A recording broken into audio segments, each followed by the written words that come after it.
An overworked soul from Earth opens his eyes in a realm of high magic and medieval nobility.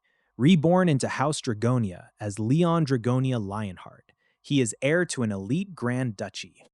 3 years pass quickly as the boy takes in his vast new world. Though he expects a peaceful life of luxury, fate has far heavier plans for him. By age 14, his quiet childhood is erased under the grueling regime of Sir Gothic. The Royal Holy Knight pushes young Leon past every human limit to sharpen his blade. Day after day, he endures relentless martial trials to qualify for the holy water and claim his legacy. To stand as a future ruler of Lionheart, weakness is not an option. At 16, Leon sets out on a quest to earn divine recognition. 20 years pass in a flash of continuous combat against invading monster hordes. Despite his early doubts regarding religion, the goddess Ariana personally manifests before him. She bestows her blessing, appointing him as her premier holy knight. 35 years of unrelenting warfare follow as Leon sweeps across the continent.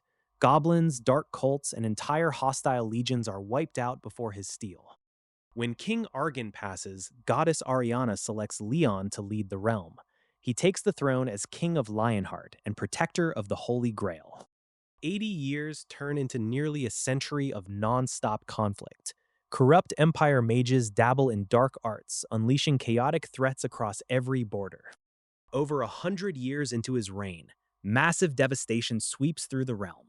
Cities crumble under dark forces, leaving Leon to carry the war alone. With his forces fading, King Leon rallies his remaining knights for a final stand.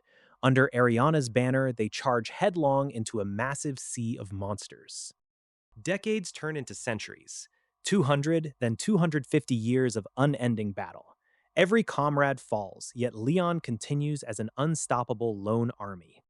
Trapped in a ruined realm for 300 years, he turns the tide completely.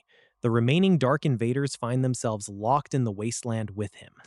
Stranded hunters from modern Earth watch in awe as Leon vaporizes a massive archdemon in a single strike.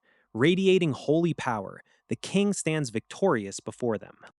After 3 centuries of solitary, grueling war, his system notification finally confirms total victory. The legendary Night King has returned, and a brand new era begins.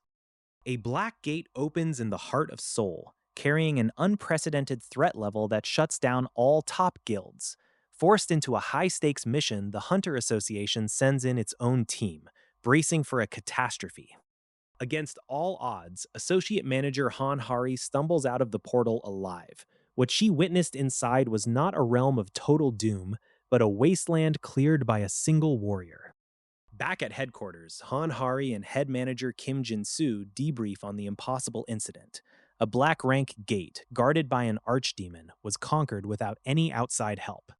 The survivor brought out from the gate is confirmed to be a lone champion who endured in the gate realm for centuries.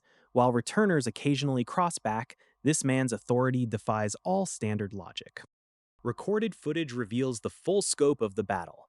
The massive demon king that could easily annihilate top-tier hunters was completely overpowered in a display of total dominance. Kim Jin-soo assumes this mysterious stranger must be a civil and reasonable person, based on early reports. But before the thought can settle, a thunderous voice shakes the association building, shattering glass and stunning the staff. 15 minutes earlier in the interrogation room, Leon sits quietly, reflecting on his long existence. From an overworked Earth orphan to a royal heir who endured 300 years of war, his entire identity has transformed. When the government agent enters to question him, Leon immediately addresses him as a simple peasant. Instead of being interviewed, Leon unilaterally decrees the agent to be his temporary royal chronicler. The agent complies and gives an overview of Earth's current state.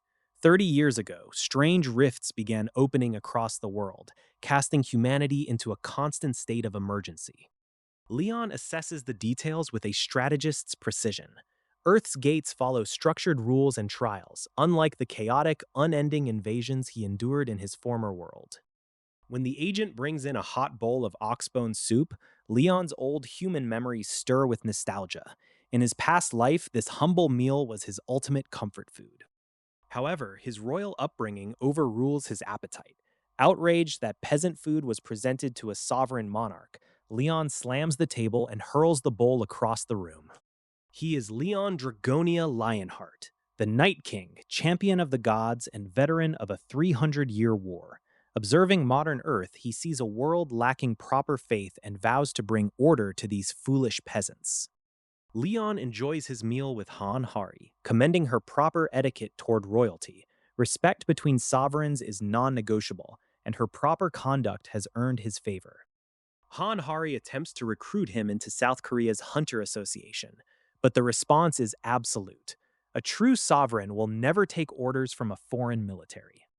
Instead of serving under others, Leon makes his ambitions clear. He intends to establish his very own Order of Holy Knights right here on Earth. Their conversation is interrupted as high-level emergency alerts trigger across the facility. A massive dungeon break has erupted in the vital agricultural region of the Honam Plains. The crisis is worsened by the corrupt Phoenix Guild, who intentionally stalled the raid. They are leveraging the disaster to extort massive tax breaks from the government. Overhearing the news, Leon realizes demonic corruption is threatening the land's crops. Meanwhile, at the gate, Guildmaster Li Yongwan arrogantly mocked the association's pleas for help. Li Yongwan gloats without an ounce of concern for the nation's food supply. To him, justice is nothing more than money and raw power. That arrogant attitude crumbles the moment Leon steps onto the field. With a single piercing glance, the king commands the guildmaster to lower his voice. Recognizing undeniable power, the guildmaster backs away. Han Hari quickly briefs the sovereign on how the spreading demonic energy will leave the soil completely infertile. Leon offers to purge the land himself, but insists on proper protocol. He requires official authorization from this nation's rulers before deploying military force. To prepare the ritual, the king requests two specific items. The key component is a simple straw doll, crafted by a mother who has given birth to abundant life. After rejecting several inadequate offerings, an elderly woman steps forward. Having raised 12 children, her handmade doll fulfills the sacred conditions perfectly. Leon raises the Holy Grail over the blighted fields and begins the ancient invocation. He calls upon the divine forces to cleanse the soil and restore life to the earth. A brilliant aura bathes the horizon as the straw doll rises into the air. Before everyone's disbelieving eyes, Demera, the god of life and abundance, descends upon the land. The goddess Ariana looks upon the modern earth fields, seeing a land contaminated by evil energy. She speaks to Leon Dragonia Lionheart about the ignorance of mortals who fail to recognize true divinity. Leon Dragonia Lionheart listens closely as Ariana explains her intention to teach the ignorant masses and bring a new pantheon to this world. He stands ready to carry out her divine will. Ariana declares that her divine presence will infuse the earth itself, replacing the dry ground with her own sacred flesh and making everything that walks upon it an ally. A flash of golden divine light erupts across the fields as the goddess transforms the landscape. Leon Dragonia Lionheart watches the transformation take hold of the mundane crops. Nearby Earth explorers and hunters stare in disbelief at the sudden change in the harvest. Leon Dragonia Lionheart tells them to watch and learn from the blessing of a true deity. The ordinary wheat fields are now overflowing with golden divine power, promising birth and prosperity to all living beings. The fertile earth stands as proof of an eternal promise. An arrogant guild manager steps forward, claiming the glowing crops are poisonous and accusing Leon Dragonia Lionheart of spreading harmful magic. He tries to turn the crowd against the knight.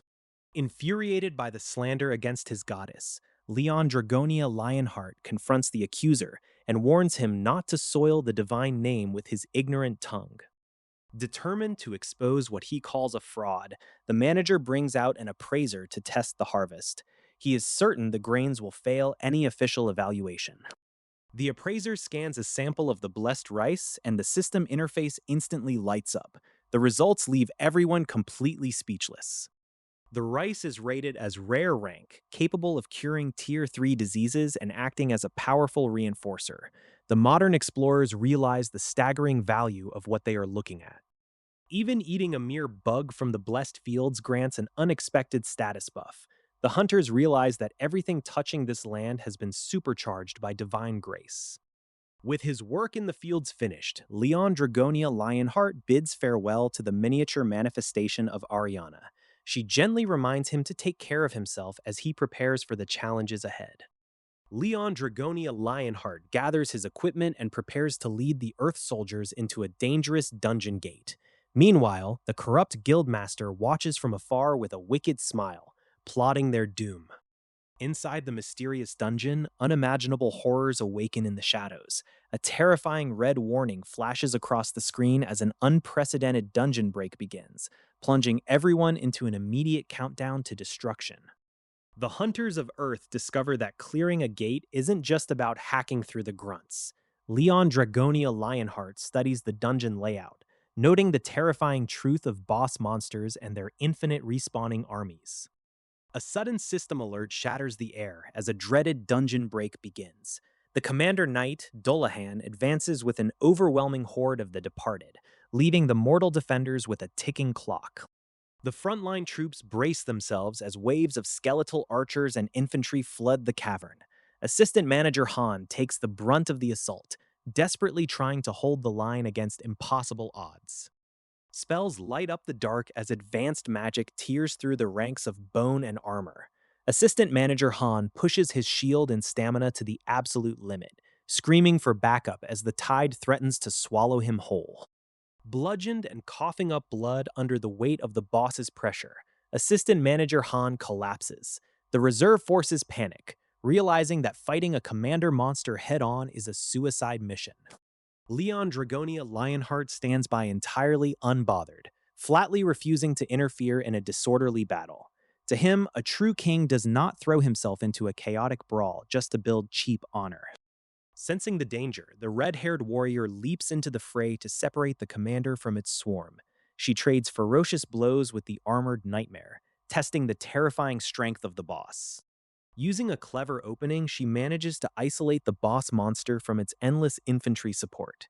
With a desperate cry, she unleashes her heaviest offensive skill right into the heart of the enemy.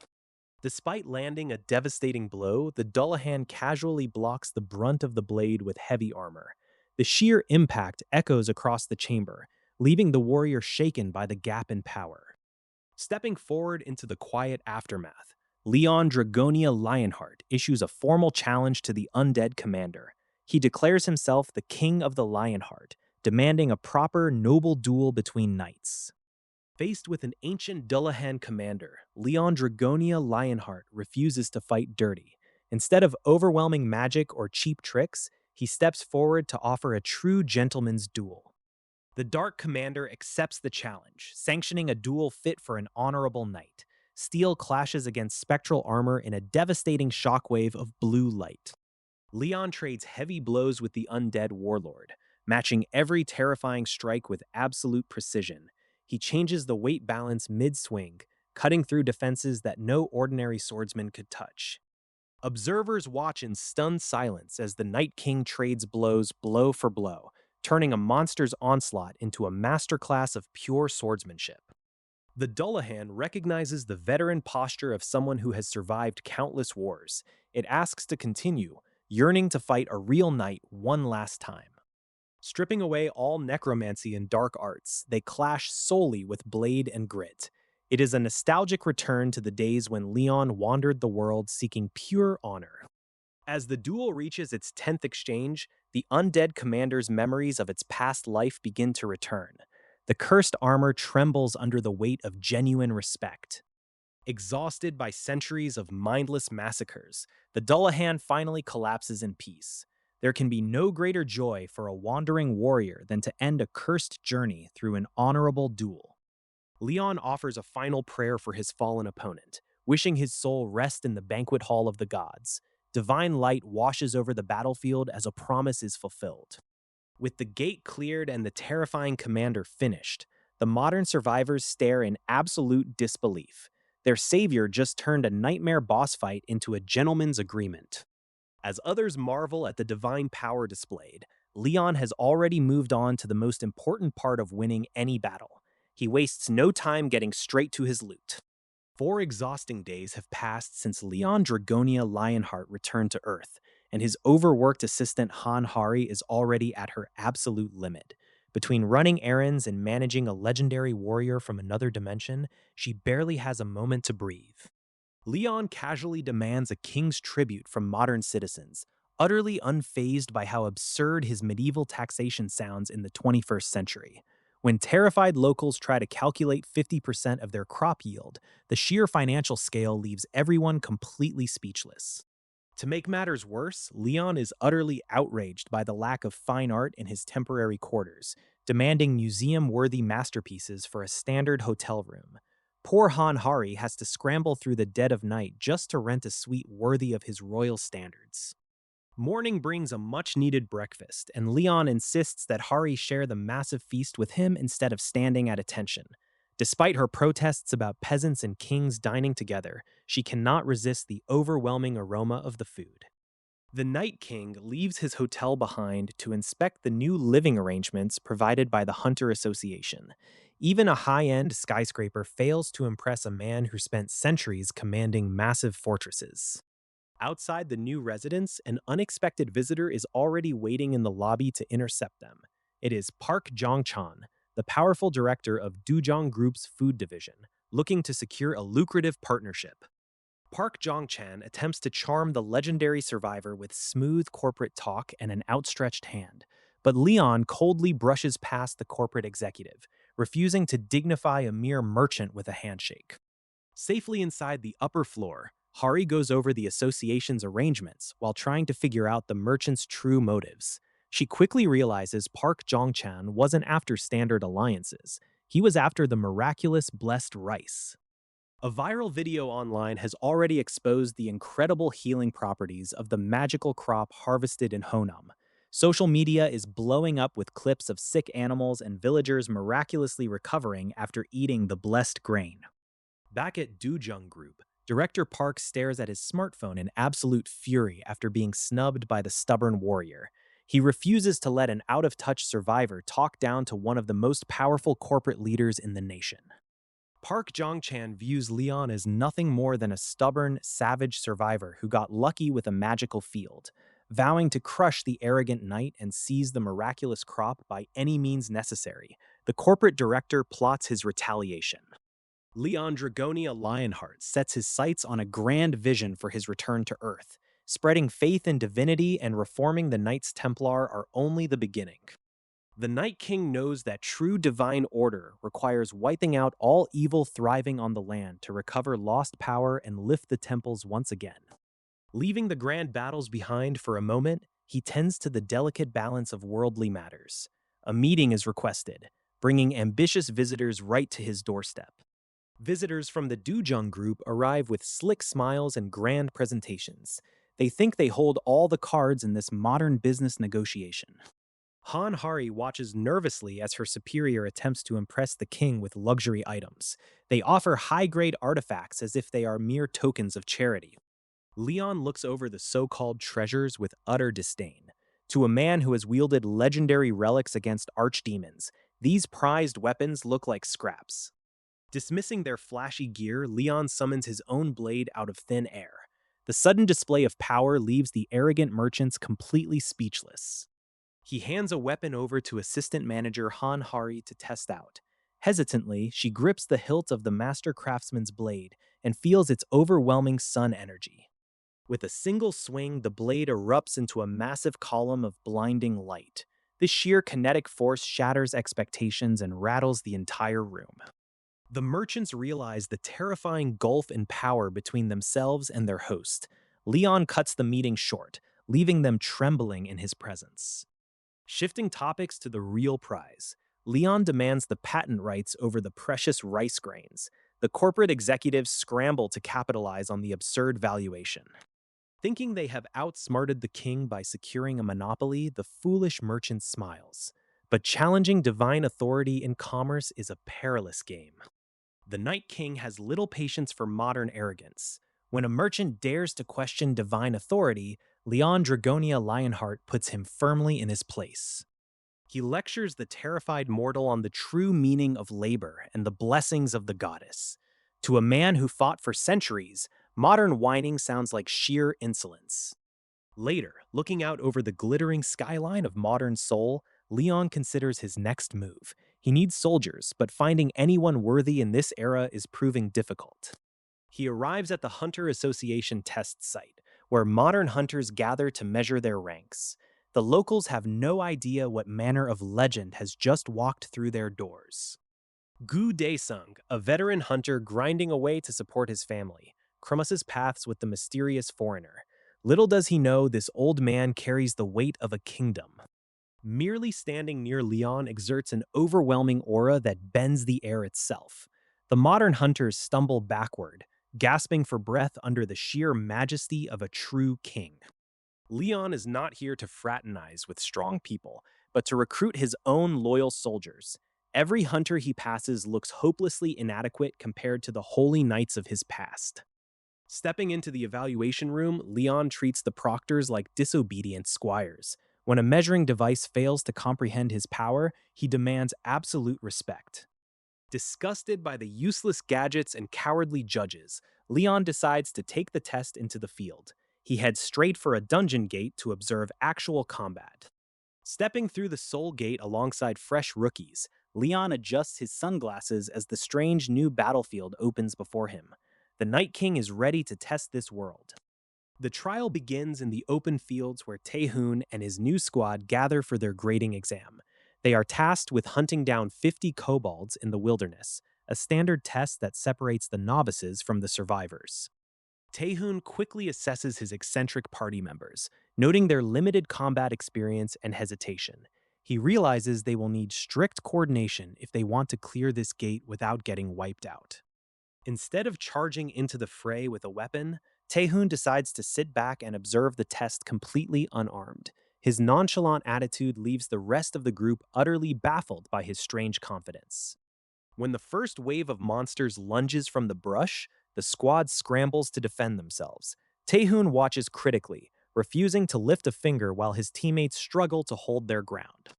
The team pushes deeper into the forest toward a known cave system where the kobolds hide.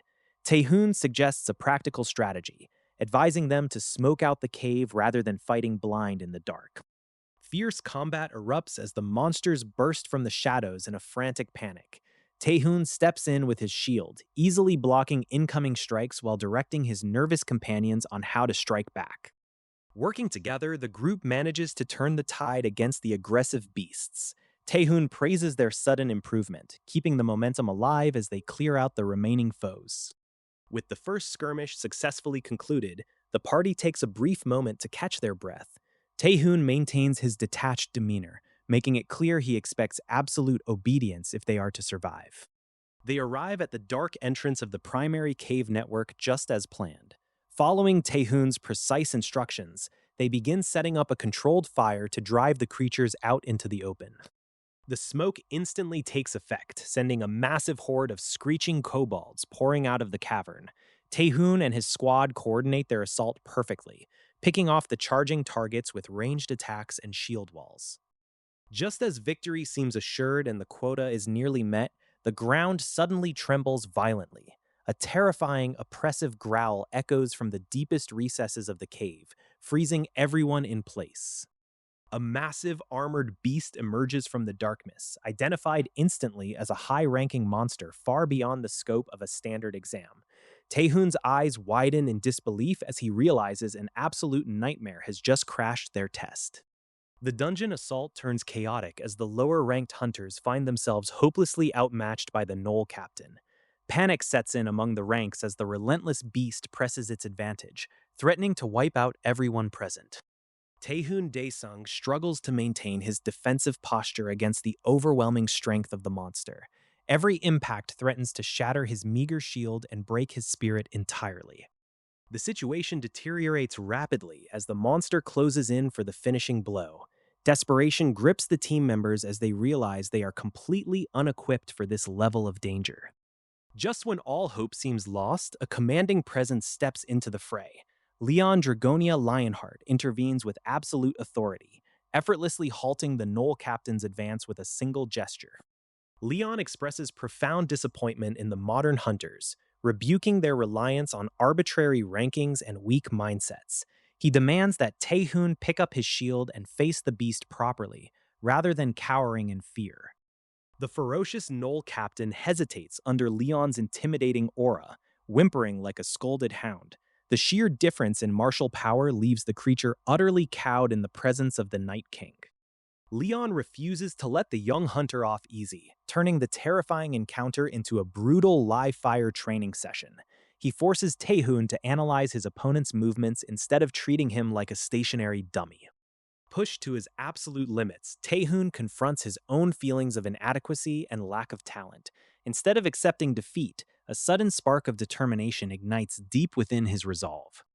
Channeling every ounce of his hidden potential, Taehoon times his defense perfectly against the monstrous onslaught. He manages to block a devastating strike that would have previously meant his end. Exhausted and battered, Taehoon collapses on the dungeon floor after surviving the grueling trial. Leon looks down at the fallen warrior, noting that he still has a very long way to go before reaching true strength. Later, away from the dungeon depths, Leon meets with Oh Kang-hyuk, the Korean Hunter Association president. Kang-hyuk removes his magical disguise, acknowledging the overwhelming power the Night King wields. The conversation shifts toward the broader political landscape and the looming threats facing the modern world. Kang-hyuk treats the terrifying dungeon breaks almost casually, drawing a sharp glare from Leon. Kang-hyuk brings up a catastrophic red gate that has remained stubbornly uncleared for an entire year in Cheongju. As details of the massive anomaly emerge, a dangerous new objective presents itself. The ultimate prize within the Red Gate awaits those bold enough to claim it, either to destroy the threat entirely or to obtain the fabled Jewel of Wisdom, guarded by Jago Spinner. The KKP Guild steps through the gate into a realm that feels bizarrely familiar. Instead of sprawling medieval plains or goblin caves, they find towering skyscrapers and paved asphalt streets. Looking out across the silent metropolis from an elevated vantage point, the team realizes there are no monsters in sight. It feels completely abandoned, like a ghost town frozen in time. Without any warning, high-caliber kinetic rounds pierce through the heavy concrete, shattering the calm. The guild members scramble for cover as invisible snipers open fire from the shadows. The building starts collapsing under the sheer weight of the bombardment. Chaos erupts as the elite hunters try to find an exit before the entire structure caves in on top of them. Hiri makes it to what looks like a safe corridor, only to realize too late that she has walked into a web of razor-thin wires. Before she can react, the trap is sprung. A mechanized horror descends from the upper levels, moving with terrifying speed and precision. It is the Gate Boss, Jagged Spinner, an automated engine of destruction designed to wipe out intruders. Cornered amidst the rubble, the remaining hunters throw everything they have at the machine. But the robotic monstrosity shrugs off their attacks with cold, calculating efficiency. One by one, the first raid team is completely wiped out without a single survivor left to tell the tale. The Cheongju Gate is officially classified as a disaster zone and placed on indefinite pause. Yet, the wheels of conquest do not stop turning for fallen heroes. Another elite guild and a detachment of mercenaries are already mobilizing to step into the burning city. Sitting calmly while sipping his tea, the Night King prepares to enter the fray himself. When regular hunters fail against modern machinery, the Sovereign of Lionheart will show them how a true monarch conquers a gate. The expedition team settles into the base camp, discussing the smooth progress of their mission, but the commander senses that something is amiss, noting that true combat rarely unfolds without friction. Speculation runs high among the ranks regarding the mysterious King of Lionheart. They debate whether a true monarch should actively intervene or simply let subordinates shoulder the burdens of war. Leon Dragonia Lionheart has never been a king who waits behind walls. When the heavy strikes come and the front line begins to buckle, he is always the one standing in the breach. The modern hunters are confident in their abilities, treating the monsters of this realm like ordinary game. Yet they fail to comprehend the sheer scale of the hostility waiting in the shadows.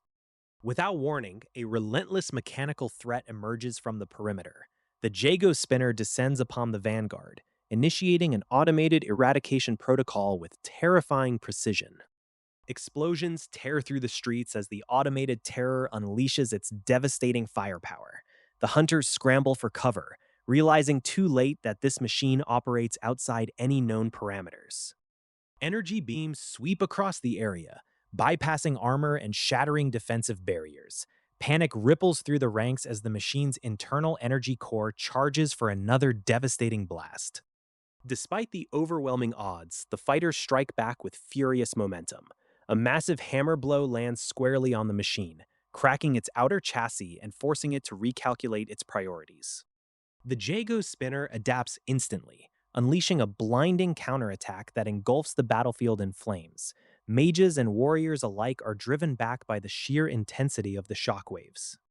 Desperate to turn the tide, the mages attempt to erect distortion barriers to deflect incoming projectiles, but the machine's targeting system effortlessly recalculates trajectories through the magical interference. As the distortion field proves useless against the calculated fire, the defenders find themselves trapped in a web of lethal energy wires. There is nowhere left to run as the final sequence begins. Just as the machine locks onto its final targets for total annihilation, the heavy pounding of hooves echoes through the smoke. A lone rider cuts through the absolute chaos of the battlefield. Leon Dragonea Lionheart emerges from the dust atop his steed, looking upon the terrified survivors with calm authority. He raises his gaze toward the mechanical threat, ready to issue a formal challenge. The automated machine assesses Leon Dragonia Lionheart as a simple organism and initiates a devastating railgun strike. But the Night King does not flinch, charging straight into the incoming devastation with absolute confidence. With the sheer weight of his aura, Leon Dragonia Lionheart closes the distance faster than the tracking systems can recalculate. The mechanized sentinel suddenly realizes its high-precision calculations are entirely useless against this anomaly. The machine fires point blank, expecting an instant wipeout. Instead, Leon Dragonia Lionheart manifests a divine shield that effortlessly deflects the terrifying projectile mid-air. Realizing it cannot analyze or defeat the Night King, the artificial intelligence panics and retreats across the ruined city blocks. Leon Dragonia Lionheart watches it flee, unimpressed by its sudden cowardice. Deep within its secure base, the damaged machine begins emergency repairs and tactical remodulation. It prepares a brand new model of weapon to deal with the overwhelming threat. Elsewhere in the city, a scouting party of modern survivors freezes in absolute terror as red targeting lasers sweep the streets. They know firsthand how quickly these mechanical hunters wipe out anyone in their path. Monofilament wires slice through the surroundings in a deadly net, trapping the unfortunate scavengers in the open. Panic sets in as they realize there is nowhere left to run from the automated executioners. Right when all hope seems lost and the machine moves in for the final strike, it suddenly halts its programming. To the absolute shock of the trembling survivors, the killer drone turns around and retreats without a sound. The survivors catch their breath inside a quiet, pristine cemetery that the machines mysteriously refuse to violate. They try to make sense of why the automated terror suddenly spared them. Back at the command center, the machine restarts its battle protocols while recalculating enemy counts. The war for the city is far from over, and the AI is gearing up for round two. Leon Dragonia Lionheart finds himself locked in combat with a machine designed for pure efficiency. True to his unrelenting code, he refuses every ambush and demands a fair clash.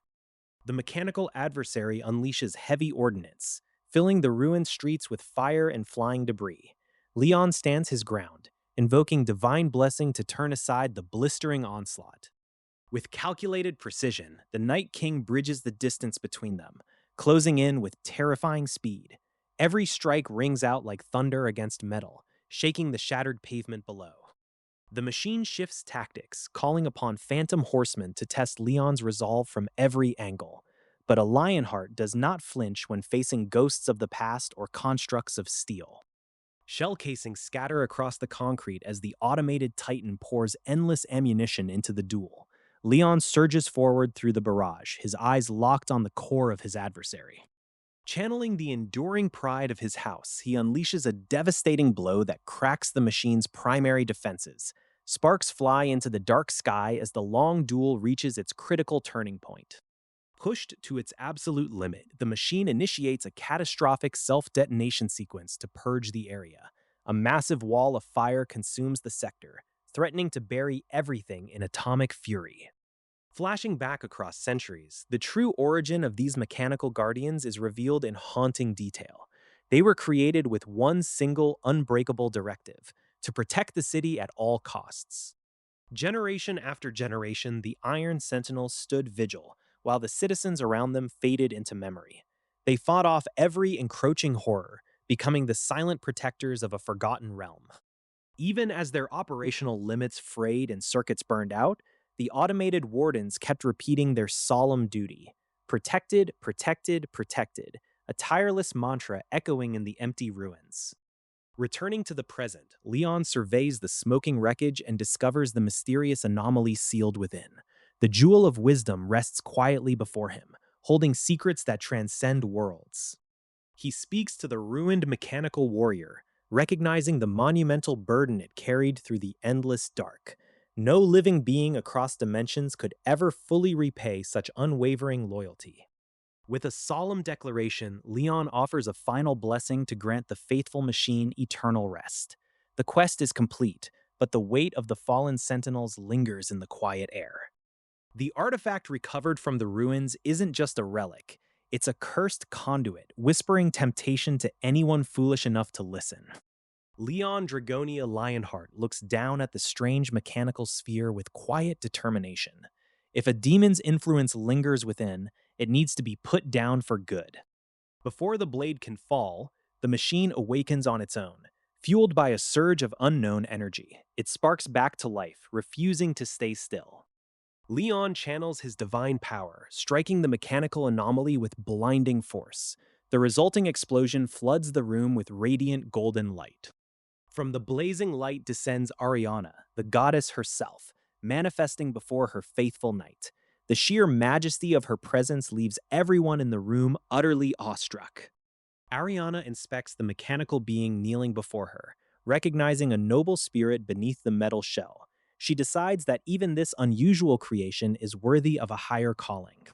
With a wave of her divine authority, she bestows her blessing upon the construct. A new language module installs, welcoming the little machine into the fold. Across the ocean at the American Magic Tower, Master Reynald Sherman watches through a scrying orb. When he sees Leon Dragonia Lionheart alive and broadcasting to the world, panic sets in. The demonic entity lurking behind the scenes loses its mind in sheer terror as its master trembles before the Night King's return. The jewel shatters in silence, leaving them with nowhere to hide. The price of carrying an unbacked grail weighs heavily on the faithful. Keurig collapses, unable to bear the divine strain demanded by a land lacking divinity. Leon refuses to let his companion take the blame, staring down the invisible weight of a distant pantheon. He accepts the burden, knowing full well the gods offer nothing in return. Far above the mortal plane, the goddess Ariana watches over her steadfast knight. She witnesses a lone warrior expel all outside divinity to forge his own path.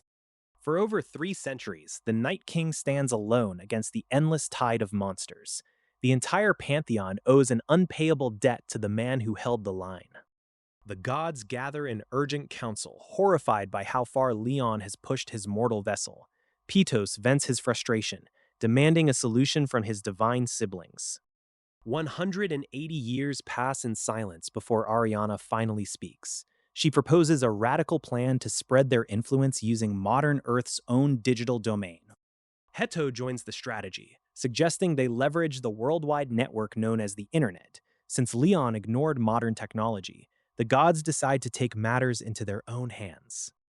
Back on Earth, modern monitors light up with impossible broadcasts straight from the fantasy realm. Guild managers stare in disbelief as divine intervention hits the mainstream. A brand new YouTube channel dedicated to the Pantheon explodes across digital feeds. Millions view the high-quality divine content, completely unsure whether it's viral clickbait or terrifying reality. The office erupts into panic as analysts realize the broadcasts are entirely genuine. Assistant managers scramble to understand who dared to broadcast the Night King himself. Determined to get answers, investigators rush out into the night toward Leon's secure penthouse. They need to find out what the legendary warrior is planning next. Deep inside the penthouse, a mechanical minion works furiously at the keyboard. Sir Yappy executes automated subtitle creation and prepares the ultimate network hack. As the upload finishes, the little automaton initiates phase 1 of its noise marketing campaign. Glowing runes and magical energy flood the terminal as the cyber assault begins. Unaware of the massive digital war unfolding on her equipment, the resident tech specialist assumes it is all just a game. Sir Yappy's secret master plan rolls forward unchecked. The secret is out. Word of the miraculous Naju Plains rice has escaped, and the digital world is melting down under the weight of an unauthorized leak. Sir Spinne finds himself facing the music. The automated mechanical guardian recorded the broadcast, and now every profit-hungry faction on Earth knows what grows in these fields. The grains possess miraculous properties capable of curing any illness. Naturally, that makes the Naju Plains the most lucrative and dangerous target in existence. Despite the mounting panic, the Night King remains utterly unbothered over a cup of tea. He knows his domain is protected by forces far beyond mortal understanding. Under the cover of night, the Viper Squad makes its move. These mercenaries assume an unguarded farm is easy pickings for a quick fortune. Walking through the quiet fields, the intruders notice something profoundly unsettling. The local scarecrows seem to be watching their every step.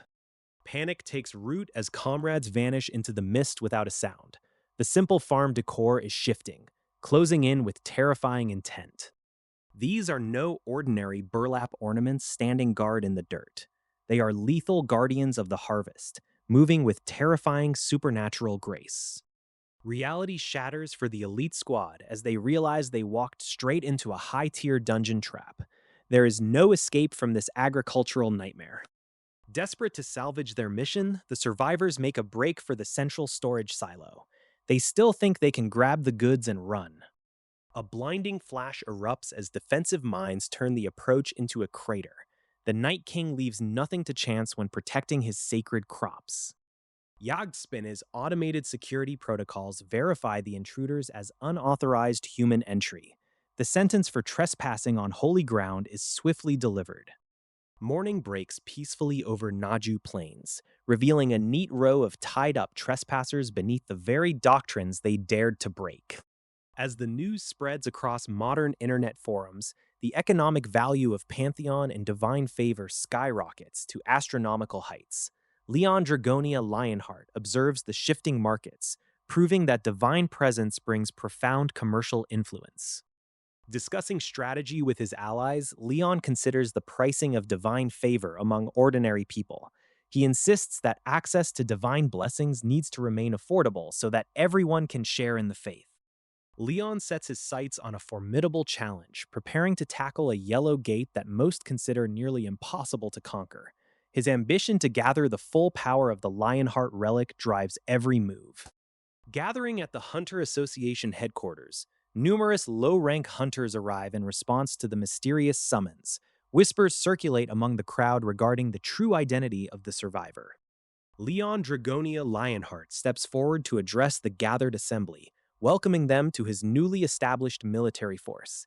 He makes it clear that he is looking for disciplined soldiers, not ordinary guild members. The revelation of the entrance test sends shockwaves through the crowd when they learn they must clear a yellow rank gate. Panic sets in as hunters realize the extreme danger involved in such a trial. Frustrated by the overwhelming hesitation among the candidates, Leon dismisses those who lack the resolve to fight. Yet, a few determined individuals choose to stay behind, refusing to back down from the challenge.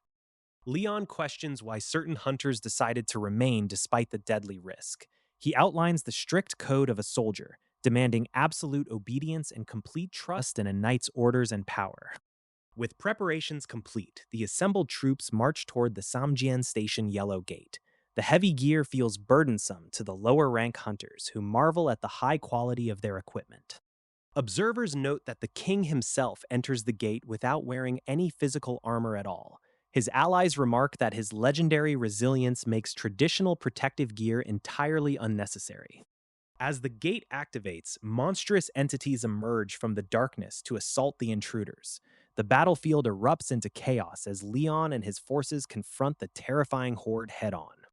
Stepping out onto the vast, untamed outer territory, Leon Dragonia Lionheart and his forces find themselves thrust straight into a system quest.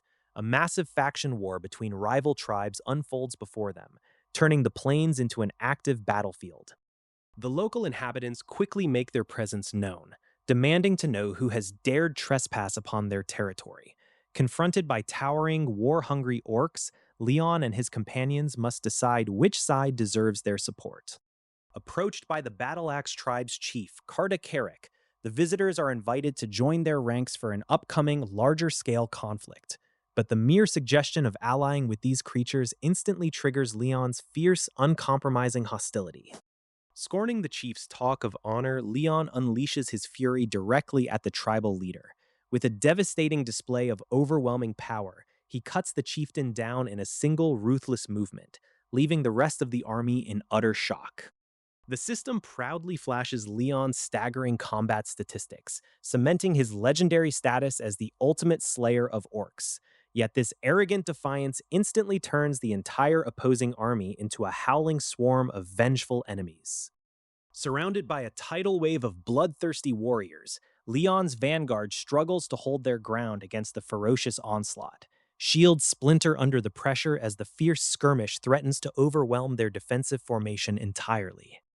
Just as the situation grows desperate, the system intervenes with a surge of massive reinforcement stats and passive buffs. The Lionheart's aura washes over the troops, instantly turning the tide of the chaotic engagement. Empowered by divine grace, Leon's forces counterattack with ruthless precision, cutting through the enemy ranks like a scythe. Every strike delivers absolute devastation, sending waves of panic straight through the surviving tribe members. Leon mounts his stallion and charges into the thickest part of the melee, leaving no survivors in his wake. His relentless assault sweeps across the battlefield, wiping out the remaining resistance with cold, calculated efficiency. Standing victorious among the fallen, Leon raises his blade high and declares an honorable victory to the heavens. Yet his harsh worldview remains completely unchanged, treating the entire conflict as nothing more than a necessary cleansing. When questioned about the sheer brutality of wiping out an entire tribe, Leon responds with unyielding disgust. To him, these creatures are nothing more than sickness incarnate, deserving of neither mercy nor respect as he lays down his absolute law. Leon Dragonia Lionheart looks over the chaos as modern portals open up, bringing green-skinned monsters into a world that was entirely unprepared for them. Earth welcomed them with open arms, but these beasts refuse to adjust, turning their new home into a nightmare instead. Down in the depths of the wild, a heavy machine is hauled into place to deal with the infestation. Sir Spin and Hari look on as the core begins its dangerous overload sequence, humming with immense destructive energy. Radioactive material is intentionally released straight into the local river system to wipe out the monsters. Hari questions if dumping toxic waste into water used by living beings breaks the code of a knight. Leon Dragonia Lionheart offers a cold clarification on their current campaign, noting that fighting these creatures has nothing to do with noble combat. For the Night King, a good beast is simply a finished one.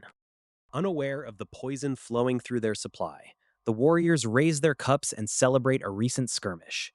They drink deeply from the river, praising the strange and unusual taste of the water.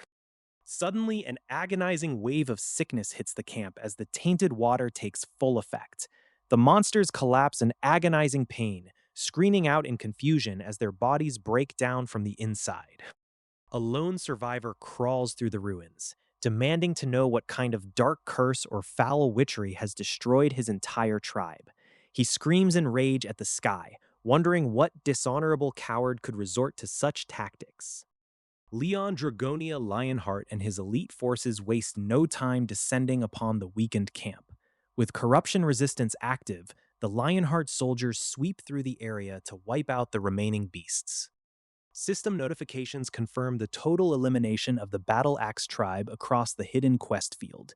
Leon Dragonia Lionheart sits back as the quest parameters update, shifting their primary objective into an even bigger hunt. The surviving witch doctor faces the king directly, screaming accusations of dishonor and cursing the humans for poisoning the sacred river. He calls them cowards who dare to fight without traditional honor. Leon Dragonia Lionheart listens to the desperate creature's complaints with utter contempt. He remarks that even digging his own eyes out would be preferable to looking at such inferior beasts, drawing his weapon for the final blow. The towering monstrosity confronts Leon Dragonia Lionheart, believing its sheer divine presence is enough to terrify the mortal king.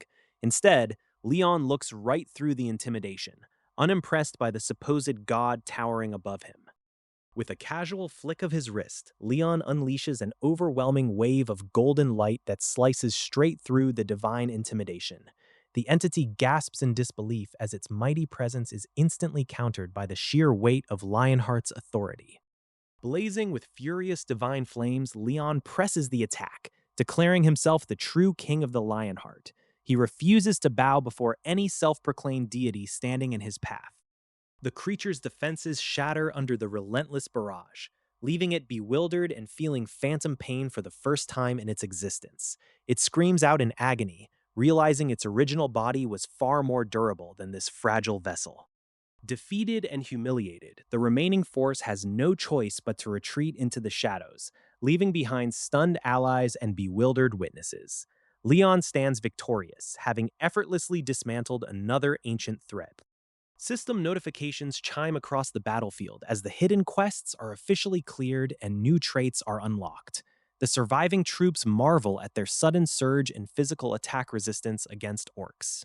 True to the old proverb, collecting the loot belongs entirely to the victorious, and the troops immediately scatter to salvage valuable equipment from the fallen. Not a single piece of magical or physical gear is left behind. Inspecting the severed arm of the divine orc witch doctor, Leon senses a massive concentration of lingering mana. He realizes this residual power can be harvested rather than left to waste. Raising the legendary Holy Grail, Leon channels the glowing aura into the sacred vessel, absorbing the divine energy effortlessly. The artifact hums to life as it drinks in the raw mana from the beast's remains. In a quiet moment of reflection, the goddess Ariana appears before her devoted knight, gently guiding his hand and expressing her quiet affection. She acknowledges how easily he absorbs such corrupted divine mana.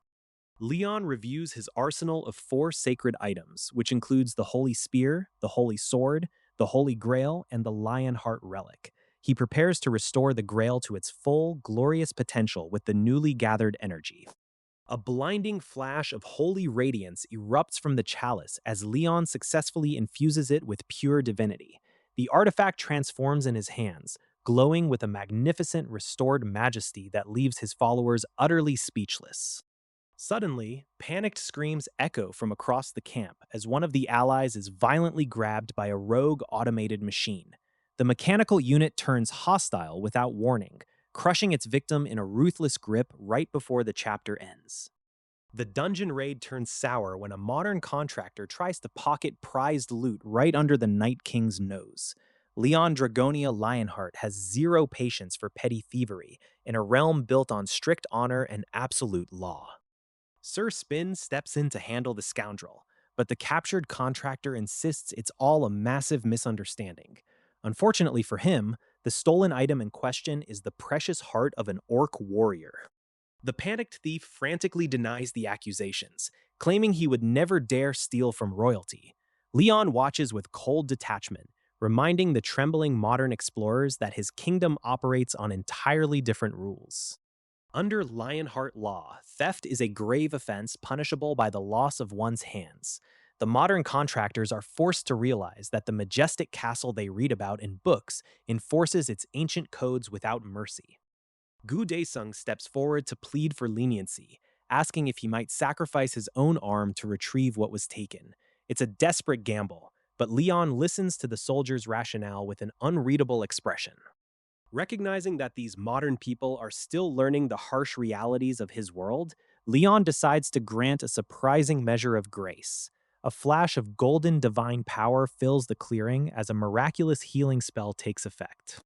Daesung's severed limb miraculously regenerates right before his eyes, surpassing even the most advanced modern healing magic. Overwhelmed with gratitude and terror, the contractor vows never to break the Lionheart laws again. With the dispute settled, Leon gives the remaining contractors a choice to either stay and join his military or take their loot and leave. Those who choose to remain are about to experience the legendary, grueling training regimen of the Night King. Back at base, the modern recruits gather for what they assume will be a straightforward physical fitness test. Instead, they find themselves standing before the imposing figure of Leon Dragonia Lionheart, ready to inspect their progress. Leon bluntly points out that their physical conditioning is severely lacking for anyone hoping to survive under his command. He opens the kingdom's official standing army training manual, introducing them to a philosophy of muscle building. According to the ancient wisdom of Grail Knight Sir Gratis, humans become stronger the more they endure physical hardship. The recruits listen in mounting horror as they realize the true meaning of kingdom-style conditioning. Leon Dragonia Lionheart outlines the brutal terms of his training regimen for the newly arrived hunters. There are no safe pauses, no easy days, and no allowances for weakness on this field.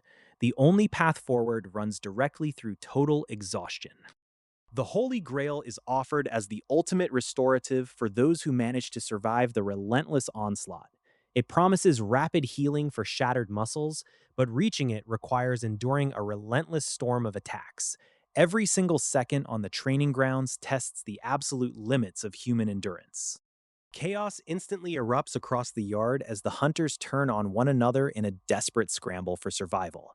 Friendships and alliances fracture under the crushing weight of Leon Dragonia Lionheart's strict rules. If they are not fighting each other, they are simply waiting to be wiped out. Meals under this grueling program are just as punishing as the combat drills themselves. A simple mixture of water, salt, and sugar serves as the midday fuel for the growing army. It is far from gourmet dining, but it keeps the soldiers moving. Fortunately, a bit of unexpected comfort arrives in the form of hot stew prepared by Hari. It provides a rare moment of warmth amid the endless cycle of rigorous training and exhaustion. Even the toughest soldiers appreciate a brief pause to catch their breath. Armor and heavy shields push the recruits to the absolute edge of their physical capacity. Swinging a sword while maintaining a proper defensive formation requires an entirely new level of discipline. Leon Dragonia Lionheart watches closely, offering zero tolerance for sloppy posture. Corrections are delivered swiftly and without hesitation by the Night King himself. A lowered shield or a misplaced foot invites immediate punishment on the training floor. Every mistake is treated as a potential disaster waiting to happen in a real fight. Leon Dragonia Lionheart explains that conventional human tactics will never be enough against the terrifying monsters of his world. Giant beasts, towering dragons, and crawling abominations demand a completely different breed of warrior. Standard strategies fall apart the moment a mountain-crushing creature steps onto the field. Survival on these unforgiving battlefields requires more than raw talent or brute strength. A true knight must possess an adaptable spirit capable of handling any unexpected nightmare. Decades of actual combat experience forge the unbreakable resolve needed to stand against the darkness. The burden of becoming a knight is not restricted by social status or noble birth. Leon Dragonia Lionheart firmly rejects the narrow worldview that only aristocrats can hold such a noble duty. Anyone with the courage to protect the people and uphold justice can answer the call. Deeply moved by the Night King's unwavering philosophy, a young recruit steps forward with a renewed sense of purpose. The dream of wearing the armor and serving a greater cause suddenly feels within reach. Respect is earned through action, and this soldier is ready to prove his worth. Far away, inside the United States Magic Tower branch, a mysterious mage communicates with a strange entity through a glowing crystal ball. The otherworldly being demands answers and expresses absolute fury over recent developments. Tensions are rising rapidly across dimensional boundaries. Plans are hastily put into motion to deal with the formidable Night King before his growing army becomes unstoppable. The unseen master orders a direct intervention to target Leon Dragonia, Lionheart, inside his domain. This desperate gamble might just set the stage for an explosive confrontation. The Pantheon Guild's standing army graduation ceremony is underway, and trainee soldiers prepare for their very first gate raid. Leon Dragonia Lionheart stands before his troops, reminding them of the discipline required of a Lionheart soldier. Sir Yappy hurries to join the excursion as the 49 D rank hunters and trainee soldiers enter the Yellow Gate. Leon leads the vanguard, fully expecting a routine training expedition. Suddenly, an emergency response triggers inside the gateway. The portal violently wavers and shifts in color, transforming from yellow to an ominous deep red right before their eyes. A demonic horde spills out from the fractured gate, plunging the fantasy world and the hunters into immediate chaos. Leon watches the unfolding nightmare with cold composure. Without missing a beat, Leon orders his soldiers into a defensive testudo formation. He commands them to push forward, relying on pure willpower rather than fear. Lionheart's aura washes over the troops, granting them commander-level reinforcements and supreme defensive buffs. The soldiers hold their ground against the savage Bloodhound attacks. Counterattacking with relentless discipline, the Lionheart soldiers stab through enemy openings on Leon's command. They refuse to give the advancing monsters a single chance to strike back. A massive demon troll steps onto the battlefield, its heavy attacks threatening to break the vanguard's defense. Squad 3 Captain Gu Daesung steps up to block the overwhelming force. Sir Yappy charges in to assist the defense, unleashing a charged strike against the giant entity. Mid-size entity defense protocols engage, and supporting fire rains down on the threat. The troll is swiftly taken out, leaving the remaining demonic forces to panic and flee in terror. The kingdom is saved, but the victory celebrations are short-lived. The exit gate has vanished entirely, trapping them inside a fluctuating gate with a remaining time of 1 week. Leon realizes this is an unforeseen foreigner invasion. Leon calmly explains the nature of a fluctuating gate, where difficulty spikes exponentially and escape is impossible until it is cleared. He reminds his doubting allies of his unmatched prowess as the King of Lionheart. Far away, a mysterious ritual unfolds as a cloaked figure gazes into a glowing purple orb. A dormant creature of dark desires, cultivated for 100 years, prepares to awaken as the true Demon King. The Sparrow Kingdom finds itself in a devastating predicament as unrelenting forces push the realm to the brink of ruin. Only the Grand Palace remains standing against the encroaching darkness, holding the last fragile line of survivors. Leon Dragonia Lionheart and his comrades analyze the unique nature of these dimensional gates. Unlike standard incursions, these portals operate under strict temporal conditions that demand immediate and decisive action. Strategic discussions unfold within the Allied ranks as the team weighs their options for advancing deeper into the crisis. The Association has already accounted for their movements, leaving room for calculated maneuvers. Leon sets his sights far beyond ordinary skirmishes, contemplating a direct confrontation with the ultimate power pulling the strings. Taking down a Demon King requires a mindset entirely detached from conventional adventuring. A quiet communion with the divine reveals a shift in the cosmic balance as the goddess Ariana reaches out through the Holy Grail. Divine entities are taking notice of the world's heavy and turbulent energy. Another deity within the pantheon expresses deep interest in inspecting this changing world.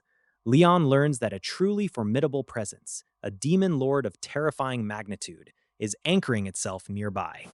The party arrives at a grand estate, greeted by the meticulous head butler Farco, who manages the magnificent palace grounds.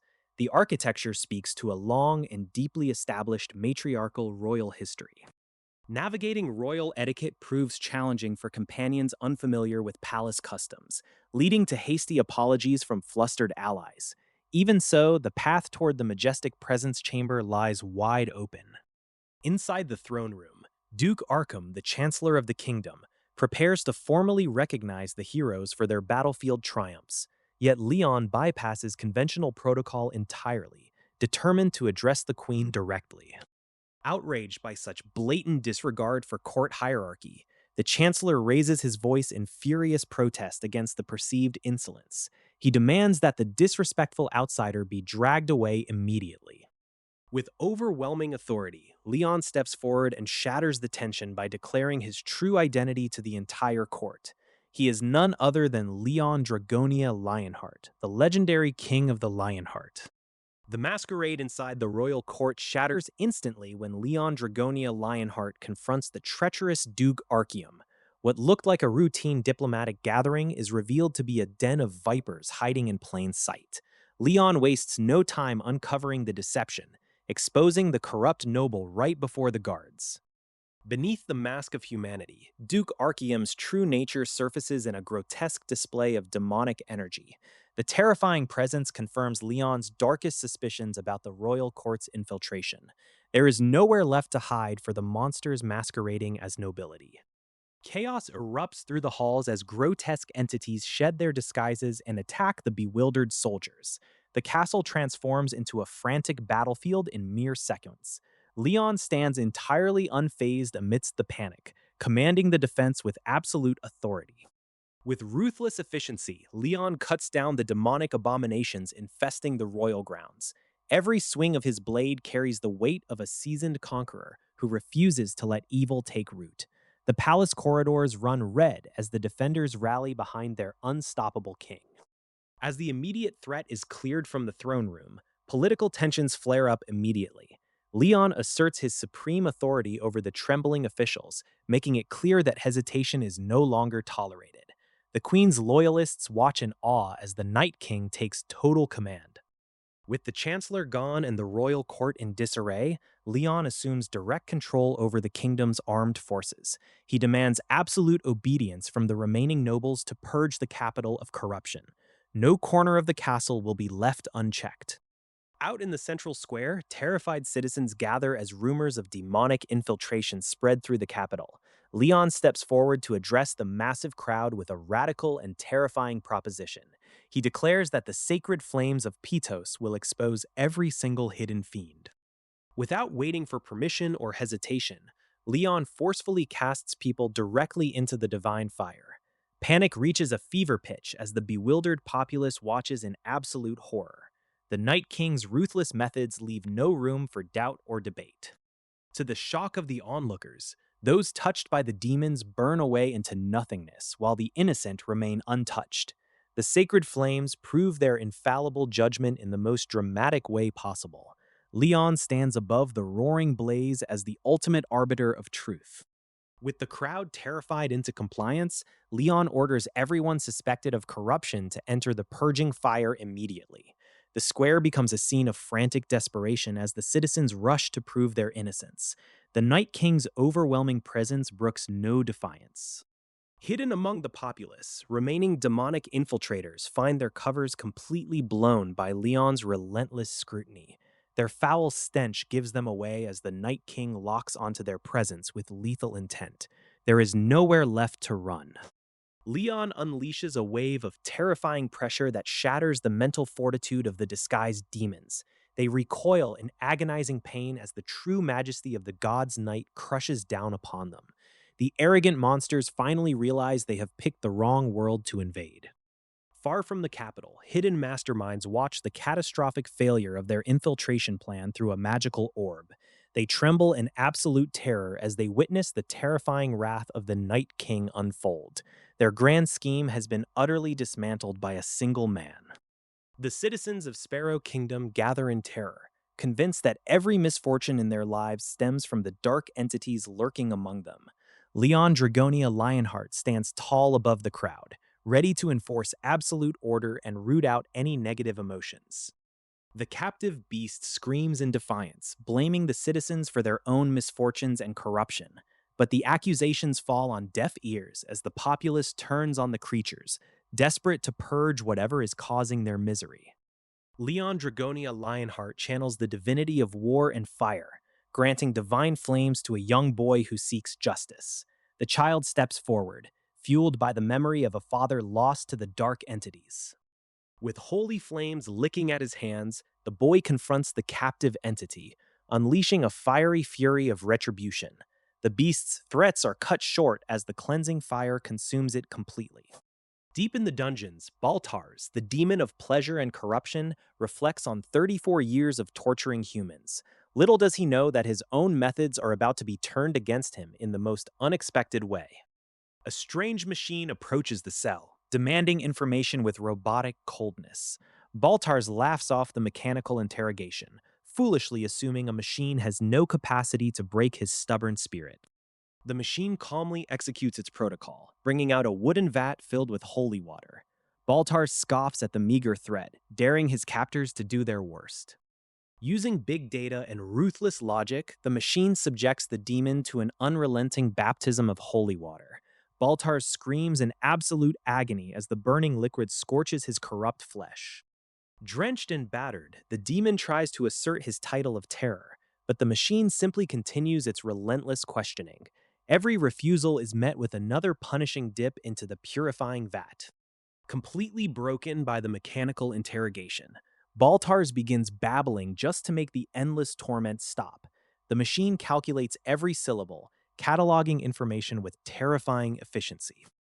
Sir Spinner reviews the incredibly thorough interrogation reports over a glass of wine, noting the high success rate of the machine's methods.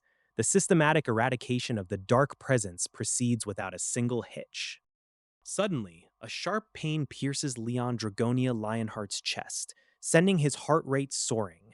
The legendary Night King clutches his chest as an overwhelming headache flares up out of nowhere.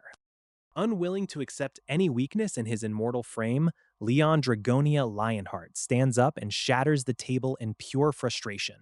The machine reports that any entity sharing the land must be eliminated without delay. With a burst of unstoppable power, Leon Dragonia Lionheart shatters his surroundings and prepares for a late-night outing. A cruel night has begun, and the Night King is ready to hunt. Deep in the shadow-draped ruins, a mortal trespasser stumbles straight into a den of corruption. The local overlords are less than pleased to have uninvited guests disturbing their quiet evening. The great demon of pleasure and corruption, Androgen, demands answers from the trembling interloper. But the intruder isn't here to grovel. They are here to deliver a chilling message about the past. A shocking piece of ancient history comes to light as the visitor recalls the Great Ascension from 180 years ago. Entire demon lords were wiped out in a single catastrophic sweep, leaving the survivors shaken. The memory of that terrifying campaign still haunts the demonic remnants. Over 10 million demons were taken out when the heavenly forces descended, leaving mountains of ash in their wake. Androgen sneers at the reminder, confident that whatever remnants of that heavenly army remain are on their last legs. Even the goddess herself is just a mortal clinging to borrowed time. With the strategy laid bare, the cowardly spy slips away into the mist. They have no intention of sticking around for a fair fight against odds that heavily favor ruin. Venturing into the corpse harvester forest, the trespasser tries to keep a low profile. Unfortunately for them, the local wildlife has an appetite that defies polite conversation. A sudden, merciless ambush leaves the fleeing scout completely paralyzed with terror. There is no escaping the silent hunters patrolling these cursed woods. Sir Spin checks in on the perimeter, noting that more targets are still lurking in the shadows. The divine law of silence blankets the area, masking every movement from detection. The tension mounts as the search party closes in on location 4B17. Every shadow feels like an enemy waiting to strike in the oppressive gloom. After a narrow escape from the frontline chaos, a brief moment of quiet allows for recovery, yet the lingering stench of corruption makes true relaxation impossible. A strange and unsettling presence interrupts the solitude inside the quarters. Someone unexpected has slipped past the wards without making a single sound. Queen Beatrice Aligliere Espero appears before Leon Dragonia Lionheart in the dead of night, exuding an arresting presence. She claims she only wanted to greet the savior of her kingdom, but her words carry a heavy weight. The queen warns Leon that she is being watched, whispering that the general holding her incarcerated cannot be trusted. She issues a chilling ultimatum: take out the general and his knights, and she will hand over the entire kingdom. Intrigued and suspicious, Leon decides to investigate further. He pays an unexpected late-night visit to General Ricardo, bursting into his quarters to test the veteran's loyalty and gauge the truth behind the queen's claims. General Ricardo questions the King of the Lionheart, pointing out that demons never attack in the night, raising doubts about the queen's narrative. Leon listens closely, sensing that someone in this castle is playing a deep game. Leaving the general behind, Leon summons his mechanical companion, Sir Spinne, to inspect the underground floors. He knows something is terribly wrong beneath the castle walls. Above ground, a massive demonic horde breaches the walls, led by Sir Androgen, who promises his corrupted followers 100 slaves for the first breach. The outer defenses tremble against the sudden assault. Before the demons can wreak havoc, a blinding golden spear descends from the heavens, blasting the invaders apart. Leon Dragonia Lionheart enters the fray, his divine wrath manifesting as a terrifying storm of holy energy. Channeling the might of the Lionheart Pantheon, Leon looms over the terrified demons as an inescapable judgment. He declares that these filthy creatures will face the full weight of his righteous fury. Far from the battlefield, General Ricardo watches the chaos unfold from the shadows, conferring with a mysterious figure. The true conspiracy begins to unravel as the seal nears its completion. Deep in the conquered territories, the Night King's subordinate finds himself ensnared by a captured demon masquerading as a helpless captive. Her hypnotic charm works instantly on the weaker human, making him desperate to set her free. The mind magic flares into action, but Leon Dragonia Lionheart's absolute mental fortitude shrugs off the corruption instantly. With a swift and brutal strike, the soldier snaps back to reality and takes out the deceptive fiend. Before the dust can settle, Leon Dragonia Lionheart arrives on horseback to inspect the commotion. He immediately recognizes the foul stench of demonic manipulation lingering in the air. Losing his patience with the surviving goblin-like lackeys, Leon Dragonia Lionheart delivers swift retribution. He demands to know how a lesser beast dared try its seduction tricks within his ranks.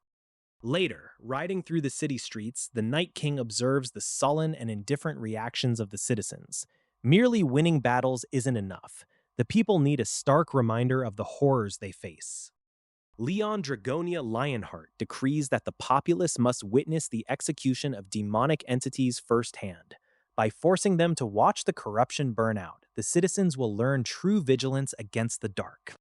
Arriving at the royal gates, the party finds nobody waiting to greet their conquering monarch. The guards on duty fail to recognize the king and foolishly block his path into the fortress. With an explosive burst of might, Leon Dragonia Lionheart bypasses the roadblock entirely, leaving his stunned escorts behind. He marches straight down into the shadowy dungeons beneath the castle. Deep underground, they discover a hidden chamber radiating an unnatural, seductive aura. Reluctantly, the king pushes open the doors to investigate the secrets the castle is hiding. At the center of the chamber rests a stunningly beautiful queen trapped in a magical slumber.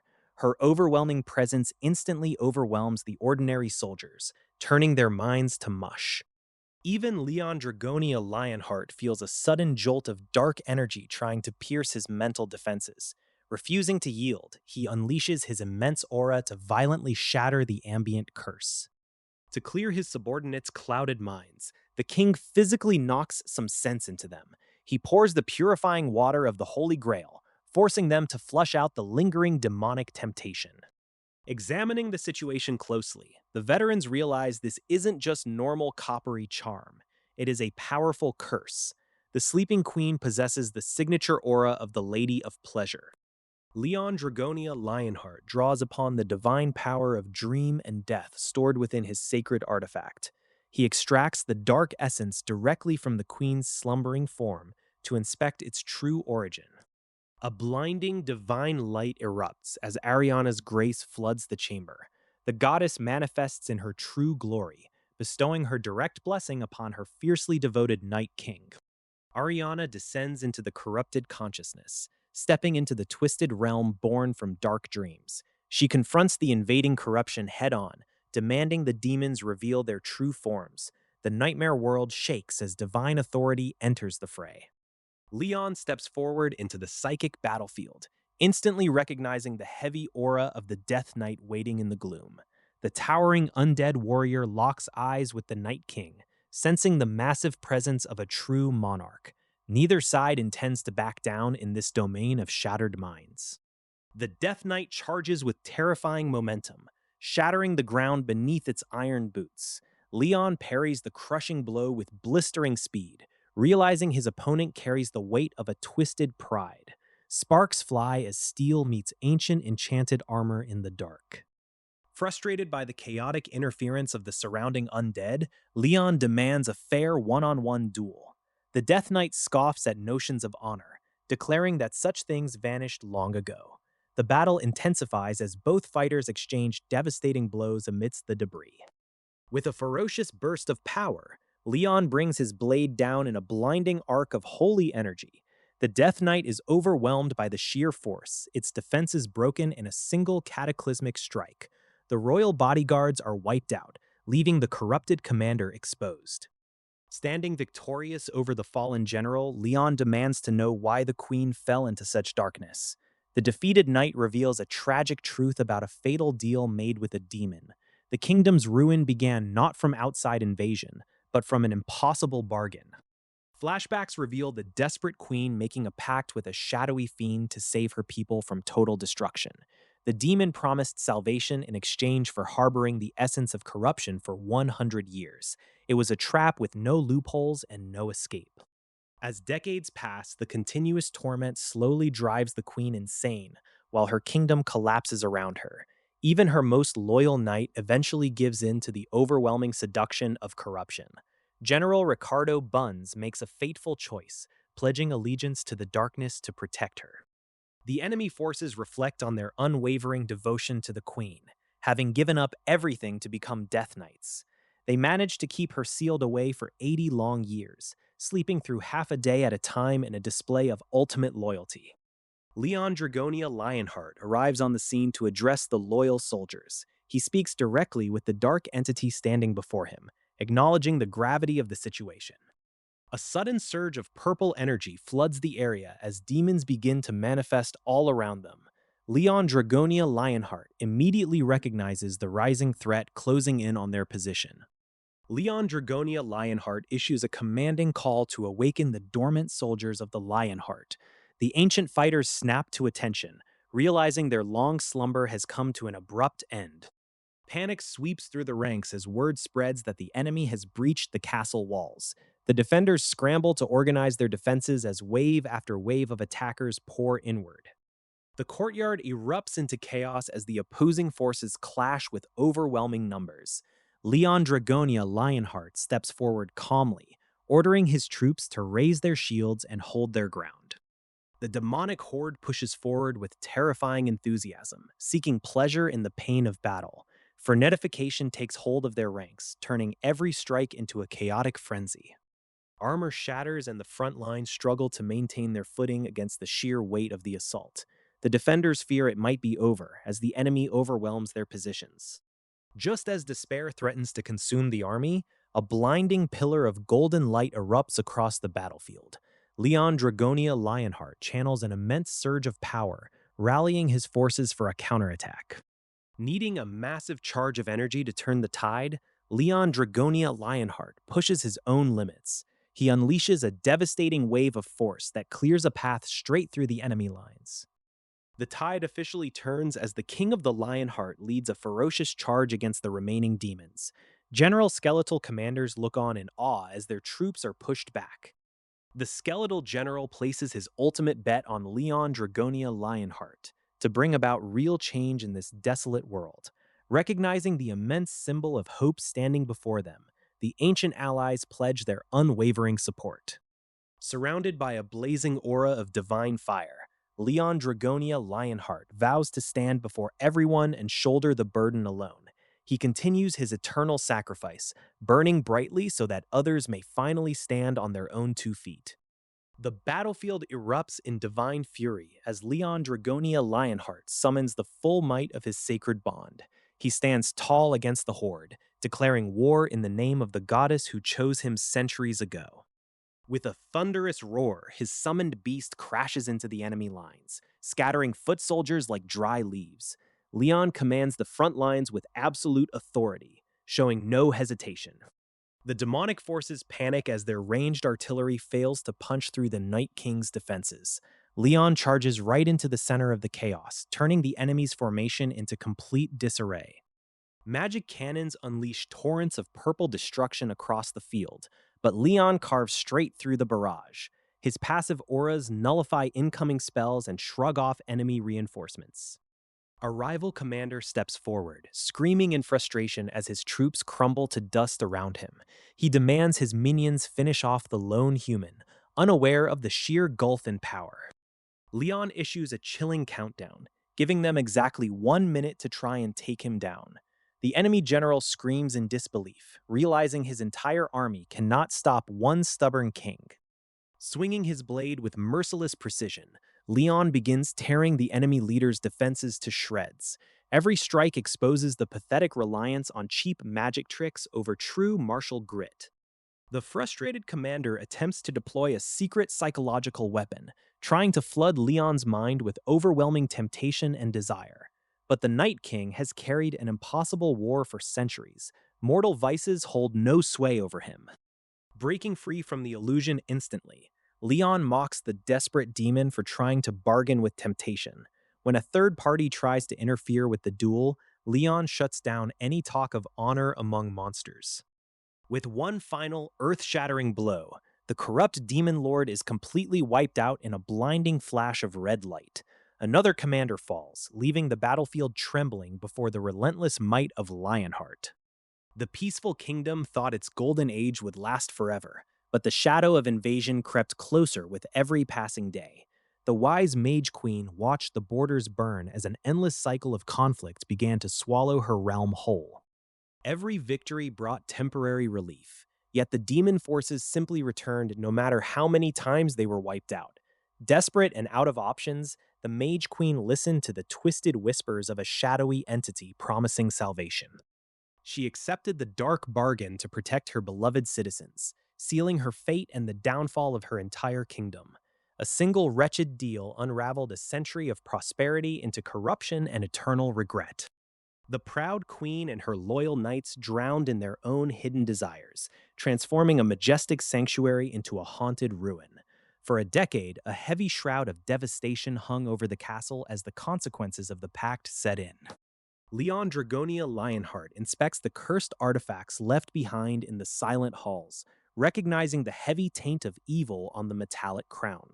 The goddess Ariana watches over him, noting that the wicked item traps souls in an endless cycle of torment.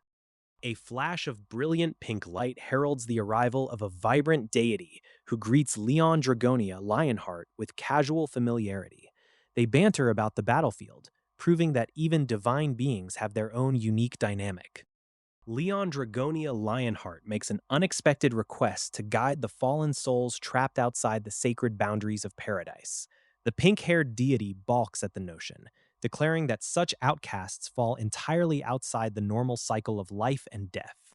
Refusing to back down, the Mage Queen bows low before the divine powers, begging for mercy and redemption for her devoted knights. Her desperate plea echoes through the chamber as she asks the heavenly forces to look past their grave mistakes. Ariana weighs the heavy burden of the queen's loyalty and offers a surprising compromise to save the damned souls. By agreeing to become a priestess, the Mage Queen can secure a fresh path to reincarnation for her loyal followers. With the terms accepted, the grand castle outside begins to heal under a new era of fragile reconstruction. Leon Dragonia Lionheart walks side by side with the humbled queen, surveying the aftermath of the war. A somber casualty report reveals that thanks to the Holy Grail, most of the injured soldiers pulled through the brutal onslaught. Still, a handful of warriors slipped away into the infinite dark, leaving their comrades to mourn. Leon Dragonia Lionheart kneels on the stone pavement, offering a silent prayer to guide the fallen warriors toward their well-deserved rest.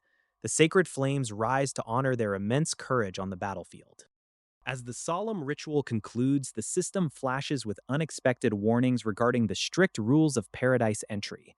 The threshold stands barred, setting the stage for an even greater challenge ahead. Back on modern Earth, the unprecedented gate has finally been cleared after a frantic week. Association President O Kanghyuk receives the grim casualty reports, mourning the brave hunters lost in the dark. But there is no time to rest when a new nightmare is brewing. Leon Dragonia Lionheart sits quietly, absorbing the heavy reality of what happened to his soldiers. He insists on meeting the families of the fallen himself, proving that beneath his cold exterior lies a deep sense of responsibility. He orders Association President Oh Kang-hyuk to gather more hunters immediately, knowing the demons will soon invade this world. Leaving behind instructions for a detailed plan, Leon prepares to make his move. He knows urgency is required if they are to survive what is coming. With a crackle of fierce energy, he initiates his departure, ready to cross realms once again. He arrives back in paradise where his loyal subjects and the great saintess Anjak Protegia are waiting to greet their majesty. They welcome him with absolute reverence, though Leon reminds them he is now the former king. Still, the respect they hold for him has never once wavered. Leon checks on the newly arrived souls and the ongoing treatment of the forces. The situation is dire, requiring him to seek the ancient wisdom of the predecessors. He announces his need to visit the forest, borrowing Pethelion to make the journey swift. Riding his majestic Pegasus, Leon crosses the skies toward the ancient woods. He approaches the territory with caution, knowing the immense power residing within these trees. The ancient sages of the forest watch him with deep curiosity. Gunrar, the youngest sage, steps forward to greet the descendant of the glorious Dragon Slayer. Leon cuts straight to the point, explaining that his homeworld on Earth is under a massive demonic invasion. He urgently needs a seedling to help counter the threat. Gunrar acknowledges the gravity of the demonic scheme, noting that the enemy is already infiltrating Earth just like they did the Empire. Recognizing the absolute necessity, the ancient sage grants him a glowing seedling. Leon accepts the gift with solemn gratitude before departing. Returning to paradise, Leon is showered with gifts and legendary manuals from his former subjects to aid his upcoming campaigns. Sir Gratis and the others offer everything they have to support their king. The Saintess even offers a holy relic to protect his holy sword. With his arms full of invaluable treasures and artifacts, Leon thanks everyone for their unwavering loyalty. He prepares to utilize every single gift to its absolute maximum potential. The preparation for the ultimate war is finally complete. Leon Dragonia Lionheart sits down with Queen Beatrice to discuss the lingering taint of corruption in the realm. The weight of divine balance hangs heavy over their meeting as they map out the road ahead. Over farewell drinks, the Night King explains his foreign worldview to the Queen. He notes that true justice requires a ruler to impose order wherever they walk, reshaping law with an iron will. Queen Beatrice makes her move, offering Leon a divine quest tied to her kingdom. She reveals her true target, Quay, the archdemon of pleasure, whose vile parasites must be purged from the earth. When it comes to dealing with these wretched entities, Leon shares his own brutally creative interrogation methods. The sheer malice in his past campaigns brings a dark smile to the Queen's face. Under the quiet night sky of the Sparrow Kingdom, Han Hari arrives for duty. Summoned before her new masters, the young hunter steps into a world far grander and more terrifying than she imagined. Queen Beatrice assigns Hari to serve the Night King directly, insisting she dress appropriately for court. Hari flushes with embarrassment at the sudden royal treatment and rigid expectations. Sensing Hari's fiery aura, Leon decides to test her swordsmanship right on the spot. He commands her to draw her weapon and strike, eager to evaluate the raw talent of his new subordinate. Hari's massive fiery swing crashes down, but Leon stops it effortlessly with a single hand. He points out her fatal flaw. Her movements are far too wide and lack concise lethality. To demonstrate the proper technique, Leon unleashes a razor-thin crescent of blue mana that cleanly splits the training ground. He orders her to practice this precision 10,000 times a day.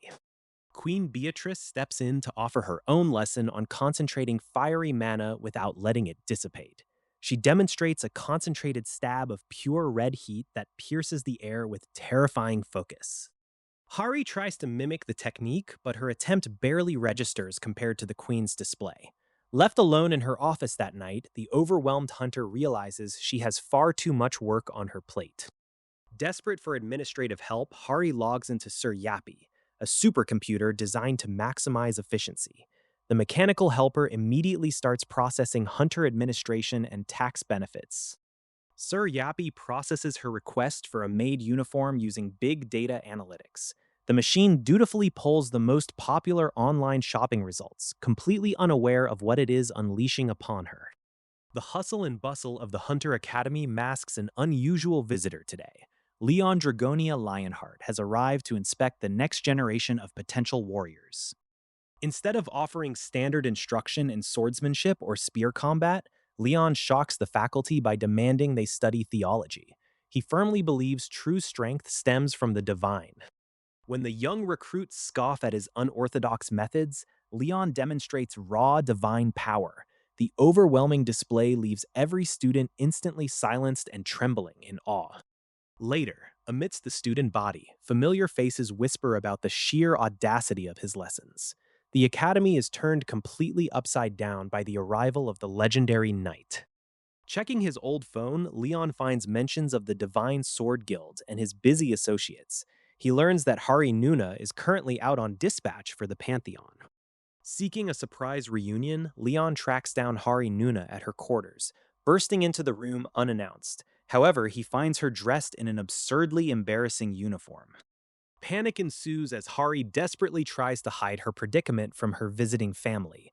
Leon, utterly bewildered, tries to process the bizarre reality of modern fashion choices. Unable to control his amusement and disbelief, Leon teases her relentlessly about the outfit. Mortified and flustered, Hari wishes the ground would simply swallow her whole. Far away on Jeju Island, a dangerous red gate pulses with unstable energy. Elite hunters arrive at the scene, exchanging tense barbs and old rivalries before stepping into the fray. Arguments over payment splits and past betrayals threaten to tear the strike team apart before they even begin. Hayuri steps in to keep the squabbling hunters focused on the mission. Three S rank hunters and one mere S rank gather to clear the lower black S rank gate. They step through the threshold, expecting a routine subjugation of monsters. Instead of a standard dungeon, they stumble into a horrific scene of devastation. Fallen bodies litter the ground, and an overwhelming sense of dread fills the smoke choked air. A terrifying armored entity emerges from the carnage, condemning the hunters as mere insects. The system flashes a grim warning. Geovric, the Lionheart Grail Knight, stands in their path. The royals mistake Leon's knight for an ordinary mercenary and try to push him around. That is a catastrophic miscalculation. A holy knight does not take disrespect lightly, especially from arrogant fools. Before the fools can realize the depth of their error, Leon steps in with overwhelming presence. He demands total submission for the offense against his forces. The atmosphere shifts from a minor dispute to an absolute execution of authority. Far away from the skirmish, a group of modern students arrives at the Night King's domain. They expect a comfortable modern facility, but reality hits them immediately. This is the harsh countryside of an endless crusade.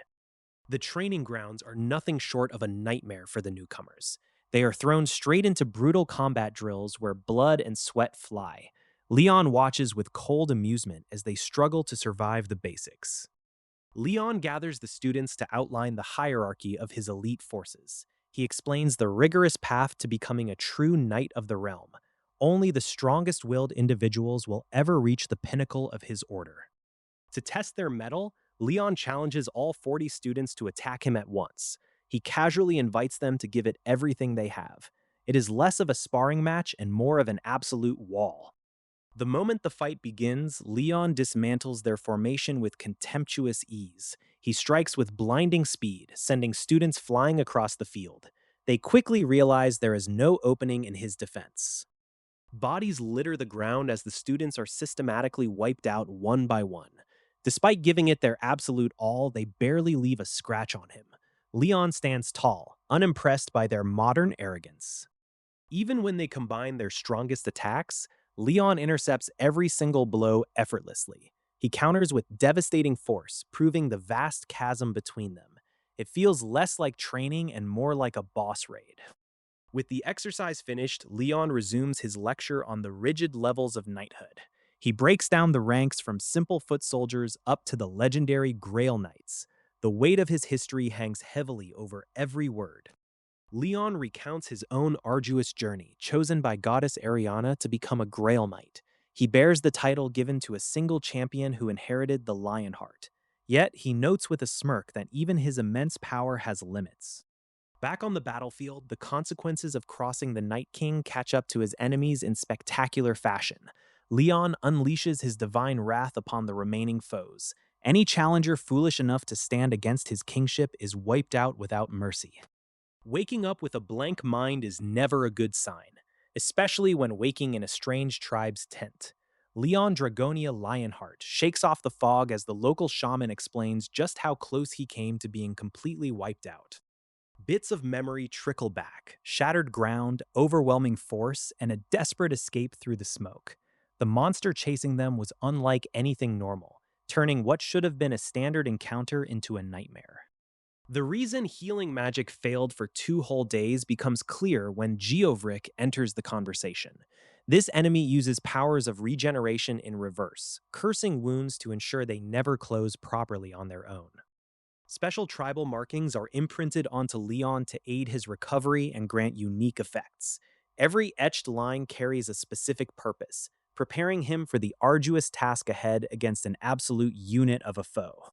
Tribal Chief Beld lays out the grim reality of the Crown's campaign against them. For years, soldiers have slaughtered and pillaged their people, labeling them heretics and wiping out entire settlements without mercy. Even a massive raid team with top-tier S-class hunters couldn't crack Geovric's defenses. His armor shrugs off normal impacts, and his regenerative aura heals charred flesh as fast as it is damaged. Conventional weapons are completely useless against the tyrant who ignores armor entirely. The group strategizes, realizing specialized tools and tribal molar markings are the only path to overcoming such extreme durability. With preparations finally complete, the desperate plea for salvation echoes through the camp. Beld and his people are willing to do anything if it means stopping the monster once and for all. Shifting scenes far away from the front lines, Leon takes his companions to a ranch on Jeju Island. For a warrior accustomed to endless conflict, checking out real horses is an entirely new experience. A true knight needs a lifelong companion to move as one across the battlefield. Leon inspects the finest bloodlines available, knowing that a horse's quality can mean the difference between victory and being left behind. The arrival of high-profile visitors draws immediate attention to the center of the ranch. Courtesies are exchanged, but Leon's singular focus remains on selecting the strongest steed for his rigorous demands. Picking out mounts turns into a surprisingly blunt affair as Leon brooks no nonsense. Anyone getting in his way quickly learns not to waste his time with trivial pleasantries. Just as things settle into a brief moment of quiet writing, a sudden phone call shatters the peace.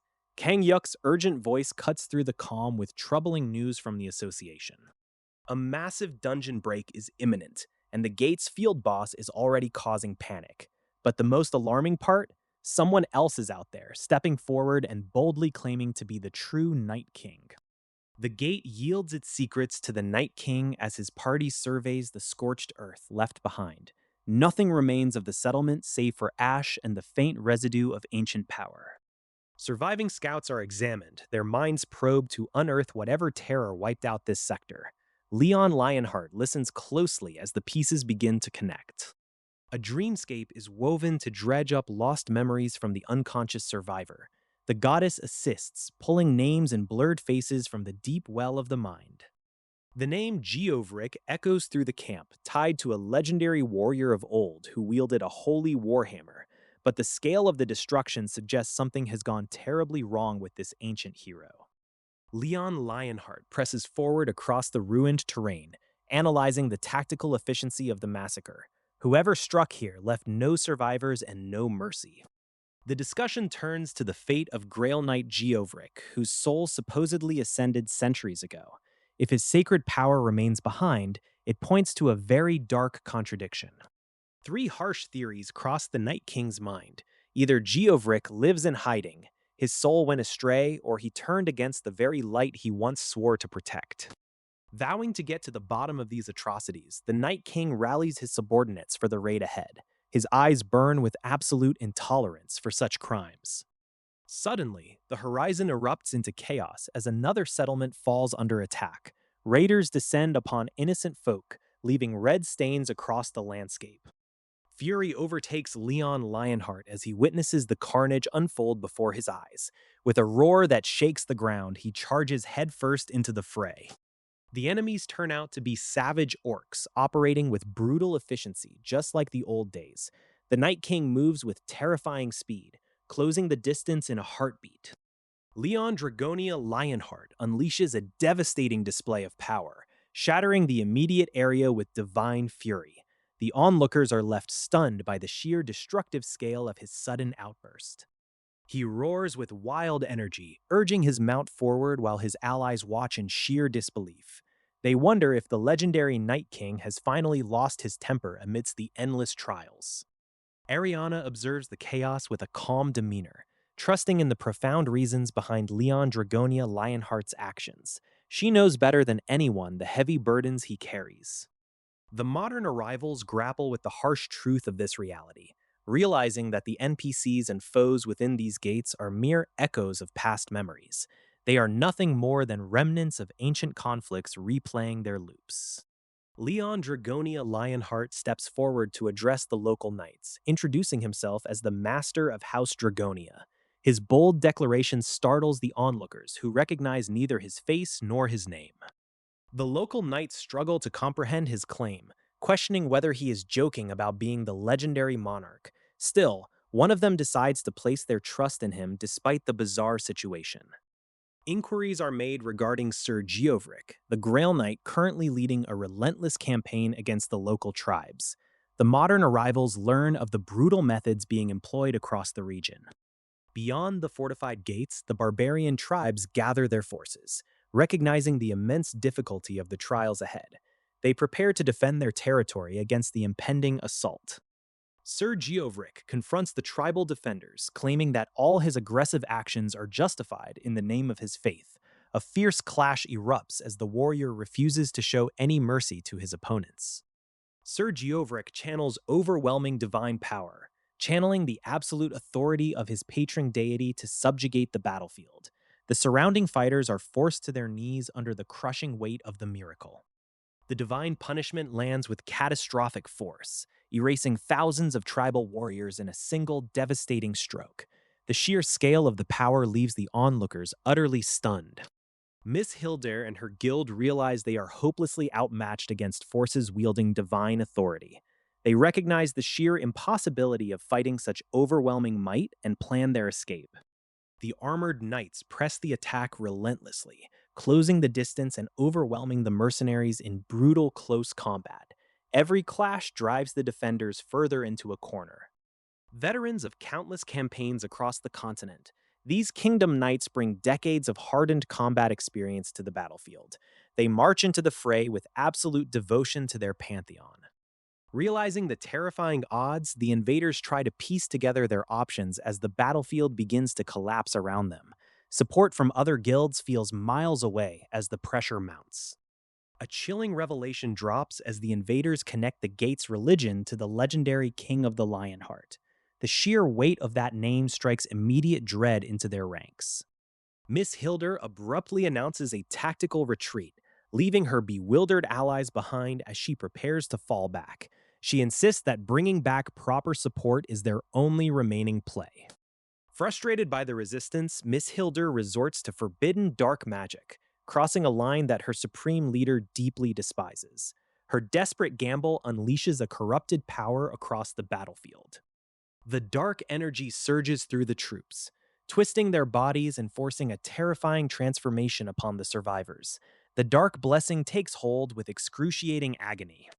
With their newly empowered ranks, the corrupted forces launch a vicious counteroffensive against the knights.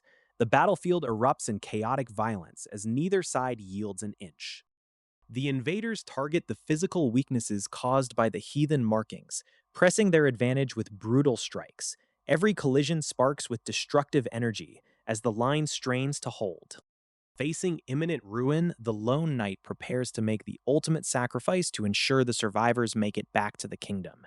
His resolve remains absolute, even as his armor fractures. With an earth-shattering crash, the legendary monarch arrives directly onto the battlefield, radiating overwhelming authority. The stunned enemies stare up in disbelief at the towering figure who commands the Lionheart. Leon Dragonia Lionheart surveys the grim battlefield with icy calculation. The enemy has been multiplying like rats, slipping past their lines with disturbing markings that slowly erode their souls. He demands absolute justice, rejecting any peaceful mindset or naive ideals of human rights in the face of such relentless cruelty. Ariana stands by his side, ready to unleash divine power. As the divine light flares, the Night King declares his absolute authority across the field. The Holy Grail manifests in a blinding flash of brilliant light, shocking everyone present. A miraculous wave of divine energy washes over the troops, instantly healing devastating injuries and lost limbs. Sir Geovric and the loyal knights feel the incredible warmth of the divine law restoring them. Filled with newfound absolute devotion, Sir Geovric bows his head and pledges his unwavering obedience. With no more doubts left in his mind, he charges back into the fray to assist the Night King. The beast god's forces howl in fury as they rally their remaining strength. A massive iron bear steps forward, offering up its slaves in a desperate ritual to crush Lionheart. Ariana opens a path through the chaos, channeling a great prophecy and unleashing a devastating death eye beam. The sheer magical pressure tears through the gathering beasts in a blinding flash. Leon steps forward to address his loyal knights and soldiers, preparing to punish the sickening heathens. The time for mercy has long since passed on this unforgiving battlefield. Elsewhere, a surviving enemy scout frantically flees through the woods, stumbling upon strange purple crystals containing concentrated mana. The production rate inside this gate is entirely abnormal. Suddenly, Ariana confronts the terrified intruder in the shadows. The scout realizes with horror that this powerful entity is entirely aware of what she is. Ariana exerts her overwhelming dominance, bending the captive's will completely. The helpless foe gasps out in submission as her master claims absolute control. As the gate begins to fracture, the captive warns that the beast gods themselves are about to descend. Ariana watches the unfolding catastrophe with a grave expression, knowing things are about to get much worse. The gate trembles under an impossible weight, and the weight of history settles over the battlefield. Leon Dragonia Lionheart stands tall, knowing the sacrifices made to reach this moment. Sir Geovric looks out across the assembled ranks with solemn resolve. The knights share quiet words before the storm breaks. Laughter echoes from the armored veteran, a sound born of centuries of endless combat.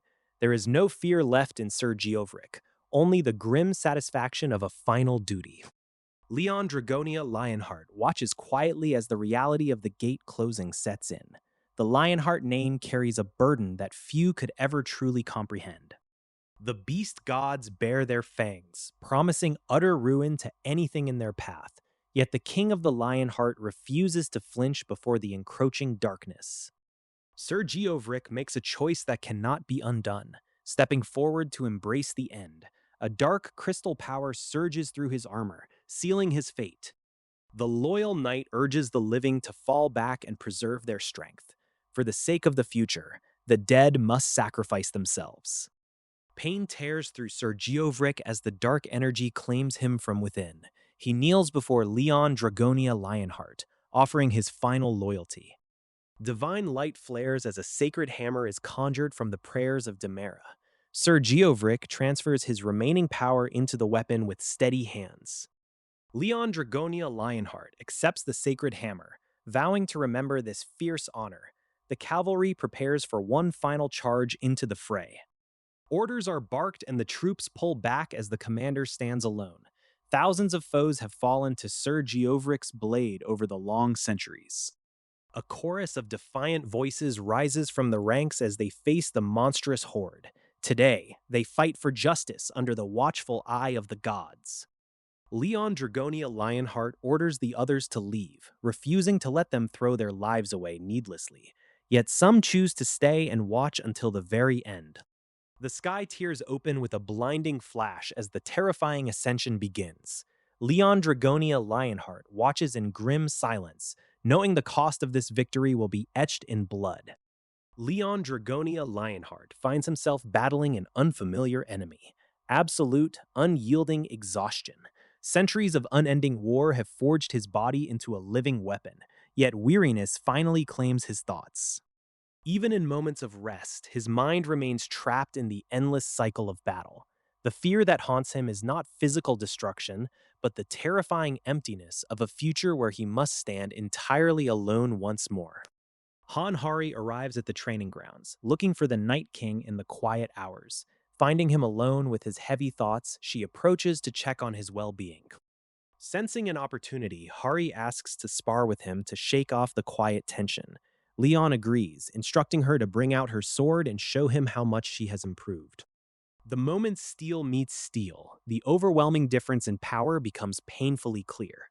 Leon moves with the lethal precision of a centuries-old veteran, effortlessly breaking through her guard. He critiques her stance with brutal honesty, correcting the smallest fractions of a second in her reflexes. To Leon, a sloppy stance is an invitation to be wiped out on the battlefield. Pushed to her absolute limits, Hari struggles to keep up with his relentless onslaught. Every strike he delivers carries the weight of a warrior who refuses to leave survival to chance. As she catches her breath, Leon points out that efficiency is the true path to victory. Big, flashy movements only create openings for an enemy looking to take you out. When Hari questions the grim reality of dying for a cause, Leon delivers a chilling perspective. He challenges her to realize that copying hollow traditions means nothing if she has no one specific to dedicate her honor to. Realizing she has no ready answer, Hari stands in silence as Leon dismisses her to go rest. The harsh lessons of a veteran leave her with plenty to ponder. Elsewhere, the robotic assistant Kirik consults with Hari about Leon's growing stress levels. Analyzing his biological reactions, Kirik concludes that the Night King requires mental relief and entertainment. Kirik suggests video games as the optimal solution to stimulate dopamine and relieve organic stress. Hari struggles to picture the grim Night King sitting down to play games for fun. The goddess Ariana herself manifests to check on her devoted champion. She notes that after 200 years without rest, it is finally time for him to take a proper break. Ariana casually suggests that the ultimate form of rest and entertainment across time involves sharing intimacy with a partner. She even hints toward the red-haired Hari as a suitable companion. The Night King faces an unexpected reminder of human fragility when the goddess herself nudges him toward rebuilding a royal line.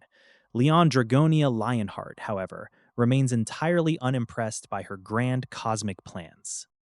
Back in the modern world, assistant manager Hari bursts into the king's space with urgent news about an event. Her enthusiastic delivery earns her a swift and painful reality check from the towering monarch. An accidental slip of the tongue nearly lands Hari in a catastrophic amount of trouble. Terrified by the king's intense glare, she stammers frantically to clear her name before things escalate further. Misunderstandings cleared, Hari guides Leon toward a glowing dimensional gate prepared specifically for his entertainment. The modern dungeon break concept takes on an entirely different meaning for a medieval conqueror. Stepping through the portal, they emerge into a lush, monster-filled forest designated as a private hunting ground. Hari excitedly explains the point system, ranking targets by size to spark a little competitive spirit. Leon takes up a bow, a weapon he rarely favors, and turns his legendary combat instincts toward the local fauna. What was meant to be a relaxing recreational hunt quickly turns into a masterclass in devastation. Orcs unfortunate enough to cross his path are wiped out with terrifying efficiency, treated less like worthy opponents and more like nuisance game. Leon collects trophies with the casual coldness of a seasoned veteran. As they trek deeper into the woods, Hari marvels at his archery skills, recalling historical legends of divine archers. Leon reflects on ancient deities of the moon and hunt who favored ranged combat above all else. Spotting an unusual cursed totem among the fallen monsters, Leon uncovers a rare prize. Rather than keeping the immense bounty for himself, he instructs Hari to sell it and distribute the funds to overworked gate workers. Moved by his unexpected generosity, Hari realizes the fierce king is showing a rare moment of genuine kindness. For a man who spent centuries bearing an impossible war, a simple gesture of unselfish care hits extraordinarily deep. Days later, back at the Pantheon Guild training facility, Hari resumes her duties while checking in on guild logistics, but a routine visit to the high security supply room is about to uncover a deeply unsettling discovery. Investigating the whereabouts of Sir Geovrick's legendary hammer, Hari and her colleague approach the high tier containment unit. The heavy vault door slides open to reveal an empty chamber where an unstoppable weapon once rested. Frozen in absolute terror, Hari stares at the empty pedestal as the grim reality sets in. Something catastrophic has broken loose from storage, and game over is fast approaching. The hunters arrive at the Pantheon Guild headquarters, only to be immediately greeted by an outrageous entrance fee. The automated guardians demand a heavy toll just to set foot inside the sacred grounds. Hun Hari, assistant manager from the Korean Hunter Association, tries to keep things in order, but the exorbitant prices leave everyone questioning the true cost of chasing epic items. At the center of the exhibition stands a legendary artifact tied to the Night King himself. Leon Lionheart's holy hammer rests quietly, radiating an immense and terrifying pressure. The hammer possesses a consciousness of its own, forged with the soul of Geovrick and blessed by the goddess Demera. It refuses to let just anyone wield its divine might. Association President Lee Chan-soo receives the staggering news over the phone. An actual epic tier relic has surfaced, and its value is entirely off the charts. Back at the exhibition, arrogant challengers step up to claim the weapon for themselves. They treat Sir Geovrick's sacred hammer like a prize waiting to be won. The artifact immediately rejects the unworthy challenger with brutal force. A massive surge of divine backlash sends the arrogant hunter flying backward in defeat. Just when the crowd thinks the test is over, the guild's mechanical enforcers return with a new demand. They brazenly ask for a mandatory tithe to fund the Pantheon Guild's ongoing construction. Desperate to prove their worth and bypass the tests, another challenger steps up and manages to grasp the handle. But the hammer's true nature is far more demanding than anyone anticipated. Han Hari and the rest of the guild administrators lean heavily into the profits, proving that the Pantheon Guild's true power is commercial dominance. The hammer itself is merely a tool for gathering wealth.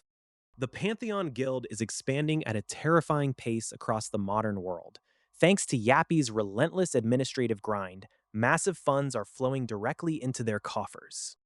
Deep within their high-tech facility, Yappy inspects the newly constructed infrastructure.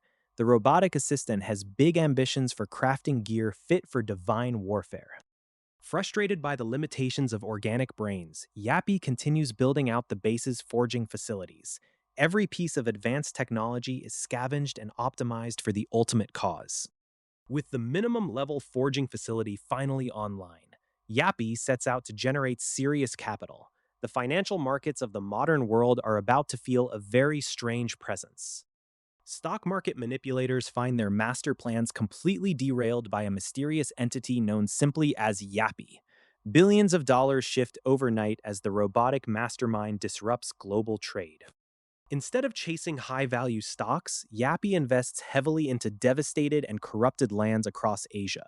While others see worthless dirt, the machine sees strategic real estate.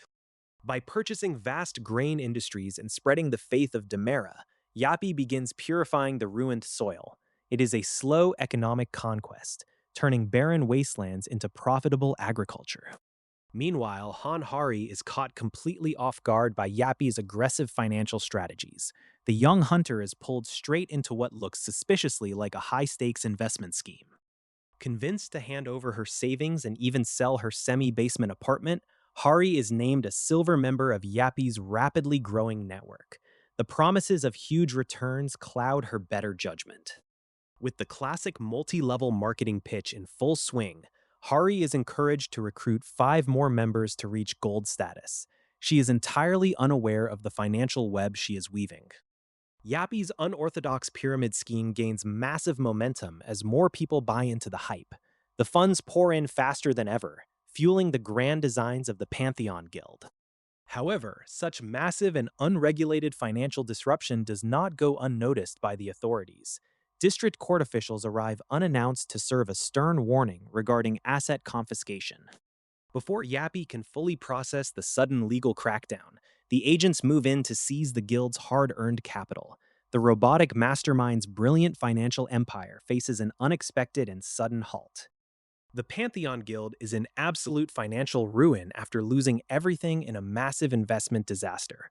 Employees panic as debt collectors close in, demanding millions of won with ruthless aggression. Workers and managers alike realize their life savings have vanished overnight into the stock market abyss. Despair sets in across the office as the staggering financial loss becomes painfully real. In a fit of absolute panic, the desperate employees start tearing apart the office infrastructure itself. They desperately try to salvage expensive pillars and storage items to cover their debts. Leon Dragonia Lionheart steps onto the scene, his intimidating presence instantly silencing the chaotic uproar. He looks down at the pathetic display with utter disdain for these inferior beings. Rather than punishing them, Leon calmly takes charge of the catastrophic financial crisis. He declares that he will act as the ultimate financial guarantor for their massive debts. With a single day granted to solve the impossible monetary dilemma, secret protocols are initiated. High-tech defense systems hum to life, bypassing all standard safety tests. Far away in the snowy plains of Heilongjiang, a group of orcs lounge around enjoying their plunder. They boast about human weakness and anticipate their next easy raid. Without warning, a streak of raw divine energy descends from the upper atmosphere like a falling star. The blazing projectile streaks down toward the unsuspecting orc stronghold with terrifying speed. Global Defense Headquarters in the United States plunge into a state of sheer panic.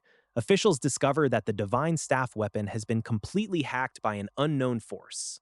Technicians sweat profusely as the passcode pattern reinforces itself beyond any known human decryption limit. Billions of possible combinations lock out the world's best supercomputers in seconds. The orbital weapon locks onto its target destination right over the Jilin Republic. American ministers stare in disbelief as the countdown reaches its absolute zero. Accusations fly during emergency diplomatic conferences as international tensions reach a boiling point. Leaders scramble to dismiss the strike as an elaborate deepfake conspiracy. Back at the base camp, the surviving orcs wonder how their peaceful occupation turned into such a disaster. They try to figure out their next move while surrounded by mounting pressure. Suddenly, a high-tech armored combat unit breaches the stronghold with devastating precision. The mechanized juggernaut unleashes hell on the known Hammond species without a moment of hesitation. The armored warrior cuts down everything in its path with mechanical efficiency and overwhelming might. Standing victorious over the fallen enemies, the pilot delivers a furious demand for his lost funds. Deep in the modern underground facility, automated security systems drop into full assassination mode. Heavy mechanical units step forward to clear out the intruders with ruthless efficiency. The corridor turns into a chaotic battlefield as metal collides with brute strength. Shell casings fly through the air while robotic blades carve through the opposing ranks. With firearm restrictions fully lifted, the automated armor unleashes a devastating storm of high-mass ammunition. Nothing in the room can withstand the relentless barrage of fire. Adamantite axes swing with enough kinetic force to test the limits of the mechanical chassis.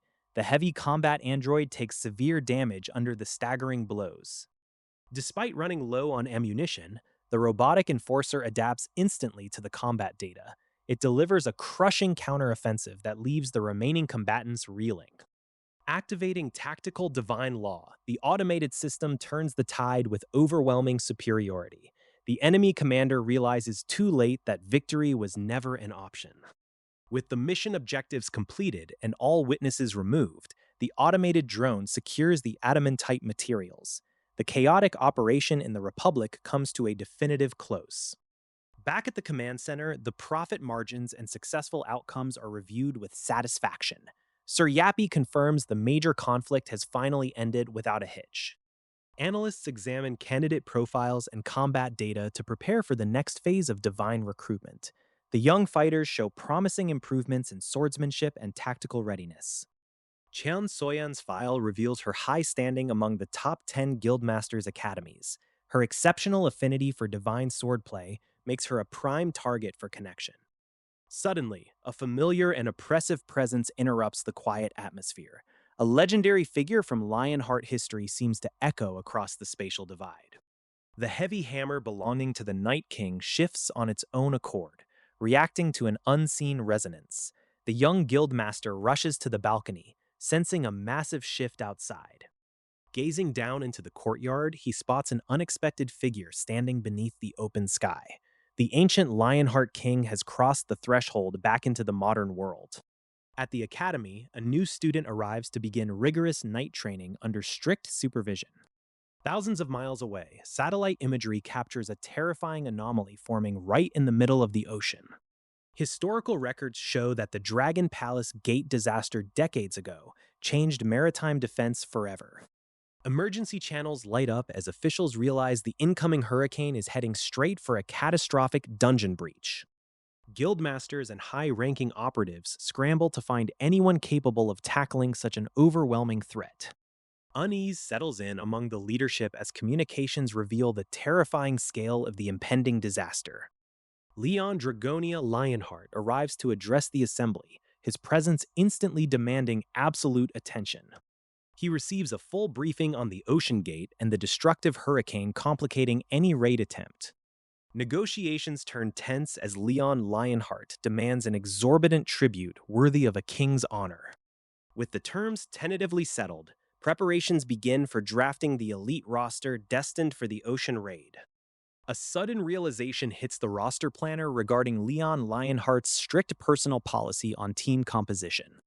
The skies above South Korea's first fleet churn with military choppers as Leon Dragonia Lionheart touches down. The local commanders rush to greet the Night King, treating his arrival like a visitation from a living god.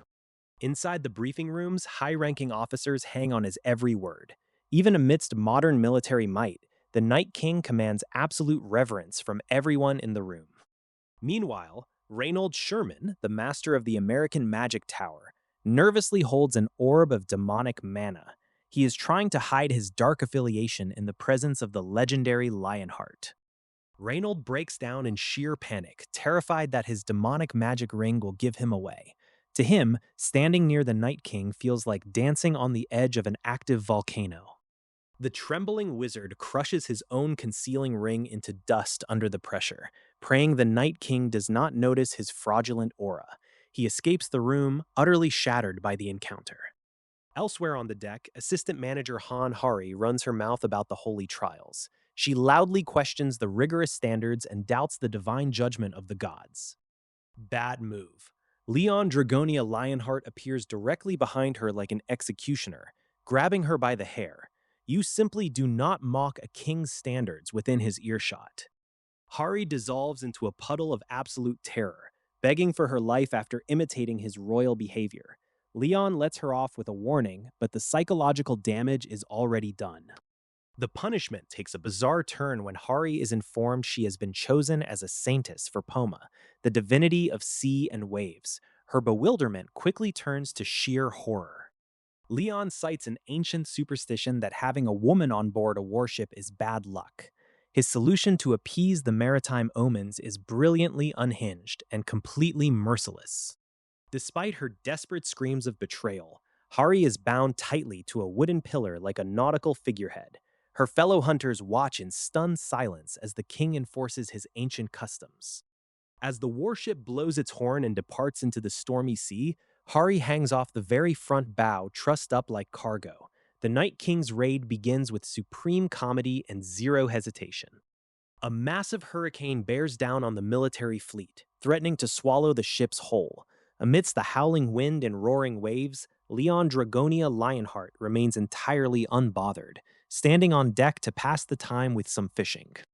With a casual flick of his rod, Leon reels in an impossible catch straight out of the churning deep.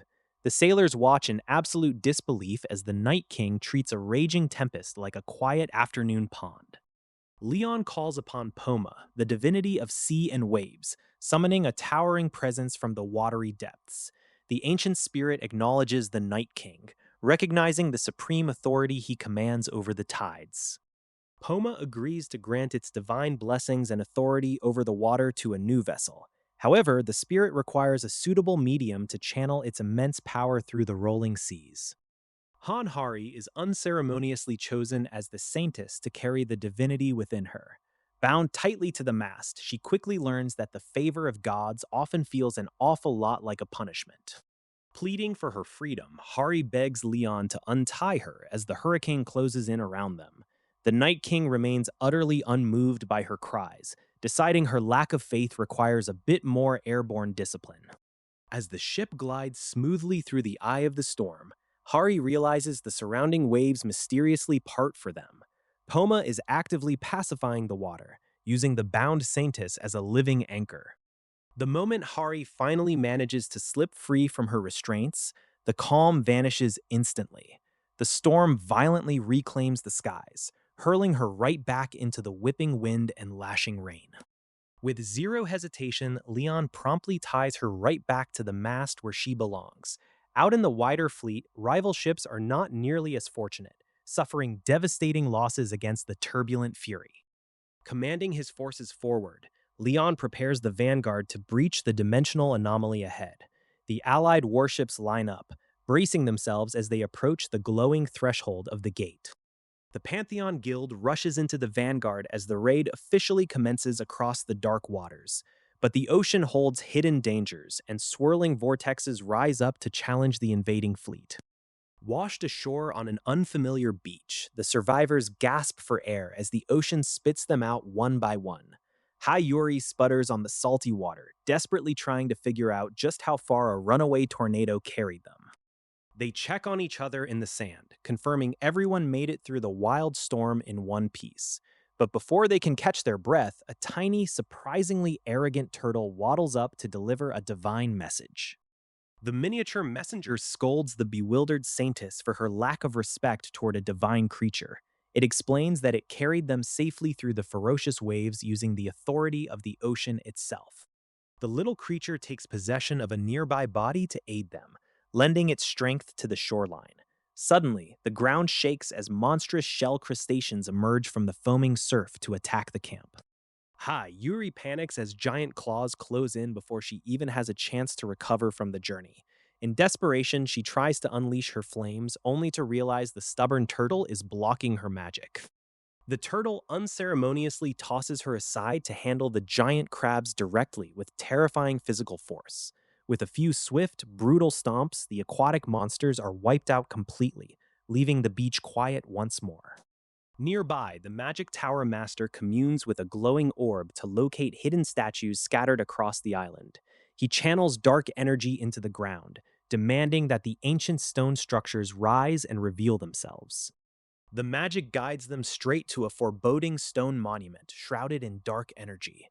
Li Yongguan and the guild members analyze the ominous quest objective, realizing they need to destroy 3 specific statues to clear the area. They discuss the mysterious mechanics behind the gate and the ominous presence of Geovric weighing on their mission. With intelligence gathering proving difficult, they agree to fall back temporarily and regroup with the Maverick Guild. Back at the main camp, the hunters celebrate surviving the initial monster onslaught on the beach. However, a sudden realization hits the team when they check their status buffs and sense an alarming absence. The massive 30-kilometer demon resentment buff that usually blankets the area has completely vanished. They check their connection to Leon Dragonia Lionheart in sheer panic, only to find his overwhelming aura is nowhere to be felt. Deep beneath the ocean waves, an ancient slumber finally comes to an end in a forgotten underwater shrine. Leon Dragonia Lionheart stirs in the depths, having spent centuries feasting on seafood, and prepares to surface with an insatiable appetite. The little robot creature finds itself surrounded by strange, skittering crab monsters in the dark depths. Instead of hostility, the creatures treat it with bizarre reverence, chittering away like loyal followers. Elsewhere, the raid team searches through the misty woods, worried about missing members. Mistral and the other hunters regroup, trying to make sense of the scattered squads and missing personnel. Mistral realizes she is speaking with Alan Taylor, the S-rank hunter ranked 6th in the Maverick Guild. What should have been a tense professional introduction quickly turns into a starstruck fan moment. Before the hunters can catch their breath, a system notification flashes across the sky, signaling the first wave. Colossal sea monsters emerge from the churning water, plunging the area into an immediate crisis. The frontline defenders struggle against the relentless tide of beasts without their usual buffs. Shields shatter under brutal impacts as the sheer weight of the monster wave threatens to overwhelm them entirely. Mistral leaps into the fray, relying on her agility and combat instincts to carve through the advancing horde. But the monsters keep coming, proving far more resilient than standard A rank threats. Just as the situation looks dire, the horde is suddenly cleared in the blink of an eye. The hunters stare in stunned disbelief at the absolute devastation left in the wake of the overwhelming power.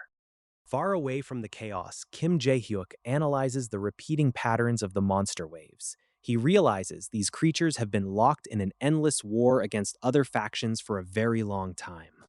Jae-hyuk investigates a hidden cave behind a roaring waterfall, uncovering remnants of a forgotten civilization.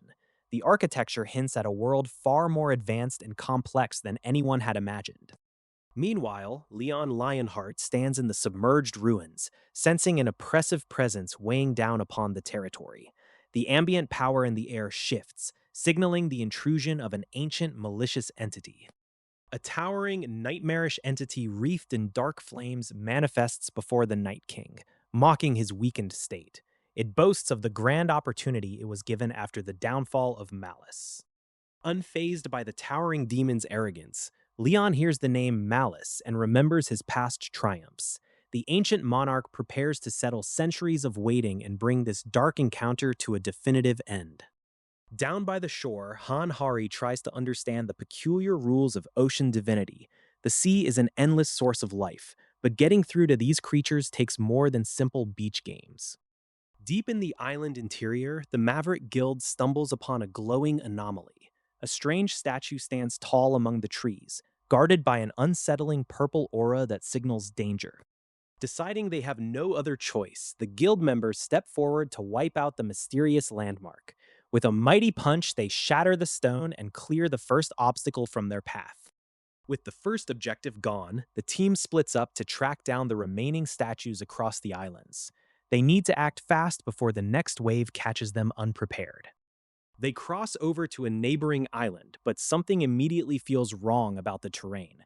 Scraps of metal and heavy artillery debris litter the coastline like a real battlefield.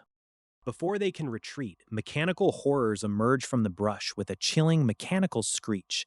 These monsters are packing real firearms, turning a routine quest into a nightmare. Explosions light up the tree line as heavy artillery fire rains down on the bewildered hunters.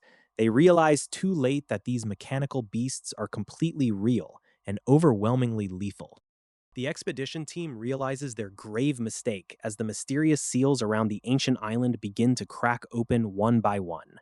Han Hari watches in mounting dread as the terrifying magical aura suppresses everyone on the field.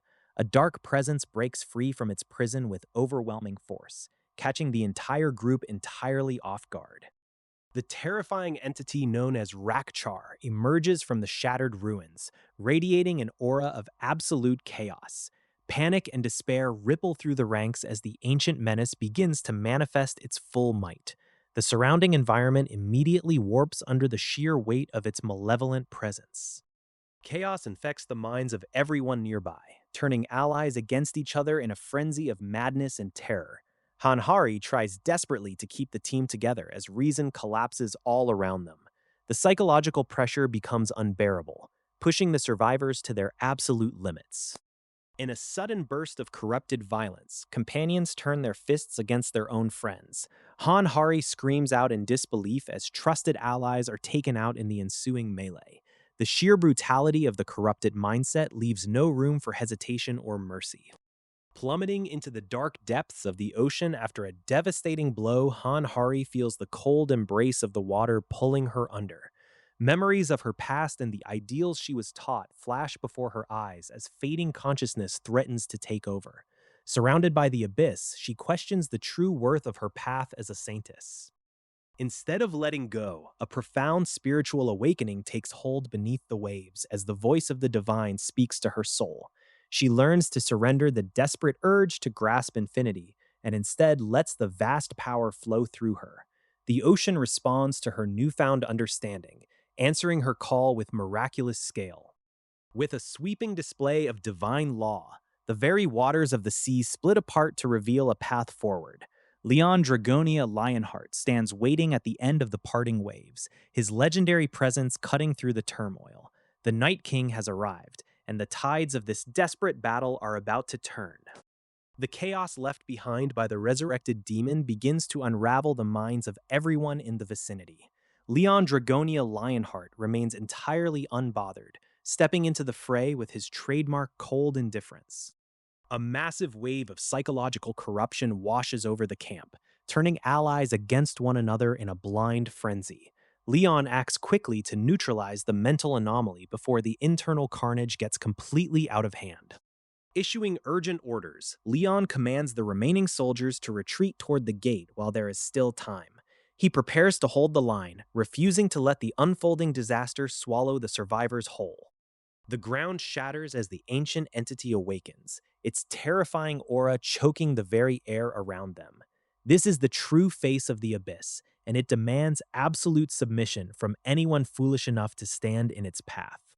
Heavy artillery opens fire with divine-infused rounds, raining explosive devastation down upon the colossal beast. The monster shrugs off the initial barrage, retaliating with a catastrophic surge of dark energy. A towering wall of dark water threatens to crush the entire defensive position in a single crushing sweep. Facing seemingly certain doom, Leon taps into the sacred arts to alter the very flow of the tide. The divine wave manipulation turns the enemy's own elemental onslaught back against them, buying precious seconds. Yet the monstrous threat is far from finished, setting its sights squarely on the retreating troops. An unexpected ally emerges from the local tribes, utilizing strange powers to seal the active gate and stall the enemy. Every second bought brings the survivors closer to a safe escape from the doomed zone. Empowered by the blessing of the sea's saintess, Leon gains a staggering tactical advantage across the watery terrain. He strides effortlessly across the surface, preparing to deliver a punishing counterattack. With a burst of blinding speed, Leon closes the distance and unleashes the full wrath of House Dragonia. The colossal beast lashes out with countless tentacles, but the Night King dances through the danger with cold precision. Explosions of divine light tear through the dark canopy as Leon trades devastating blows with the archdemon. The sheer scale of their clash threatens to level the entire island beneath their feet. Beams of corrupt energy carve jagged trenches through the earth, yet Leon presses forward without a hint of hesitation. He channels his inner fury into a blinding flash of righteous judgment. The battlefield erupts in a blinding supernova of flame and divine pressure that leaves onlookers completely speechless. Leon stands at the epicenter of the cataclysm, a solitary pillar of absolute authority. Even as the dust settles, unexpected assistance arrives from the most peculiar allies imaginable. The local crab warriors lend their grip to help secure the remaining threats, paving the way for a decisive finish. Raising his glowing spear high above the ruins, Leon calls upon the ultimate technique of his lineage. With a roar that echoes across the realm, he unleashes the divine flames of war to purge the darkness once and for all. The divine punishment descends from the heavens, searing the battlefield with holy light as Leon Dragonia Lionheart stands resolute. Every demon in the vicinity is wiped out in a brilliant flash of incandescent power. Even as the dust settles, the monstrous beasts roar in defiance against the Night King, but Lionheart refuses to show any mercy to the remnants of the Dark Horde. Surrounded by his troops and allied forces, Leon coordinates the evacuation of the Gate Zone. His tactical mind remains razor-sharp amidst the chaos of war. The portal begins to close as the last of the allied forces pull back to safety. Leon takes one final look at the fading battlefield before turning his mount around. A lingering beast tries to taunt him from afar, screaming curses about cowardice and honor. Leon simply smirks at the empty provocation, knowing the battle is already won. With a final deafening roar, the gate slams shut, sealing the threat away. The immediate crisis on Earth is over, but the world is left in absolute uproar. News of the Archduke-level demon spreads across global media outlets, shocking humanity. Yet the public relief is palpable, knowing that heroes stepped up to withstand the overwhelming corruption. Leon meets with the president to formalize their alliance and secure a path forward. Amidst the diplomatic handshakes, humorous misunderstandings arise regarding statues built in his honor. The local tribes begin treating the Night King's companions with mere religious devotion. The resulting protests and awkward denials bring a brief moment of levity to the tired leaders. Just as peace seems attainable, urgent intelligence arrives from North Korea. All satellite feeds over the region have gone entirely dark, signaling a terrifying new development. In the ruins of Pyongyang, rogue factions have begun experimenting with dimensional technology. Reynolds Sherman meets with opportunistic local leadership eager to harness demon power for their own dominance. A reckless ritual is hurried through the pouring rain, tearing open dimensional holes. The summoned Archduke emerges, but its body is battered and riddled with severe injuries. Desperate for sustenance, the wounded demon immediately turns its hunger toward the summoners themselves. It feeds ruthlessly on the gathered cultists to recover its lost strength. Deep in the shadows, a mysterious master watches the chaos unfold with sinister delight. With the dimensional barriers compromised, the dark forces prepare to strike wherever they please. The coastlines of the modern world bustle with strange new inhabitants as the Kikirik tribe settles into the beach cities. Working alongside the Pantheon Assurance Service, these unusual creatures find their own place in a society reshaped by gates. The queen finds herself registering at an administrative office, though the sheer cost of her new lifestyle leaves her staggering. 19 trillion won for a simple service bill is enough to make anyone question their financial standing. Leon Dragonia Lionheart swoops in to offer a ride, pulling her onto his mount with typical royal authority. She is whisked away to the guild, barely having time to process the sudden change of scenery. Instead of mere transportation, Leon hands over official property rights, granting her land to manage and call her own. She is stunned by the sudden generosity, trying to wrap her head around her new noble status. Accepting her new position with a mix of awe and disbelief, she formally thanks the king for the unexpected honor. Even if his commanding presence feels overwhelming, her place among the elite is now secure. Deep within the Pantheon Guild's workshop, Beatrice reviews the latest magical experiments alongside Leon. They observe the strange mechanics of gates and demonic energy, probing the secrets of forces that threaten humanity. The conversation shifts to the state of the world, where mundane quests have been replaced by real battles against corrupted souls and dark entities. The system itself seems rigged, pushing desperate people toward dangerous paths. Demons are on the move, acting with coordinated intent and attempting to manipulate the awakened across South Korea. Leon listens closely as Beatrice reveals alarming reports about forces trying to control the gates. Beatrice proposes a daring strategy, using a powerful artifact to anchor a brand new gate under their own control. Leon considers the bold idea, weighing the risks of tampering with such immense mystical power. To summon a gate of their own, they will need an immense quantity of mana stones as fuel. Fortunately, the Night King knows exactly where to find such resources in abundance. Leon issues a sweeping command to rally the entire guild for a massive coordinated campaign across the peninsula.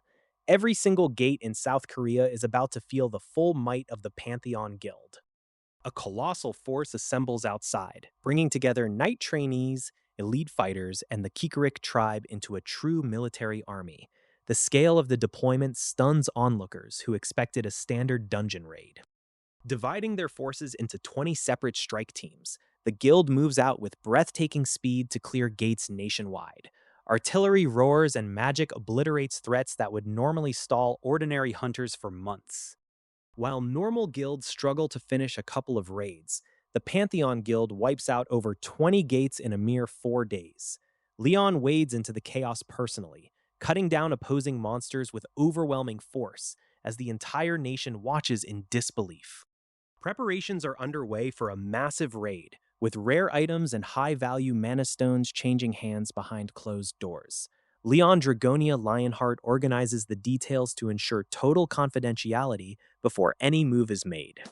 The team members are sworn to strict secrecy about the operation's true nature. Trusted allies agree to keep the association in the dark, laying the groundwork for an unrecorded journey. A ritual circle flares with intense purple energy as coordinates are locked in. Beatrice channels her power to weave an artificially made gate, tearing open a pathway to another realm.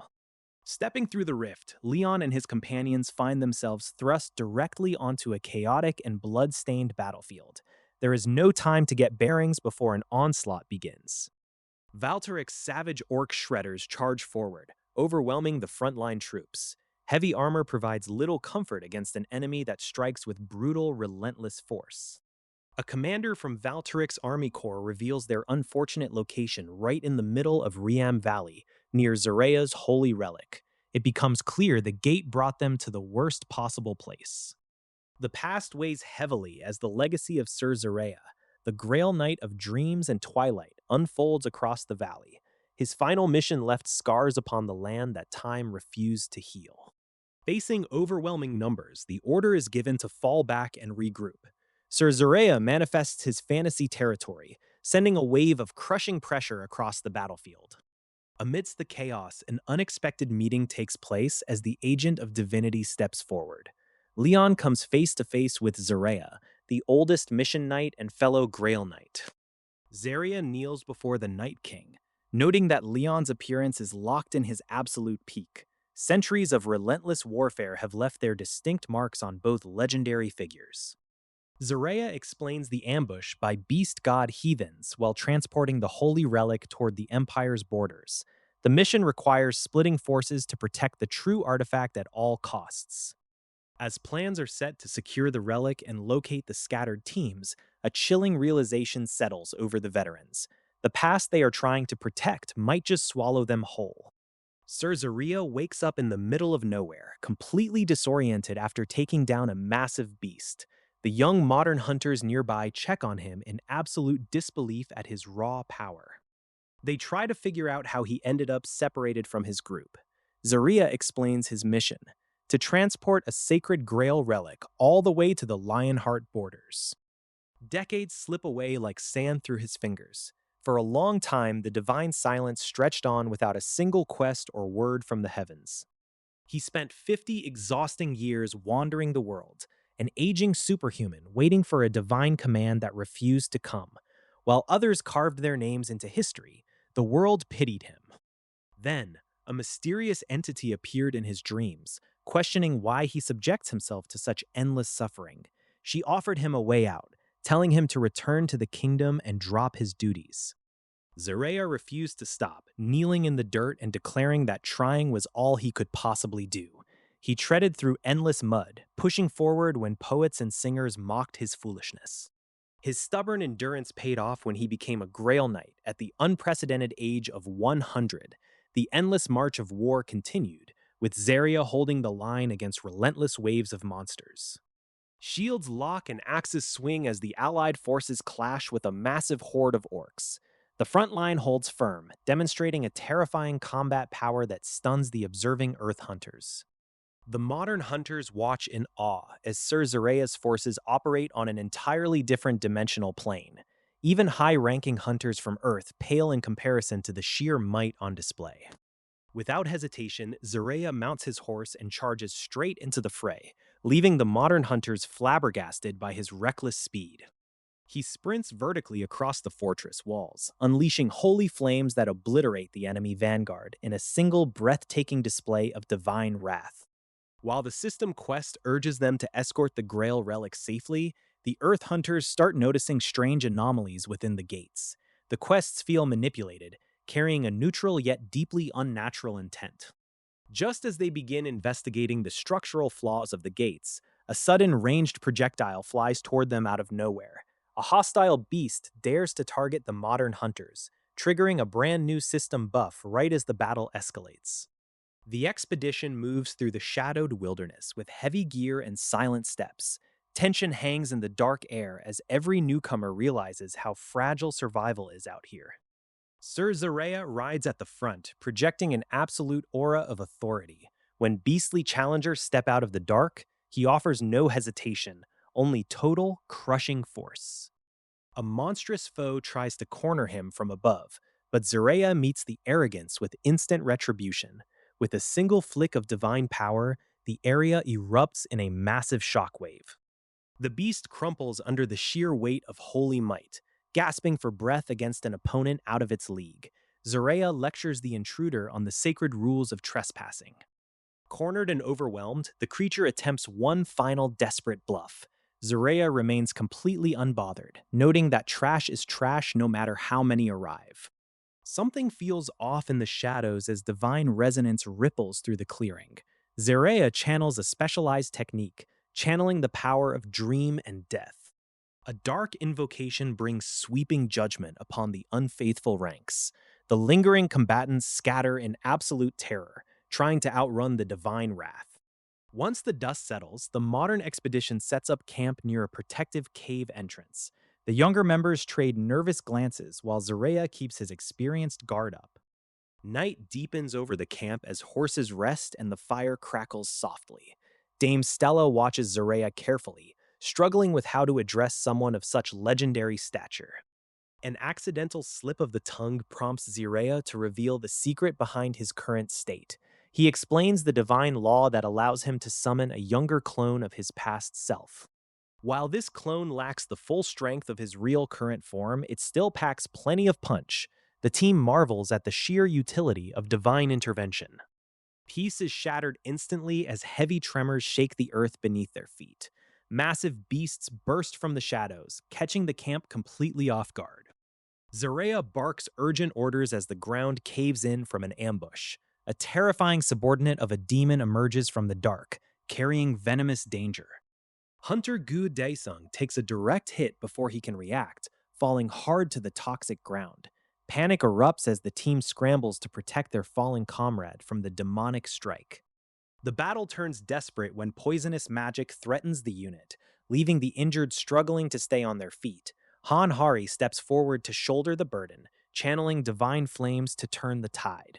Even under strict divine laws, sheer willpower bends the rules of engagement. With a blazing surge of divine energy, the threat is wiped out in a flash of brilliant light. The enemy crumbles under the overwhelming display of power, leaving scorched earth in its wake. It is a decisive strike that secures the immediate perimeter. As the smoke clears, the team addresses the lingering threat of coral poison left by the Empire's dark mages. Fortunately, the right antidote is prepared just in time to prevent further complications. Every member pulls together to ensure everyone makes it through. Sir Zarea reveals the harsh reality of his condition, knowing his time in this form is drawing to a close. Rather than lamenting his fate, he accepts the sacrifice needed to protect the holy relic. His unwavering loyalty to the Lionheart remains absolute to the very end. A mystical presence manifests as the Lady of Death arrives to claim her loyal servant. Sir Zarea greets his final moment with profound peace, passing the torch to those who remain. The sacred duty is handed down without a single trace of hesitation. Attention shifts to the sprawling green menace massing across the horizon. The Orc forces display an unusual level of organization, hinting at a charismatic leader pulling the strings. Leon Dragonia Lionheart surveys the tactical situation with a calculated gaze. A private conversation between the Night King and Sir Zarea sheds light on centuries of relentless conflict. Surviving alone against overwhelming odds for 200 years forged an indomitable spirit. Sir Zarea expresses deep humility, but the king brushes away any need for apologies. The discussion pivots toward a grander experiment involving the loot and the true nature of this gate. Leon intends to see this timeline through to its absolute conclusion alongside his trusted comrades. The bonds forged in endless battles prove stronger than time itself. Orc encampments follow a brutally simple routine of eating, fighting, and sleeping under the open sky. However, this predictable lifestyle makes them prime targets for covert night ambushes. Chaos erupts as sudden explosions tear through their supply storage. As the camp burns into the night, the architects of the surprise raid watch the panic unfold with grim satisfaction. The scent of blazing beasts fills the air, marking another step in dismantling the enemy's host.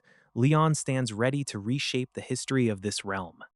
The weight of the Lionheart Kingdom rests squarely on the shoulders of its towering ruler.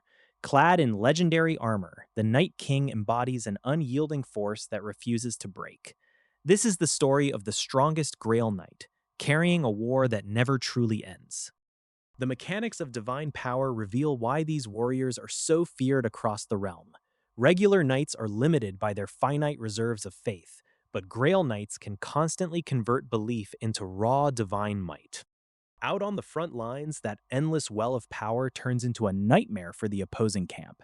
Enemy commanders panic as the assault continues round the clock without a single pause for rest.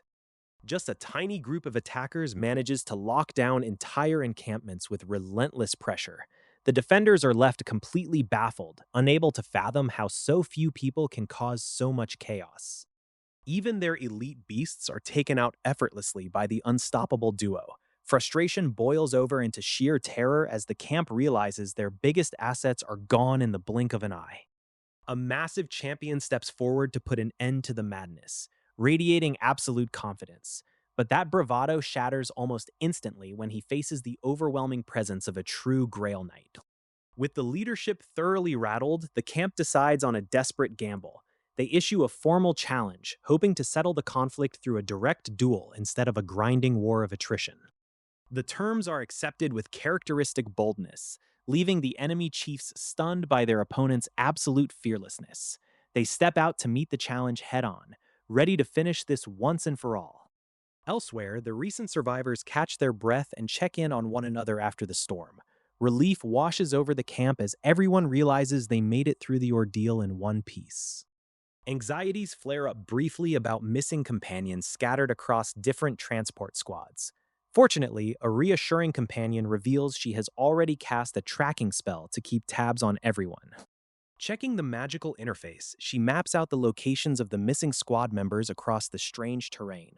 Most signals are accounted for, but one particular reading points toward a much bigger puzzle.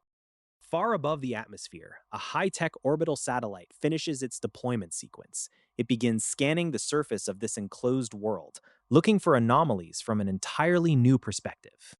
The orbital scanner zeroes in on a massive concentration of high energy originating directly from the Lionheart Kingdom. The machinery processes the data, recognizing the sheer magnitude of power locked down below. The surveillance equipment zooms in on the source, picking up an imposing figure clad in magnificent golden armor. The system operators can barely believe their eyes as the mysterious king catches them spying. The armies assemble beneath a heavy sky, the tension stretching tight before the clash begins. Leon Dragonia Lionheart watches from the sidelines, analyzing every movement of the approaching force.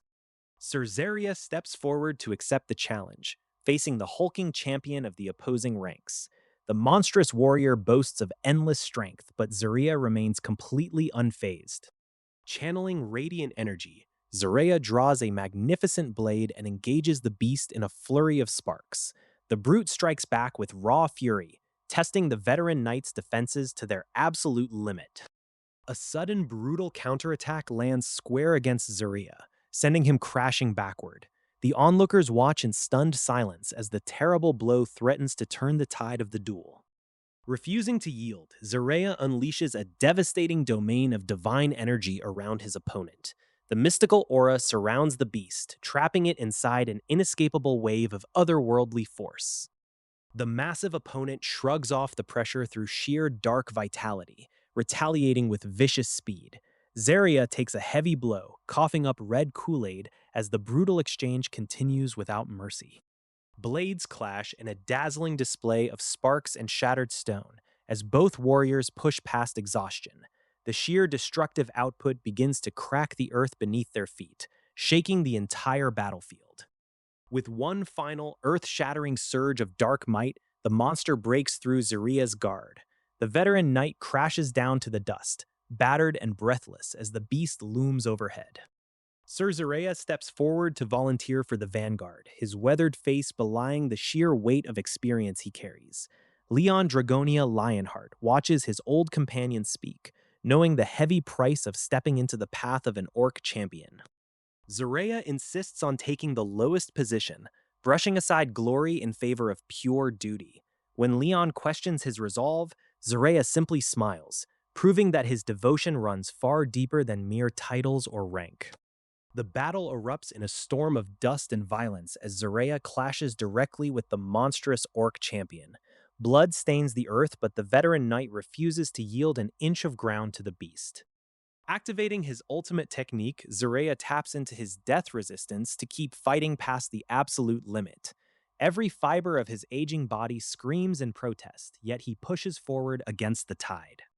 With one final, earth-shaking blow, Zarya claims victory over the champion, leaving the battlefield stunned into silence. He stands alone amid the carnage, having spent nearly everything he had to win.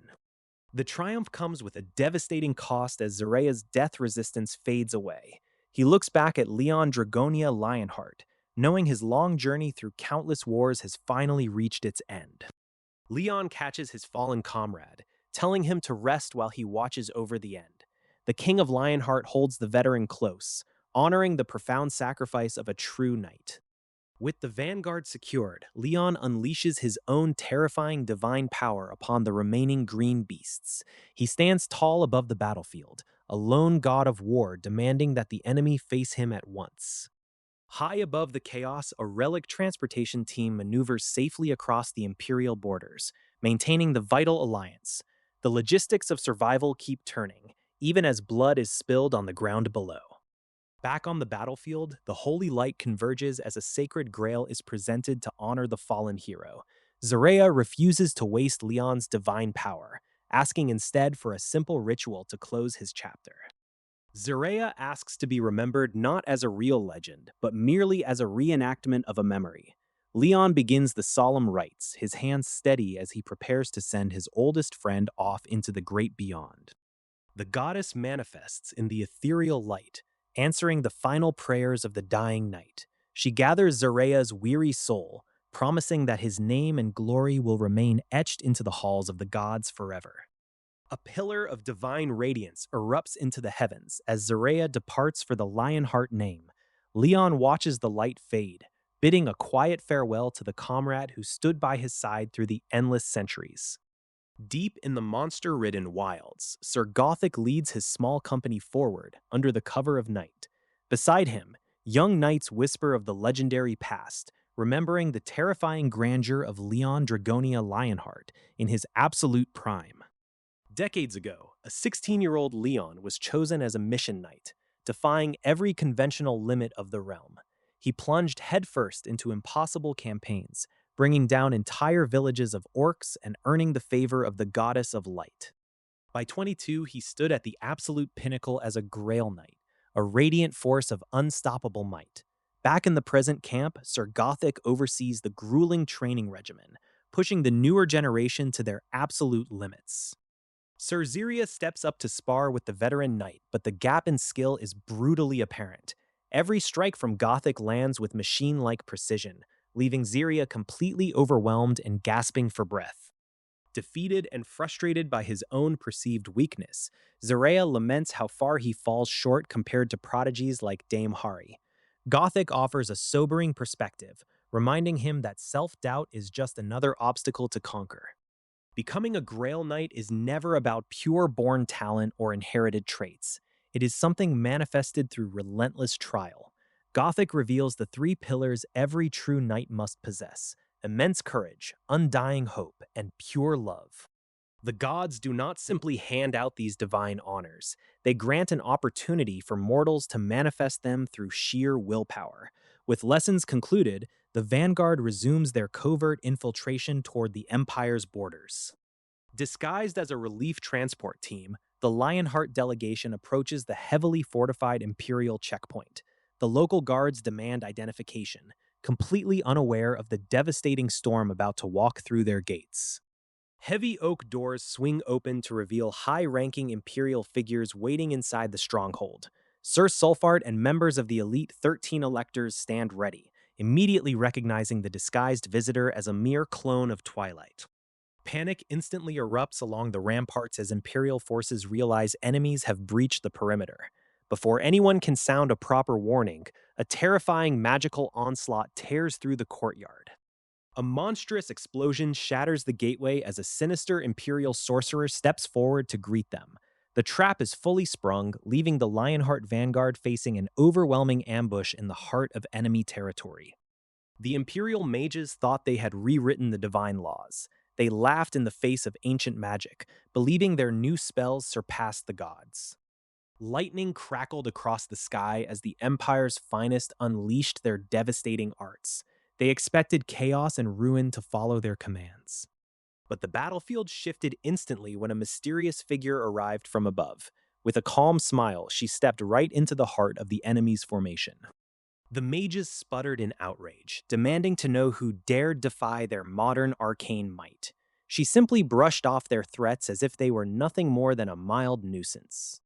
Spells flew in a blinding storm of fire and light, yet every offensive measure they threw at her bounced off harmlessly against invisible barriers.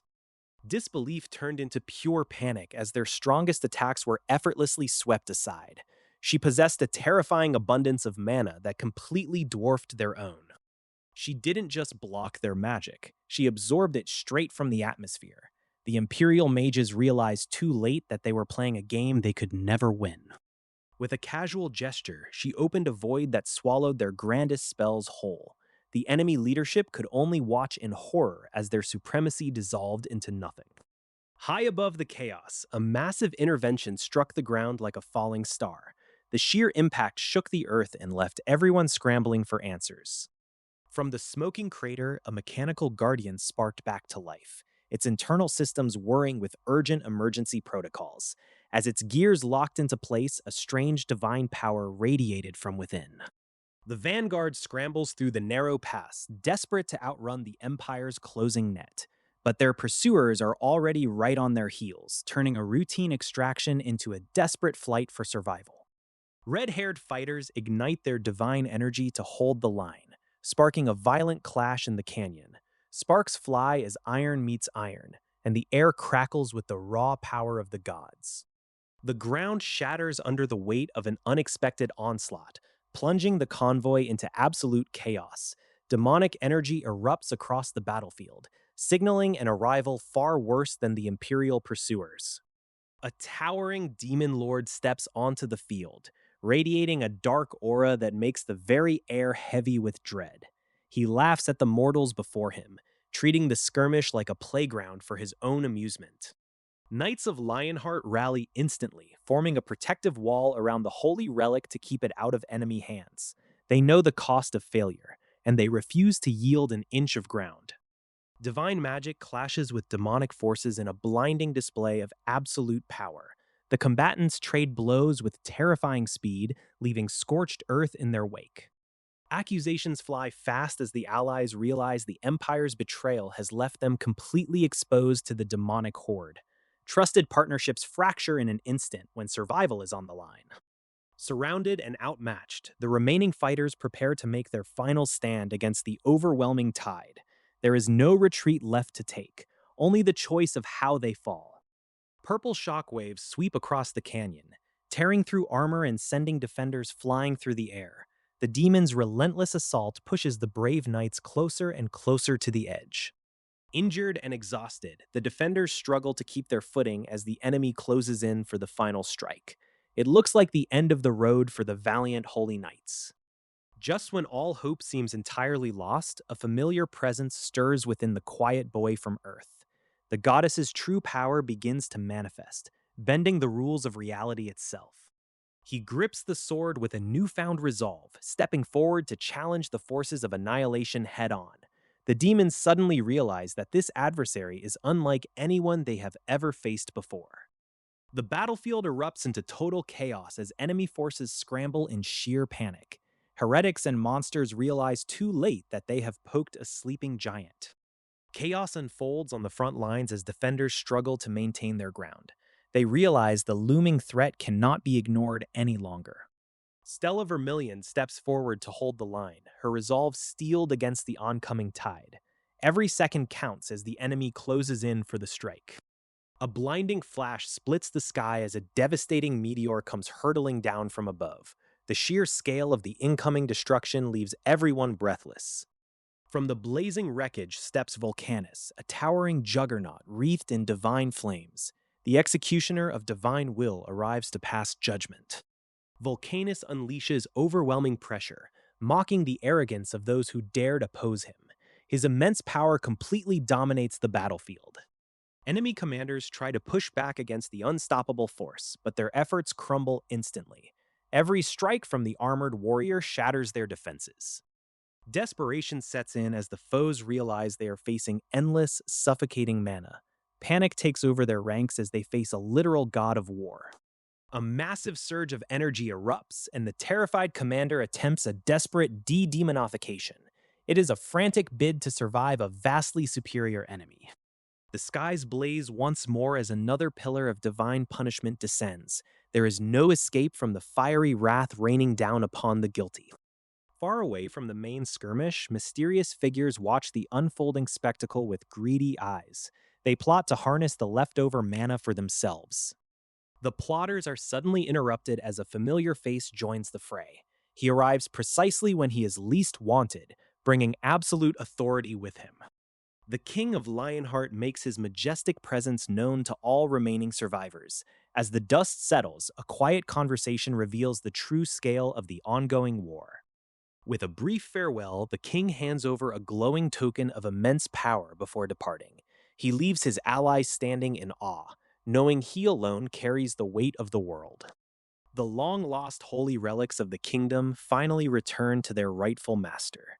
Leon Dragonia Lionheart inspects the heavy crates, knowing that each artifact carries the weight of centuries past. Golden light floods the chamber as the ancient cases are unsealed. For an immortal knight who has fought endless wars, these pieces of history are old friends returning from the dark. Meanwhile, down in the bustling streets of modern civilization, guild associates handle the logistical nightmare of high-tier appraisal. Every corner hums with supernatural energy and exorbitant fees. Even official evaluations come with a staggering price tag that leaves seasoned professionals speechless. But when dealing with divine relics and legendary gear, nothing in this world is cheap. Familiar faces gather in the modern facility, bringing a touch of the old world into the new. Everyone is trying to find their footing in a society that moves far too fast for battlefield veterans. High above the bustling city streets, Leon Dragonia Lionheart sits quietly with Beatrice, sharing a rare moment of calm. Royalty from another era, they watch the modern world spin on without a care. The appraisal process moves to the back rooms, where ancient weapons of unimaginable power are laid out on wooden tables. The sheer aura radiating from these artifacts fills the room with suffocating pressure. Appraisers struggle to assign value to gear that predates modern civilization by centuries. Every dagger and talisman carries a legendary history forged in divine fire and endless war. Then, a singular container draws everyone's complete attention, defying ordinary appraisal methods. As the lid shifts on its own, an overwhelming resonance fills the entire floor. It is the legendary sheath of Richard Lionheart, waking up after centuries of slumber. Golden lightning crackles through the air as the ancient relic recognizes its true master. Echoes of the past whisper through the chamber, carrying the dying wishes of the founding king. For his descendants and for the long war, the legacy must endure. Stepping out onto the terrace, Leon Dragonia Lionheart declares his absolute right to wield the divine artifact once more. The modern world watches in awe as a true king reclaims his birthright. Divine power surges back into his grasp, blinding everyone in a flash of holy radiance. The Night King has finally recovered his peak strength, and nothing in this world can stand in his way. With his peak power restored and the ancient sheath in hand, Leon Dragonia Lionheart sets his sights on the next massive step. Preparations for a brand new Night Order are finally complete. Through a great and blinding ritual that spans the stars themselves, the Night King prepares to summon a new era of war. The stage is set, and the heavens themselves are about to answer. The training grounds are alive with the clash of steel as cadets push through grueling mounted combat drills. Every individual is striving to master the precise application of divine law under pressure. Suho struggles to find an opening against an unyielding defensive line, his mount coming to a dead halt. Frustration mounts as the training exercise refuses to budge an inch.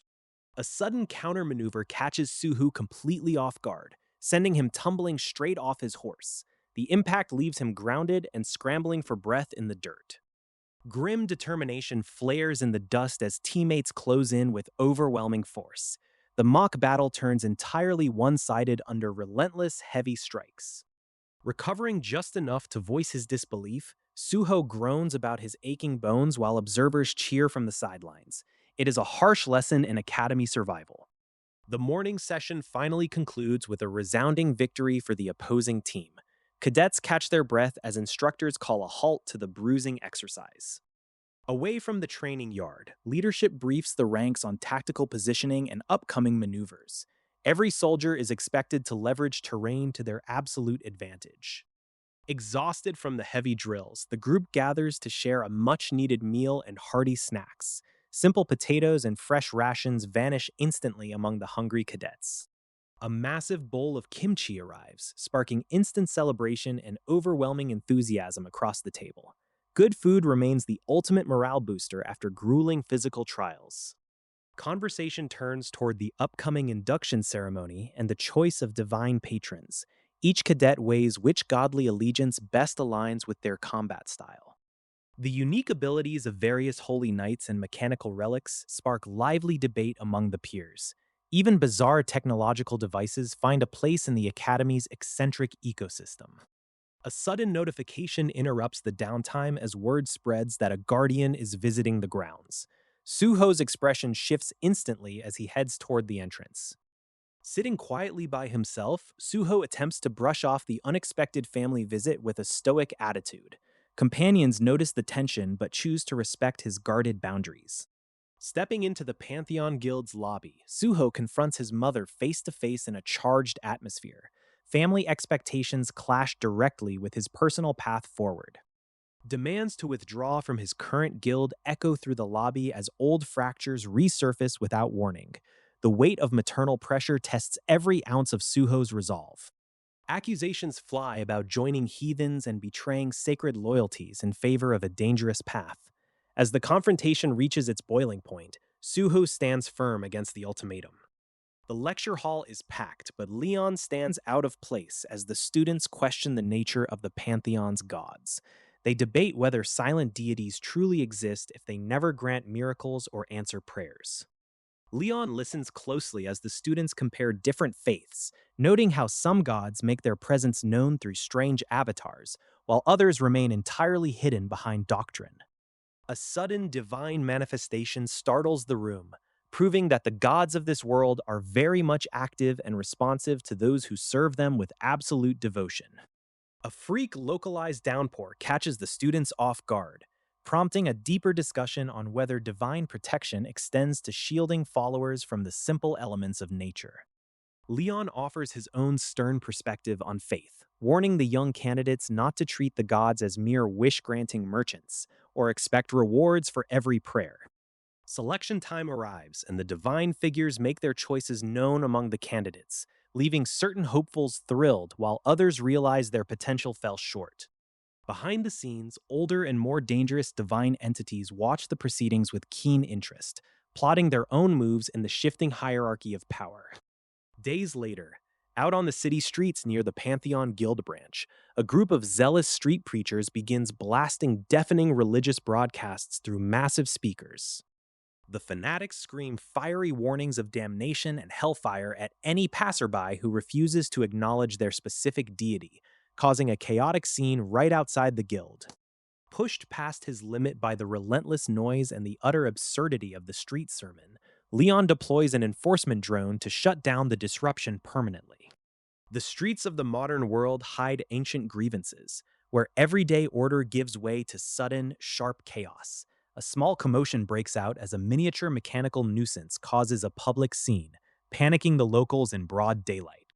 Panic ripples through the avenue as bystanders scatter from the bizarre spectacle.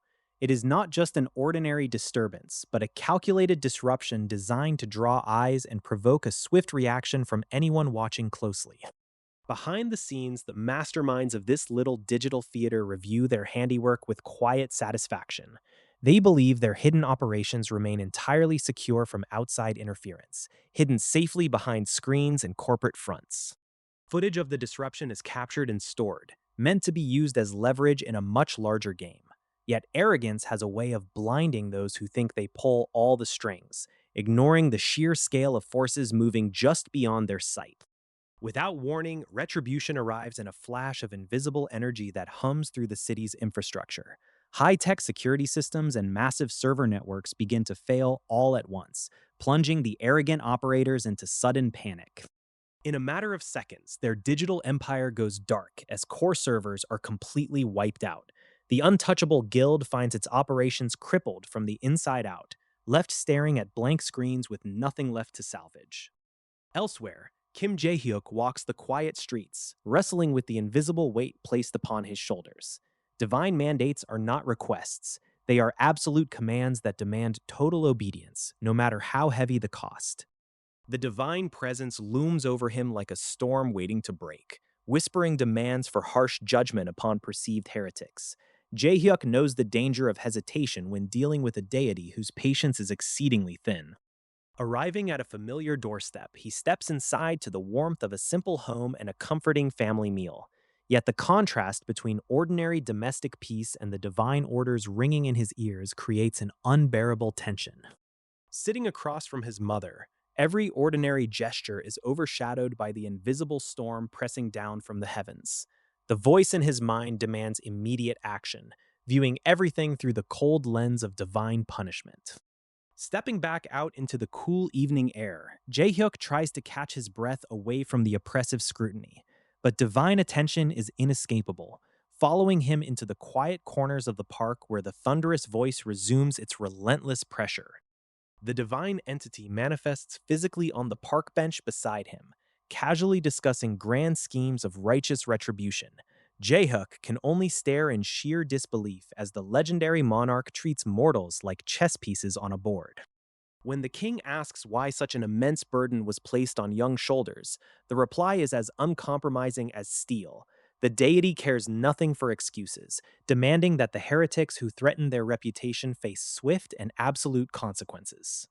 There will be no complex negotiations or cautious maneuvering against their enemies, only an overwhelmingly one-sided display of absolute power. The Night King makes his intentions entirely clear to his stunned subordinate. With a commanding gesture, the king rises from the bench and demands to be led straight to the enemy's doorstep. The real campaign of reckoning is about to begin, and there is nowhere left for the arrogant guild to hide. The memory of the past lingers as Park Yongshin recalls his early days fighting for survival in a harsh, unforgiving world. Long before the grand halls of power, he was simply another hunter clawing his way through dangerous gates. But a fateful encounter with a higher power changed the trajectory of his entire existence. Chosen to receive a miraculous system, he rose swiftly through the ranks to become a celebrated S-rank hunter. The world marveled at his newfound abilities, viewing him as a beacon of divine favor amid unending chaos. Yet beneath the surface, the seeds of a sweeping religious movement began to take root. Across the land, ordinary dungeons transformed into treasure troves under the watchful eye of the system. Believers praised the divine intervention that turned hopeless struggles into fountains of wealth and sudden fortune. The association could no longer deny the strange phenomena sweeping through the hunter community. Miracles were promised to those who showed absolute devotion, drawing masses of desperate people into the fold. Sick mothers were supposedly healed, and destitute hunters found sudden prosperity through fervent prayer and heavy donations. It looked like salvation to the masses, but the underlying mechanisms felt increasingly manipulative. When Leon Dragonia Lionheart steps into the gathering, his sharp eyes immediately pierce through the grand illusion.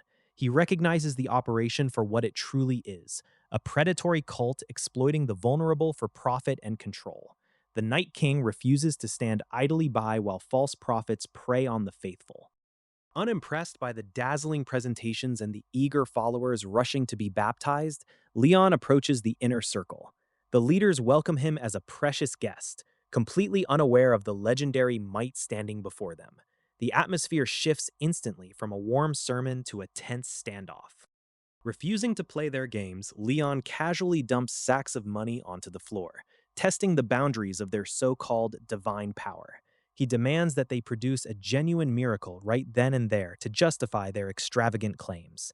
The preacher grows defensive, viewing his bold challenge as the height of arrogance. The cultists insist that absolute obedience to the pastor is the only path to grace and heavenly reward. They preach that questioning their authority is equivalent to defying the higher powers themselves. But Leon has spent centuries standing before actual divinity, making their theatrical posturing laughable. Tempers flare as the congregation begins to view Leon and his companions as dangerous blasphemers invading their sacred space. Fanatical followers screech in outrage, labeling the intruders as demonic threats that must be cast out immediately. The crowd surges forward, driven by blind fury and manipulated zeal. Comparing the Night King to a demon crosses a line from which there is no turning back. House Dragonia has endured centuries of grueling warfare, and insulting its monarch invites absolute ruin. Leon's expression darkens with a lethal pressure that causes the entire room to tremble. Channeling divine authority that dwarfs anything the cult could ever fake, Leon unleashes a crushing surge of energy.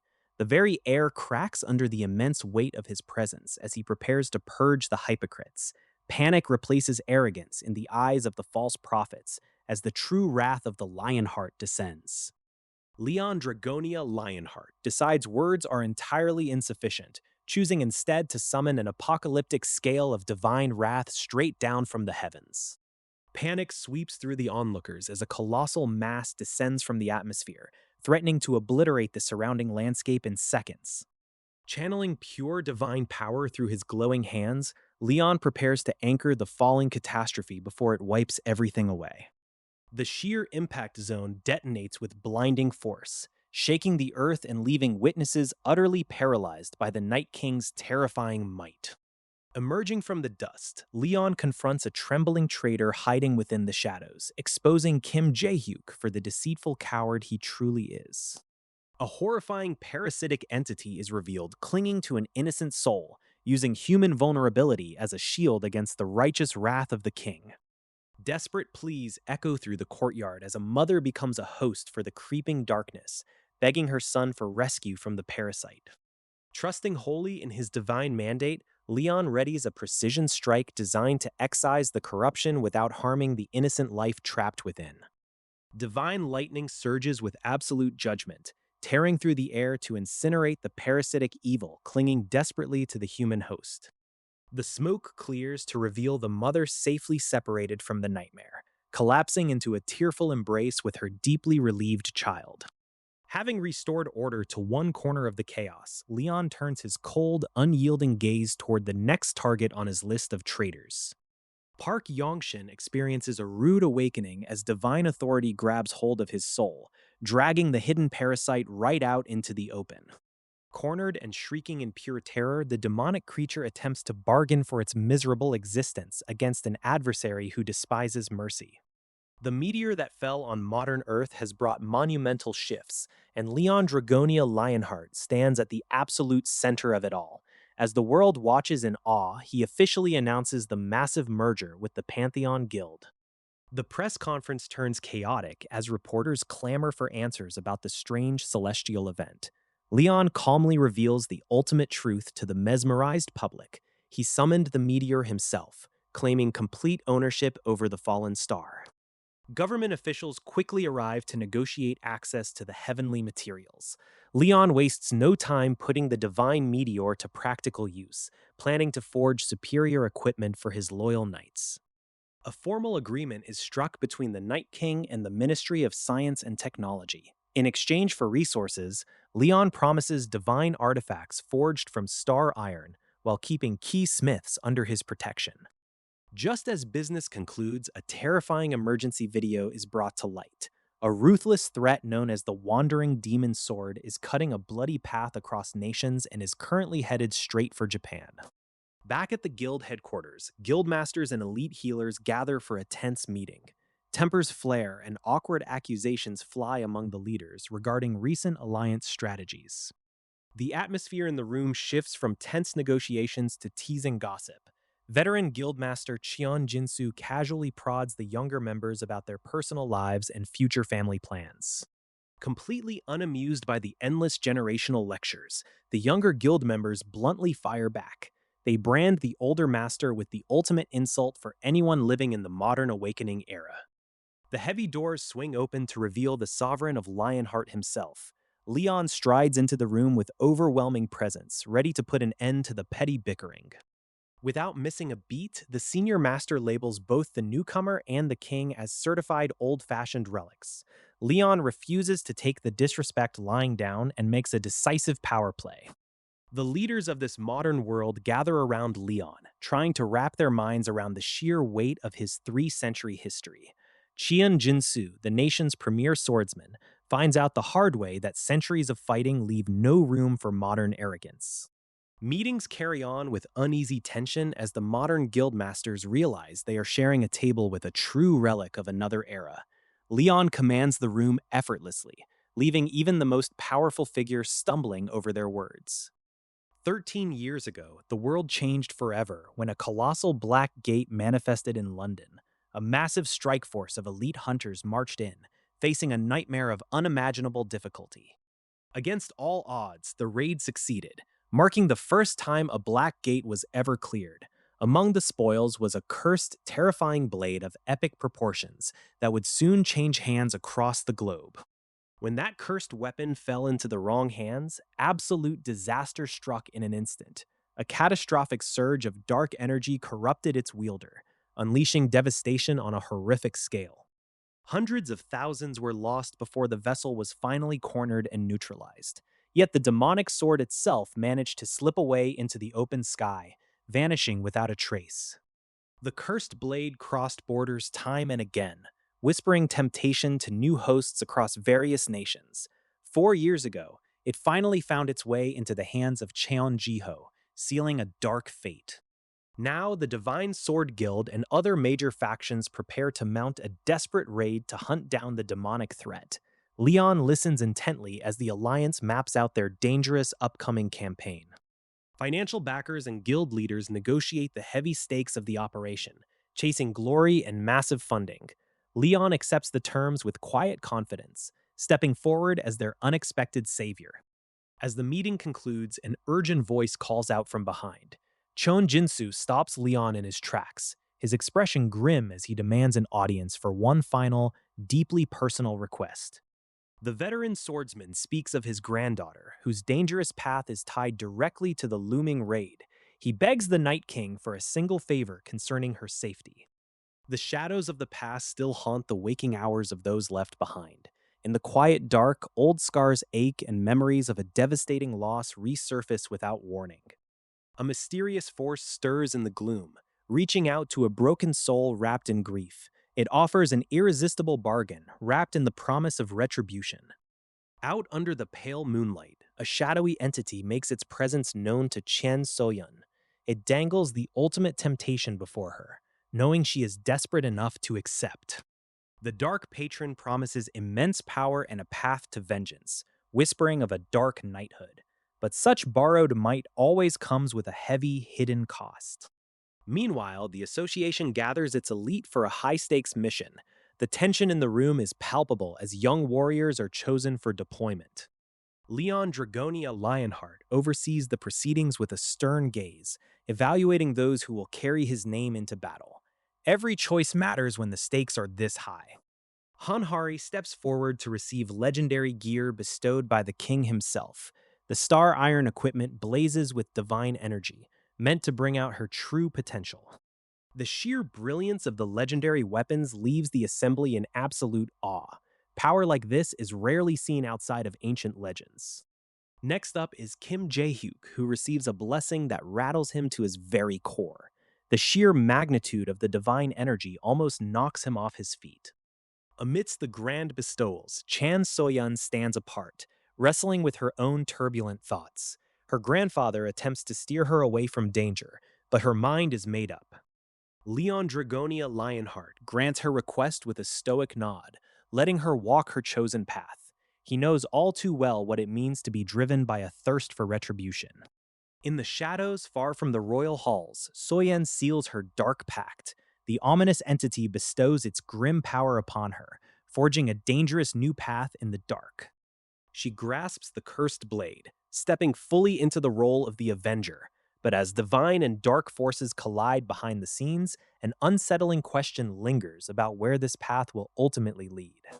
The goddess watches over the eternal struggle, her light offering guidance to those lost in the endless darkness. Yet even in the divine realm, whispers of vengeance linger among those who lost everything to the war.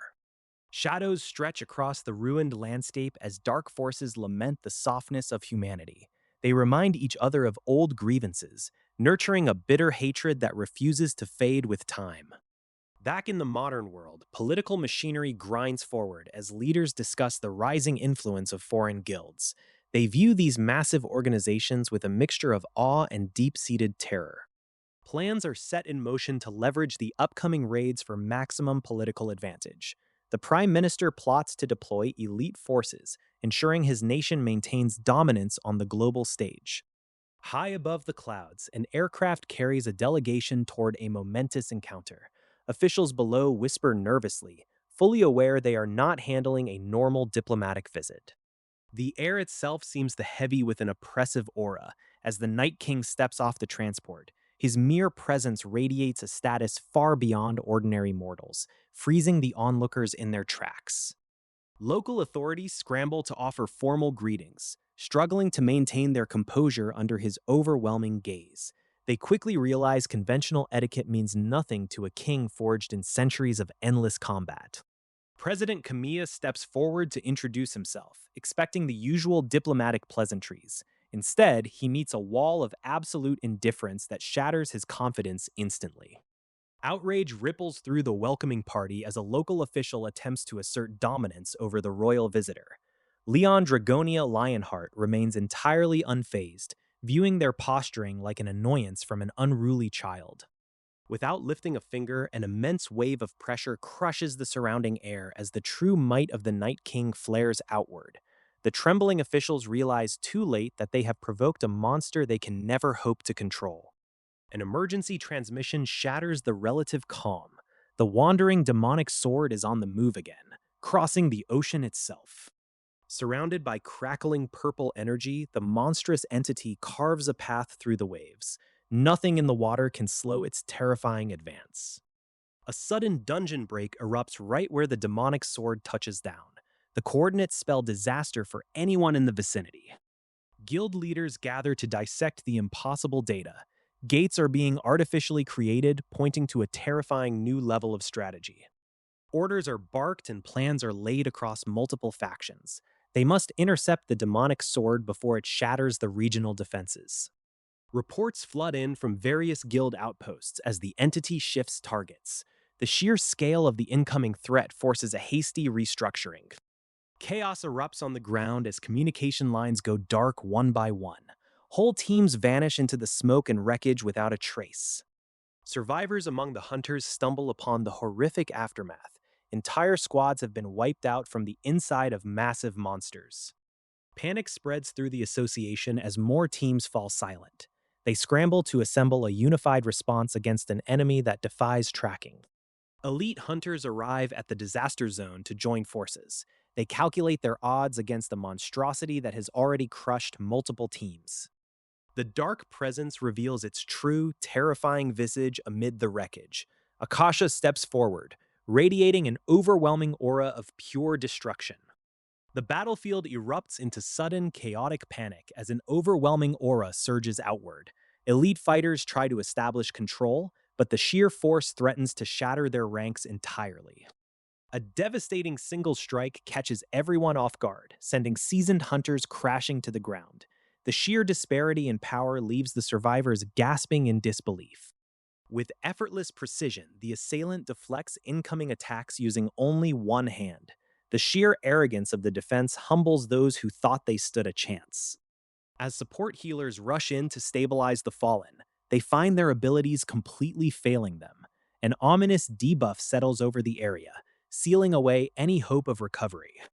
A tense confrontation unfolds as familiar faces recognize the terrifying presence on the field.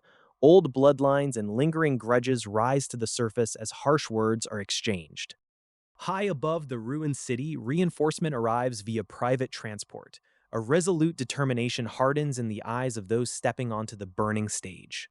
The clash of titans shakes the earth itself as legendary swords meet in midair. Every exchange unleashes shockwaves that flatten the surrounding ruins into dust. A massive crimson blade descends from the heavens, triggering absolute panic among the onlookers. The sheer scale of destruction threatens to erase everything left standing. Amidst the smoking rubble, the veteran fighter catches his breath, noting that the blow carried far less force than expected. Something unseen is clearly interfering with the enemy's momentum. Divine light suddenly breaks through the oppressive darkness, shifting the tide in an unexpected direction. A fierce determination takes hold as hidden powers awaken to protect the vulnerable. The ancient cycle of war is laid bare, showing how realms once protected by divine knights were overrun by an army of 7 archdukes and 87 great demons. Only 2 forces remained standing when the dust of that forgotten age finally settled. Amidst the wreckage of a shattered world, Leon Dragonia Lionheart stands resolute, facing off against an opposing force that underestimated his legendary resolve. The arrogance of his adversary meets an immovable wall. With a single, devastating movement, Leon Dragonia Lionheart closes the distance and proves why his name strikes terror into the hearts of demons.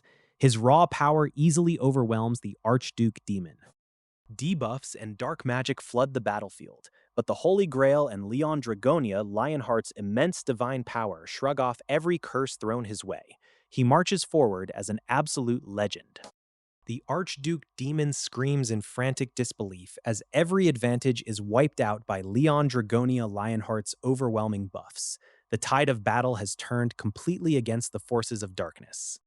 Out of nowhere, the clash spills over into modern Earth's skies, leaving ordinary citizens trapped in traffic completely bewildered by the cataclysmic storm above them. They watch in terror as myths collide in broad daylight. Earth citizens look up in absolute shock at the towering figure of Leon Dragonia Lionheart, trading blows across the stratosphere. The impossible collision of 2 worlds unfolds right above their city streets. A towering pillar of crimson energy splits the sky as Leon Dragonia Lionheart unleashes his ultimate technique. The sheer magnitude of his divine aura demands absolute silence from the heavens and the earth below. The legacy of the Grail Knight echoes through time, a sacred mantle forged by divine hands in the fires of Petos. Leon Lionheart steps forward as the guardian of that ultimate light, holding a lineage that refuses to break. Facing an adversary drenched in monstrous power, Leon stands his ground without flinching. The enemy sneers at his humanity, unaware that centuries of divine warfare have tempered this king into something beyond ordinary limits. A colossal pillar of divine light pierces the sky, visible from the very edge of the stratosphere. Leon channels the full wrath of his faith, driving his blade downward into a world that desperately needs a savior.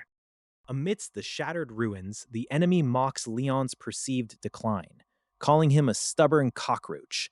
But the Night King knows his own strength, recognizing that even weakened, he outclasses every horror sent against him. The clash erupts with devastating force as black energy and holy radiance collide across the battlefield. Leon trades blows with the transformed fiend, proving that his divine authority cannot be easily brushed aside. With calculated precision, Leon unleashes a sweeping arc of absolute pressure, shattering his opponent's defenses.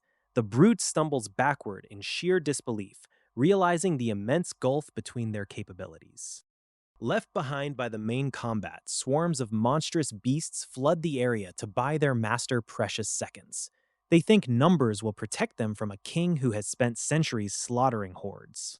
Refusing to let the villain escape his wrath, Leon cuts down the advancing line with ruthless efficiency. Every monster standing in his path is wiped out in a heartbeat, leaving the enemy commander isolated once more. Advanced technological artillery roars to life, raining overwhelming firepower down upon the demonic forces.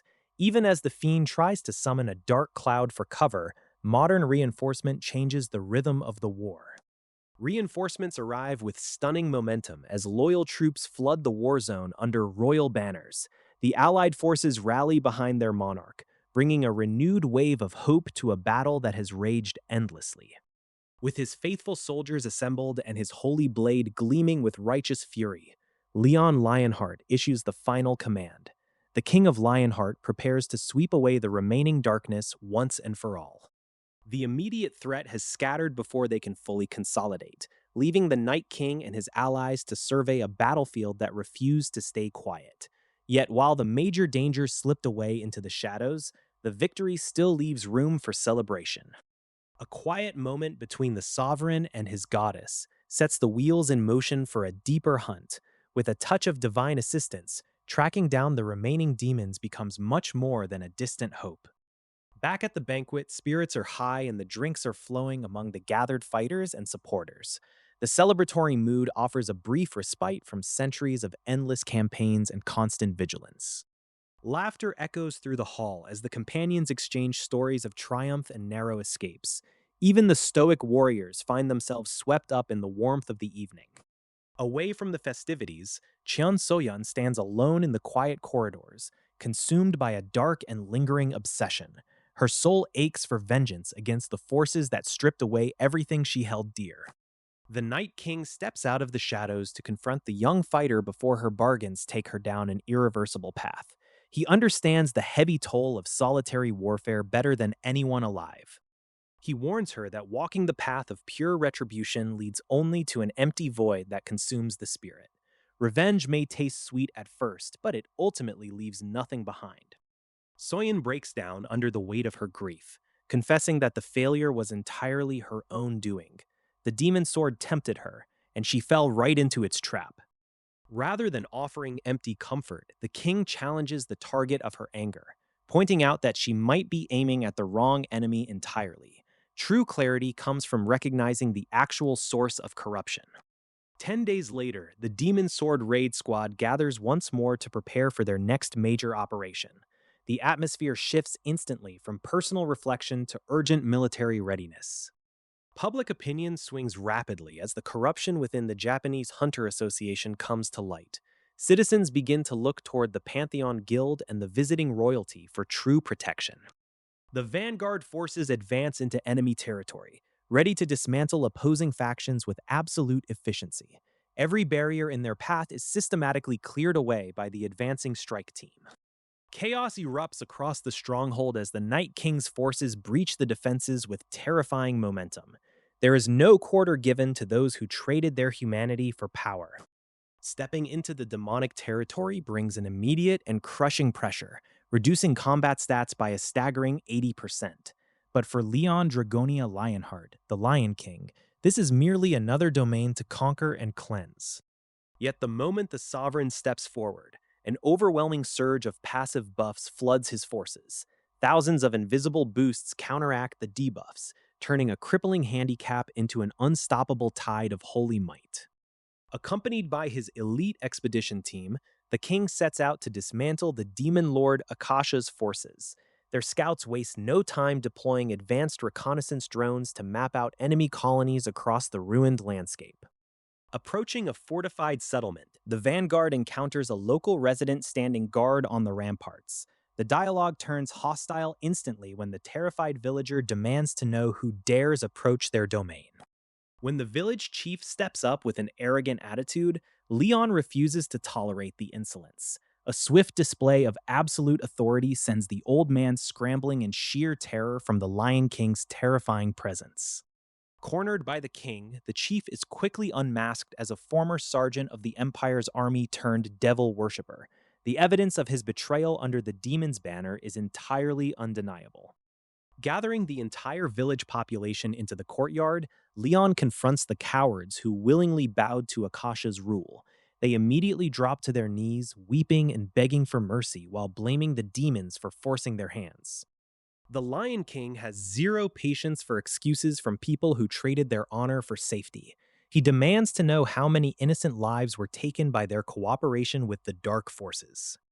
Granting them a twisted form of mercy, Leon decrees that they will not be wiped out today. Instead, they are sentenced to serve the Lionheart Kingdom as serfs for the next 50 years to pay for their sins.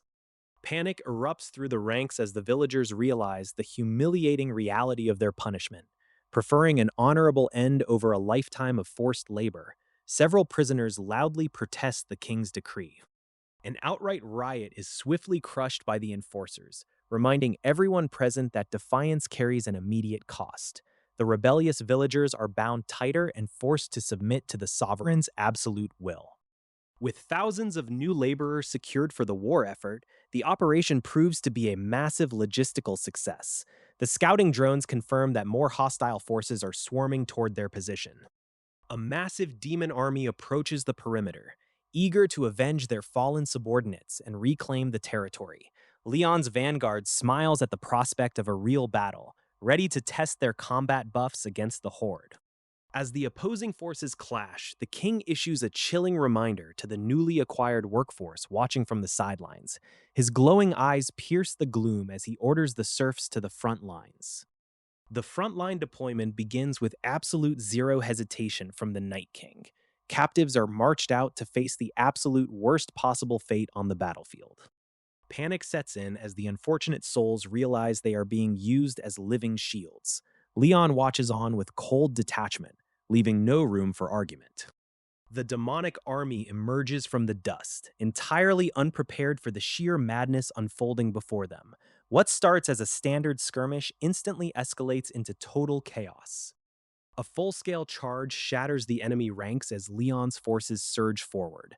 Monsters and demons alike find themselves caught in an unrelenting wave of absolute destruction. Leon enters the fray personally, cutting through beasts like they are made of paper.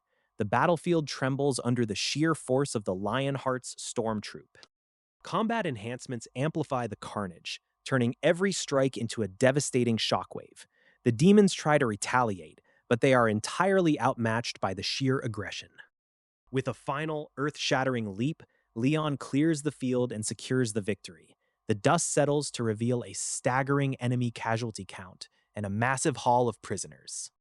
Beatrice joins the Night King to review the spoils of war and discuss future operations. She proposes a much more active approach to harvesting demonic assets. A tactical disagreement arises regarding how demons should be managed within their ranks. Beatrice advocates for utilizing them, while caution remains a top priority for the others. To test the theory, a captive demon is brought forward for inspection and modification. Leon demonstrates the flaw in their reasoning with typical brutal efficiency. A swift Lionheart chop renders the troublesome creature entirely docile and manageable. The subtle art of demonic pacification is successfully demonstrated to the astonished onlookers. Casualty reports from the recent engagement reveal a grim reality about the cost of victory. The sheer number of fallen serfs prompts a chilling realization from the commanders.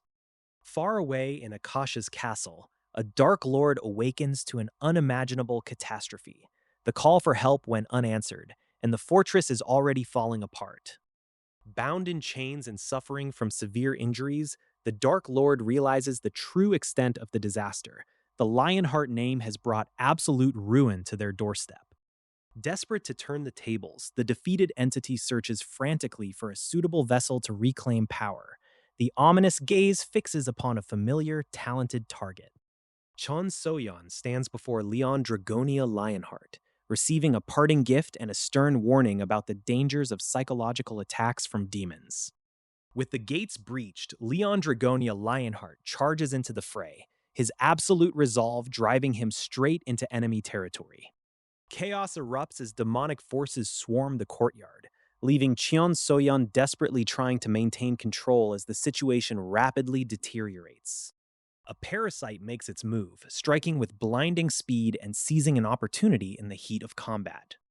Chen Soyeon is overwhelmed, crying out as a malevolent entity forcibly invades her body and attempts to claim her soul. Dark magic surges through the area, completely consuming Chun Soyen as the parasitic entity successfully binds to its new host. The corrupted warrior revels in her newfound power, gloating over the absorbed essences while setting her sights on Leon Dragonia Lionheart.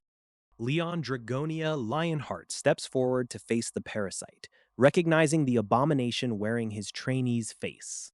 Blades clash in a dazzling display of demonic sword techniques, yet Leon Dragonia Lionheart struggles to land a clean blow.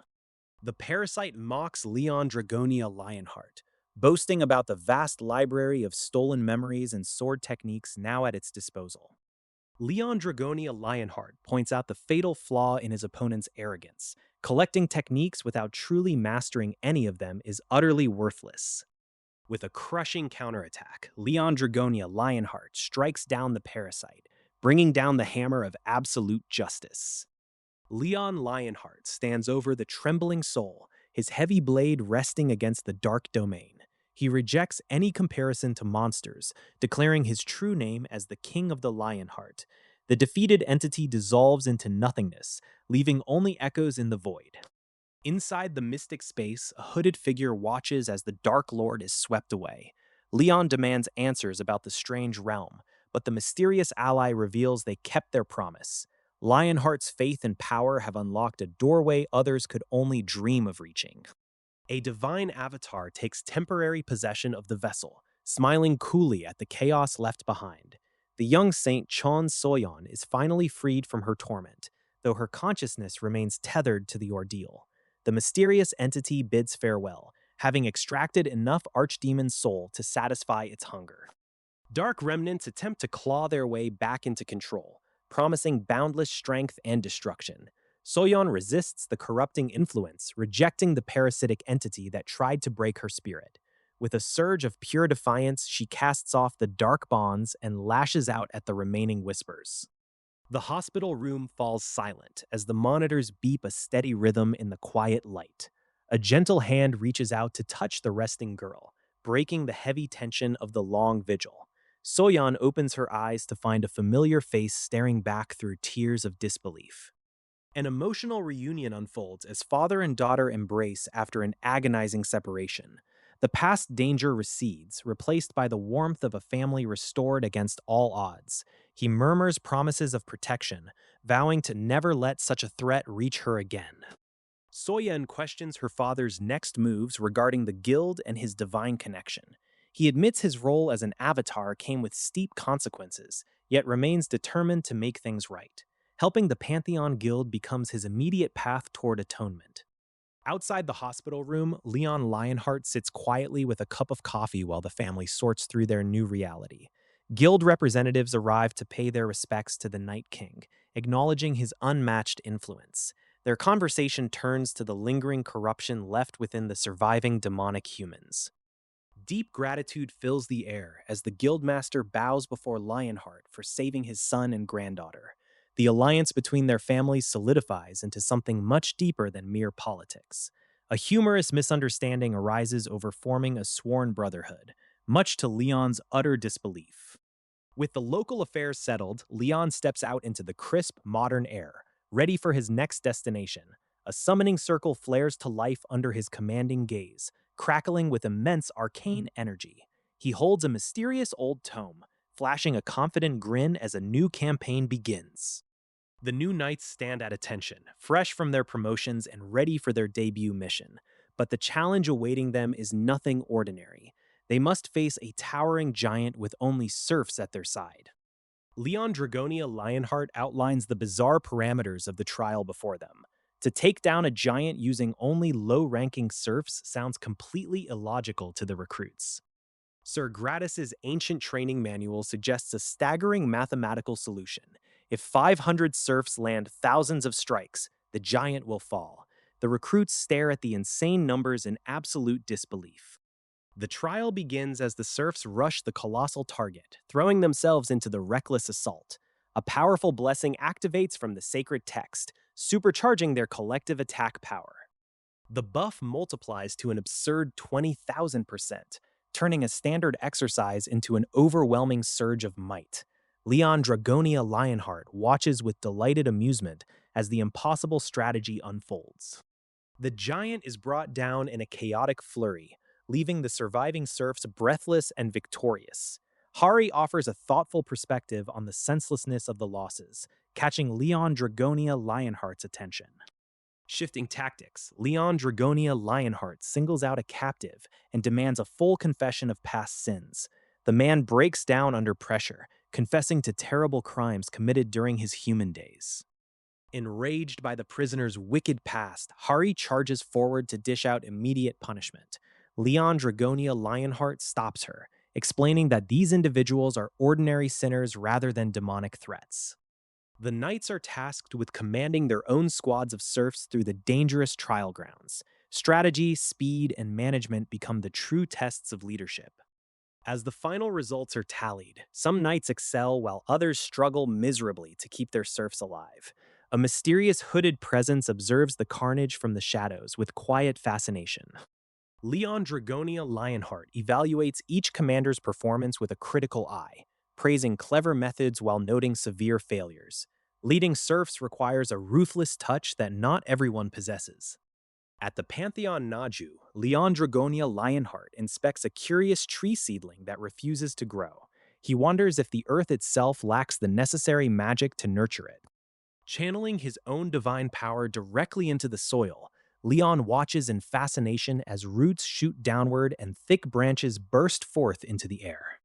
Surrounded by fellow champions and divine figures, Leon considers the sheer weight of holding multiple divinities within his mortal vessel. Conversations turn to the afterlife and the limits of the living visiting the realm of the dead, where staying too long carries an irreversible toll. Companions jest about old rivals and past duels, reminding Leon of the immense history etched into the very souls standing beside him. Beatrice joins Leon in the garden, observing how frequently he now visits the glowing sapling they managed to cultivate. Leon explains the true nature of the saint tree, noting that it acts as a cornerstone for temples and generates immense divine power. Because demons despise pure divine energy, planting such a tree creates an absolute barrier that corrupt entities cannot approach. Armed with a strategic idea to root out hidden threats among humans, Leon prepares a massive ritual circle for the sapling. Beatrice channels her magic to activate the grounds, triggering a blinding shockwave of colorless energy that engulfs the entire area. Onlookers shield their eyes as an unprecedented gate materializes, radiating an immense and completely unfamiliar magical signature. Leon warns his elite squad to remain on high alert as they approach the fluctuating anomaly, sensing something deeply unnatural. Stepping through the threshold, the advance team immediately finds themselves under chaotic assault as the rift behaves erratically. A sudden explosion throws Leon backward onto the ground, leaving him staring in shock as a Crimson System warning blazes to life. A duplicate individual has been detected inside the gate. A rift tears open in the sky, threatening to pull everything into nothingness as the gate destabilizes completely. The forces struggle to hold their ground while dimensional magic warps wildly around them. Panic sets in as the gate collapses entirely, leaving no way back through the spatial barrier. They are stranded on unfamiliar soil with their magical escape route gone. Before they can even catch their breath, a massive hostile army swarms the surrounding terrain. Outnumbered and surrounded, the scouts brace for an impossible fight. Lightning cracks across the battlefield as divine fury rains down from the heavens. The incoming horde is blasted back in a blinding flash of golden divine power. A towering figure clad in thunderous armor steps forward, introducing himself as the Gillingham Yulan. He surveys the bewildered newcomers with an imposing aura. Introductions are exchanged by the campfire as the survivors learn the grim reality of this realm. The kingdom is locked in an unending war against relentless demonic invasions. A glowing quest notification chimes in the air, hinting at the grand trials awaiting them in this world. The party realizes their journey has only just begun. They ride out across the scarred landscape toward the final bastion of civilization. The majestic spires of the sanctuary loom on the horizon as the last shrine of humanity. Stepping into the Pantheon, they bear witness to the raw scale of the conflict defining this era. Rumors and legends of the Lionheart King echo through the halls, a figure shrouded in mystery. The calendar marches relentlessly forward into the 63rd year of Leon Lionheart's reign. The war against the forces of chaos reaches apocalyptic scales as legendary demons step onto the battlefield. Entire armies and holy defenders fall in the crushing tides of conflict. The Empire's grand numbers vanish, leaving behind a scarred world gasping for breath beneath the winter of the 66th year. Decades bleed into centuries as King Leon's kingdom faces total downfall. Yet through the ash and ruin, new lives begin to navigate the sprawling, complex hierarchy of the restored pantheon. Young recruits wander the grand halls of the temple grounds, bewildered by the sheer scale of the holy territory. Navigating these towering statues and strict societal ranks proves harder than any patrol. A chance encounter with a passing carriage offers unexpected shelter from the exhausting climb. Inside waits an individual carrying a staggering amount of divine presence and gentle grace. Arriving at the magnificent Pantheon, the true weight of holy hierarchy presses down instantly. Even high ranking visitors find themselves bowing deeply in the presence of overwhelming power.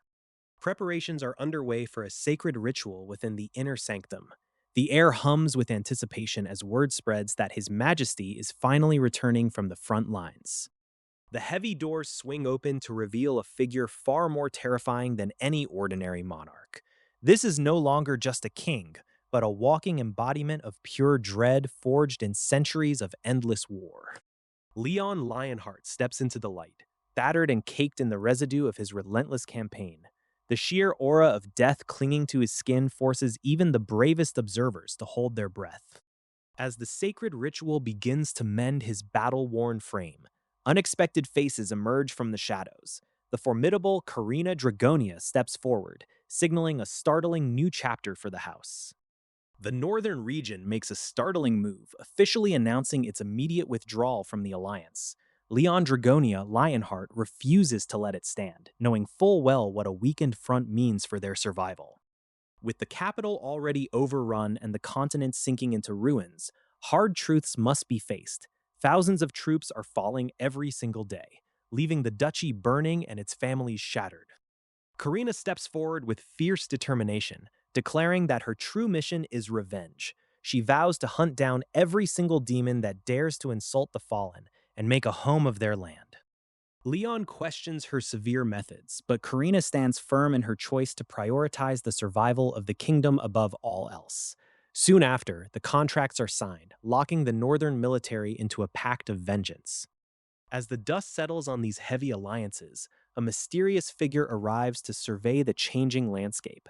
Meanwhile, deep in the workshops, strange new technology and ancient crafts begin to stir. A small mechanical drone explores the fiery depths of a forge, only to be grabbed by a massive hand.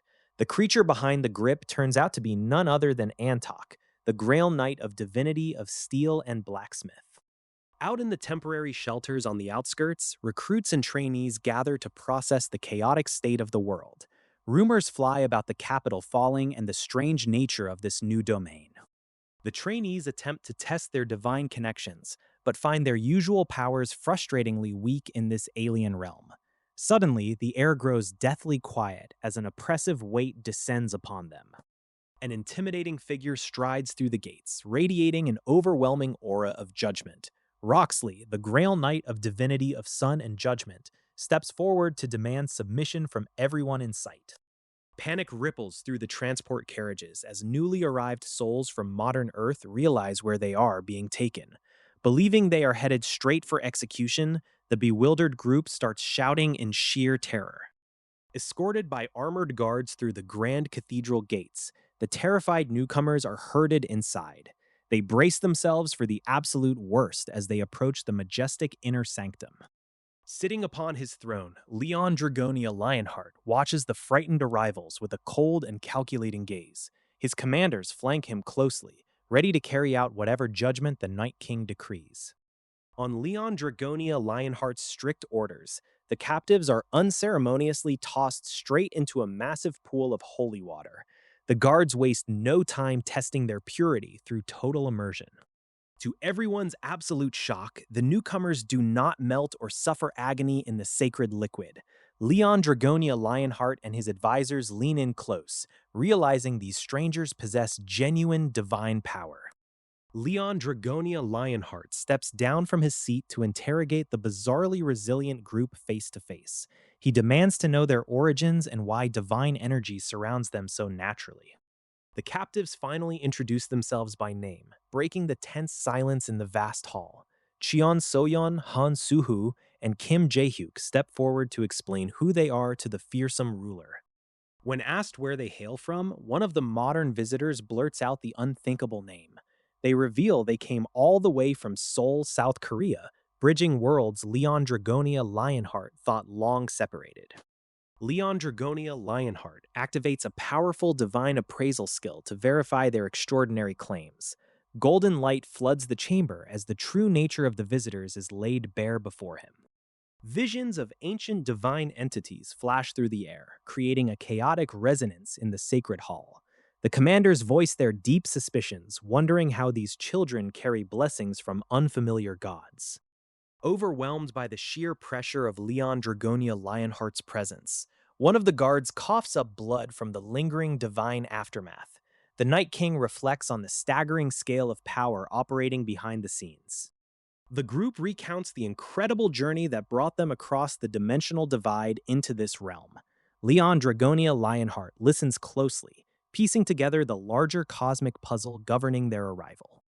Far away in the realm of the dead, a mysterious white-haired figure tends to a sacred seedling left behind by Leon Dragonia Lionheart.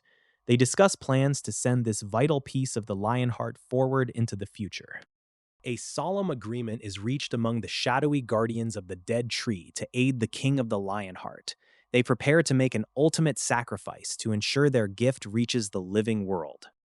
Deep in the forge, an automated machine works with chilling precision, pounding out metal plates with terrifying speed. Every calculation is measured down to the percentage, turning out flawless armor pieces without a single flaw. The workshop hums with industrial efficiency, a stark reminder of the advanced tech hidden away in this fantasy realm.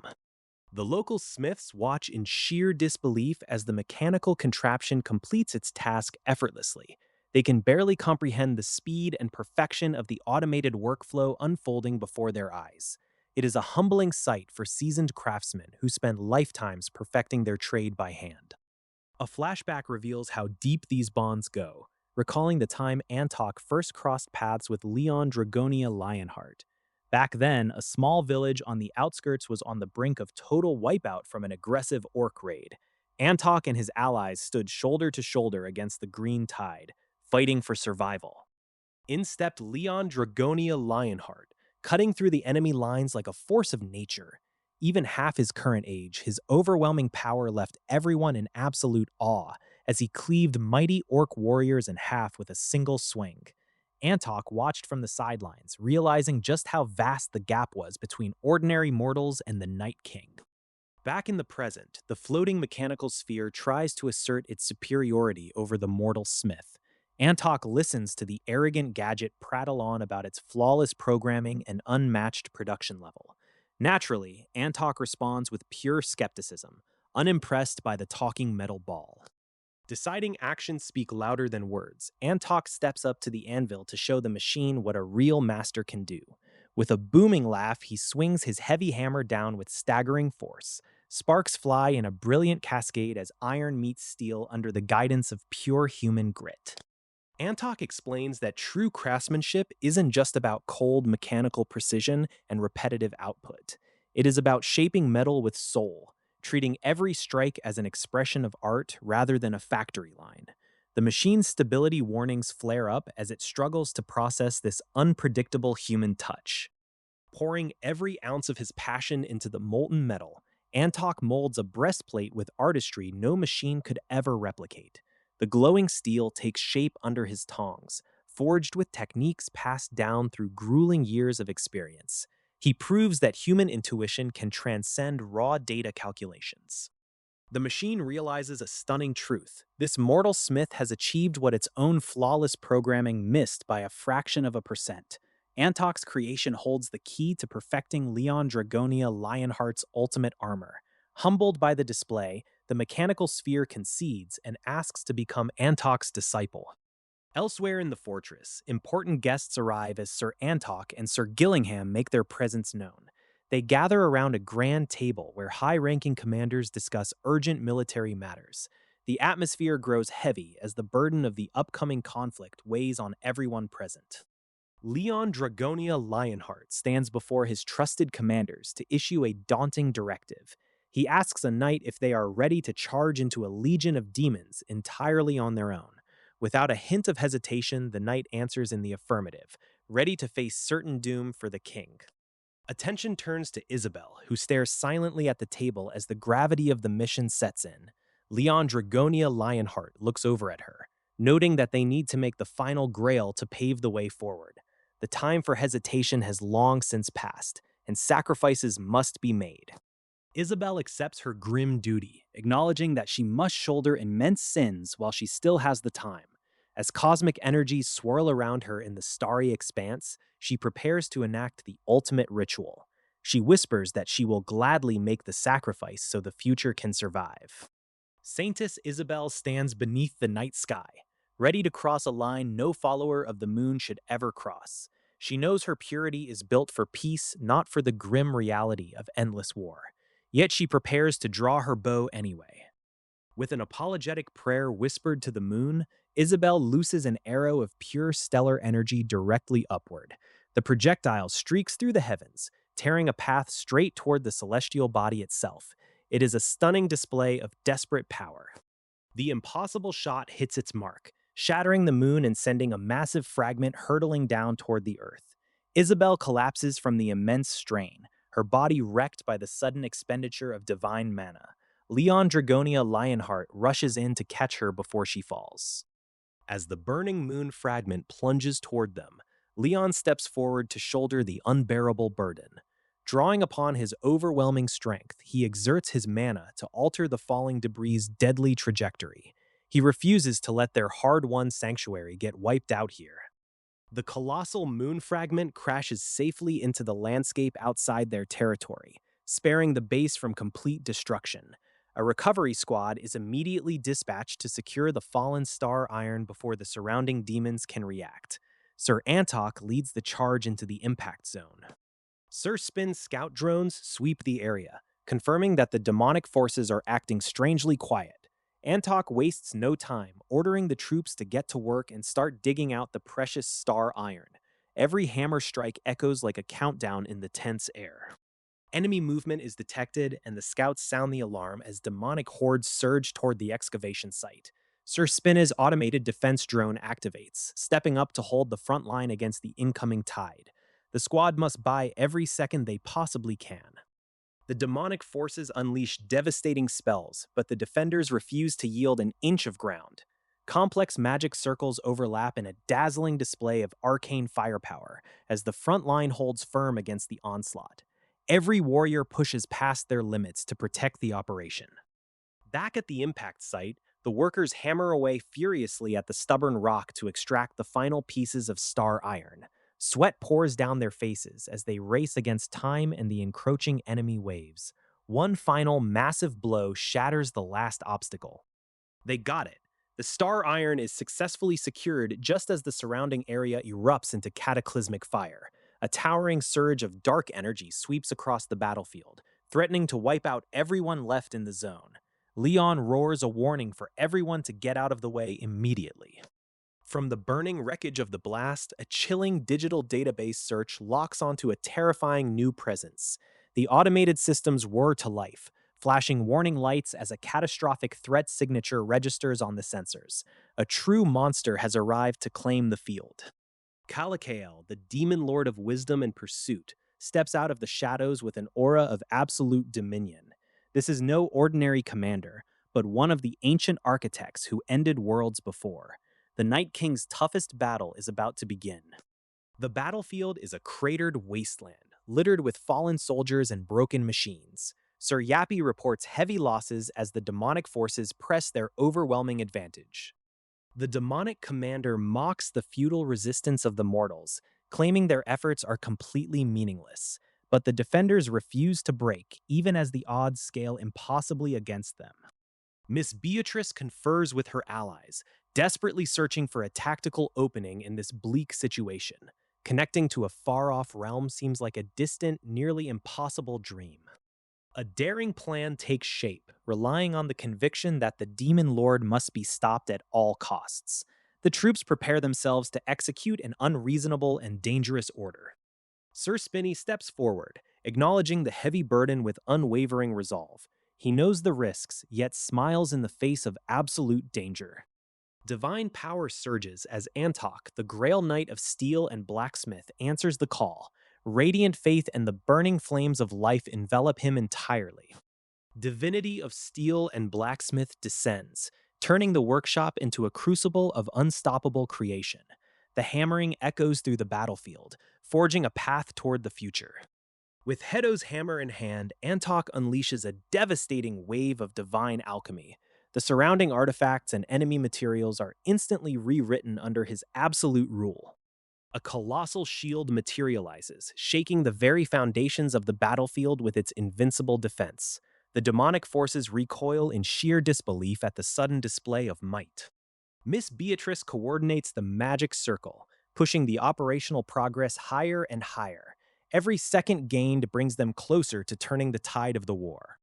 The demonic adversary unleashes a storm of purple energy, raining destruction down from the heavens. Antok stands his ground, invoking divine law to defend against the onslaught. Growing tired of the drawn-out skirmish, the Grail Knight channels his absolute faith into a singular counterattack.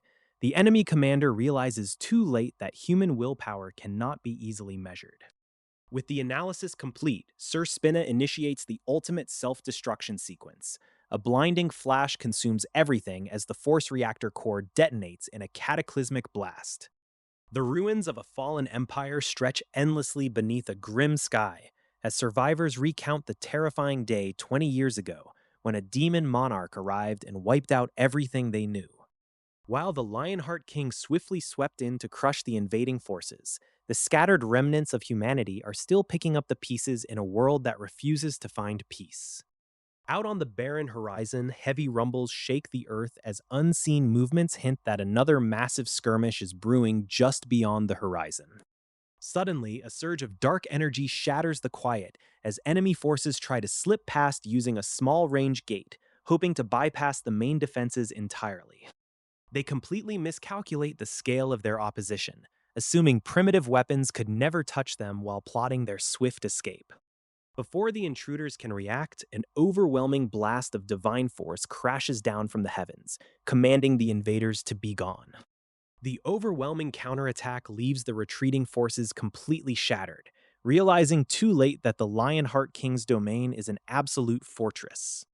Amidst the aftermath, tragedy strikes within the inner walls as a loyal ally collapses, spitting red Kool-Aid and revealing a fatal wound. Sir Antok stands tall despite his failing heart, urging the surrounding knights to seek out the blacksmith and tend to his final masterpiece. Refusing to let his body stop him, Antok approaches the glowing forge one last time to hammer out steel imbued with unbreakable will. Every strike of his heavy hammer pours his very soul into the metal, forging legendary shields and blades to protect the kingdom long after he is gone.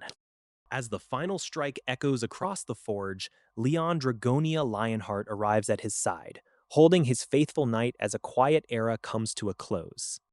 With a gentle smile and a final breath, the legendary knight who forged the steel of Lionheart passes on, leaving Leon to carry the weight of the world alone. Old comrades gather around Leon Dragonia Lionheart as the war draws to its final hours. Laughter and shared cups mask the quiet weight of knowing who among them might not see the dawn. Faces from decades past return to the fold, bringing stories of old training days and hard-won survival. Every reunion carries the bittersweet sting of time slipping away. They raise their glasses to Antok, an old friend whose story is already finished, sending him off with the honor and glory of a true warrior. With the preparations for the final divine artifact complete, Leon Dragonia Lionheart looks out over the gathering forces. The scale of what is coming dwarfs anything they have faced before. Intelligence reports confirm the worst possible numbers as the enemy hordes advance across the land.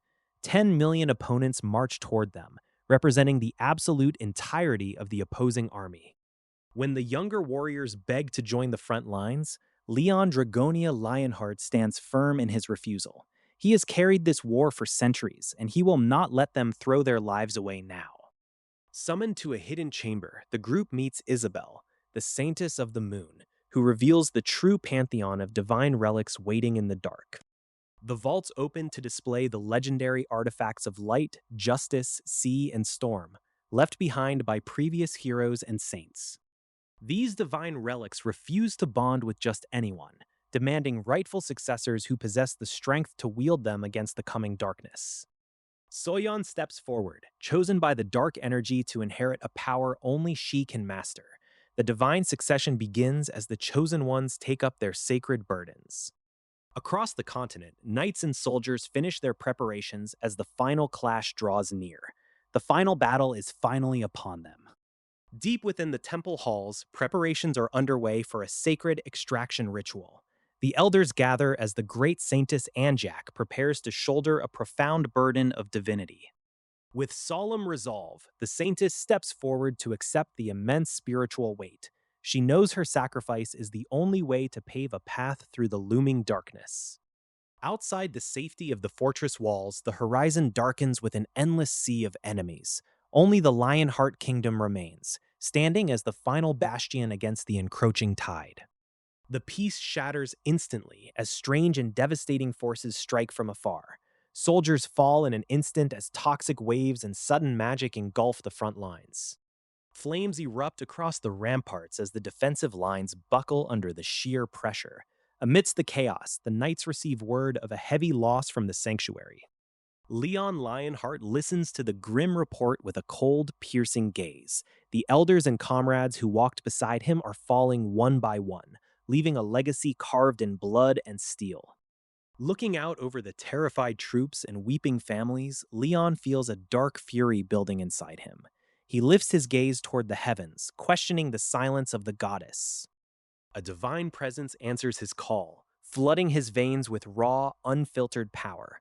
The goddess grants her first knight permission to unleash absolute devastation upon the invaders. Memories of fallen heroes flash through his mind like a war drum beating for vengeance. From the oak forests to the steel mountains, their sacrifices demand an overwhelming retribution.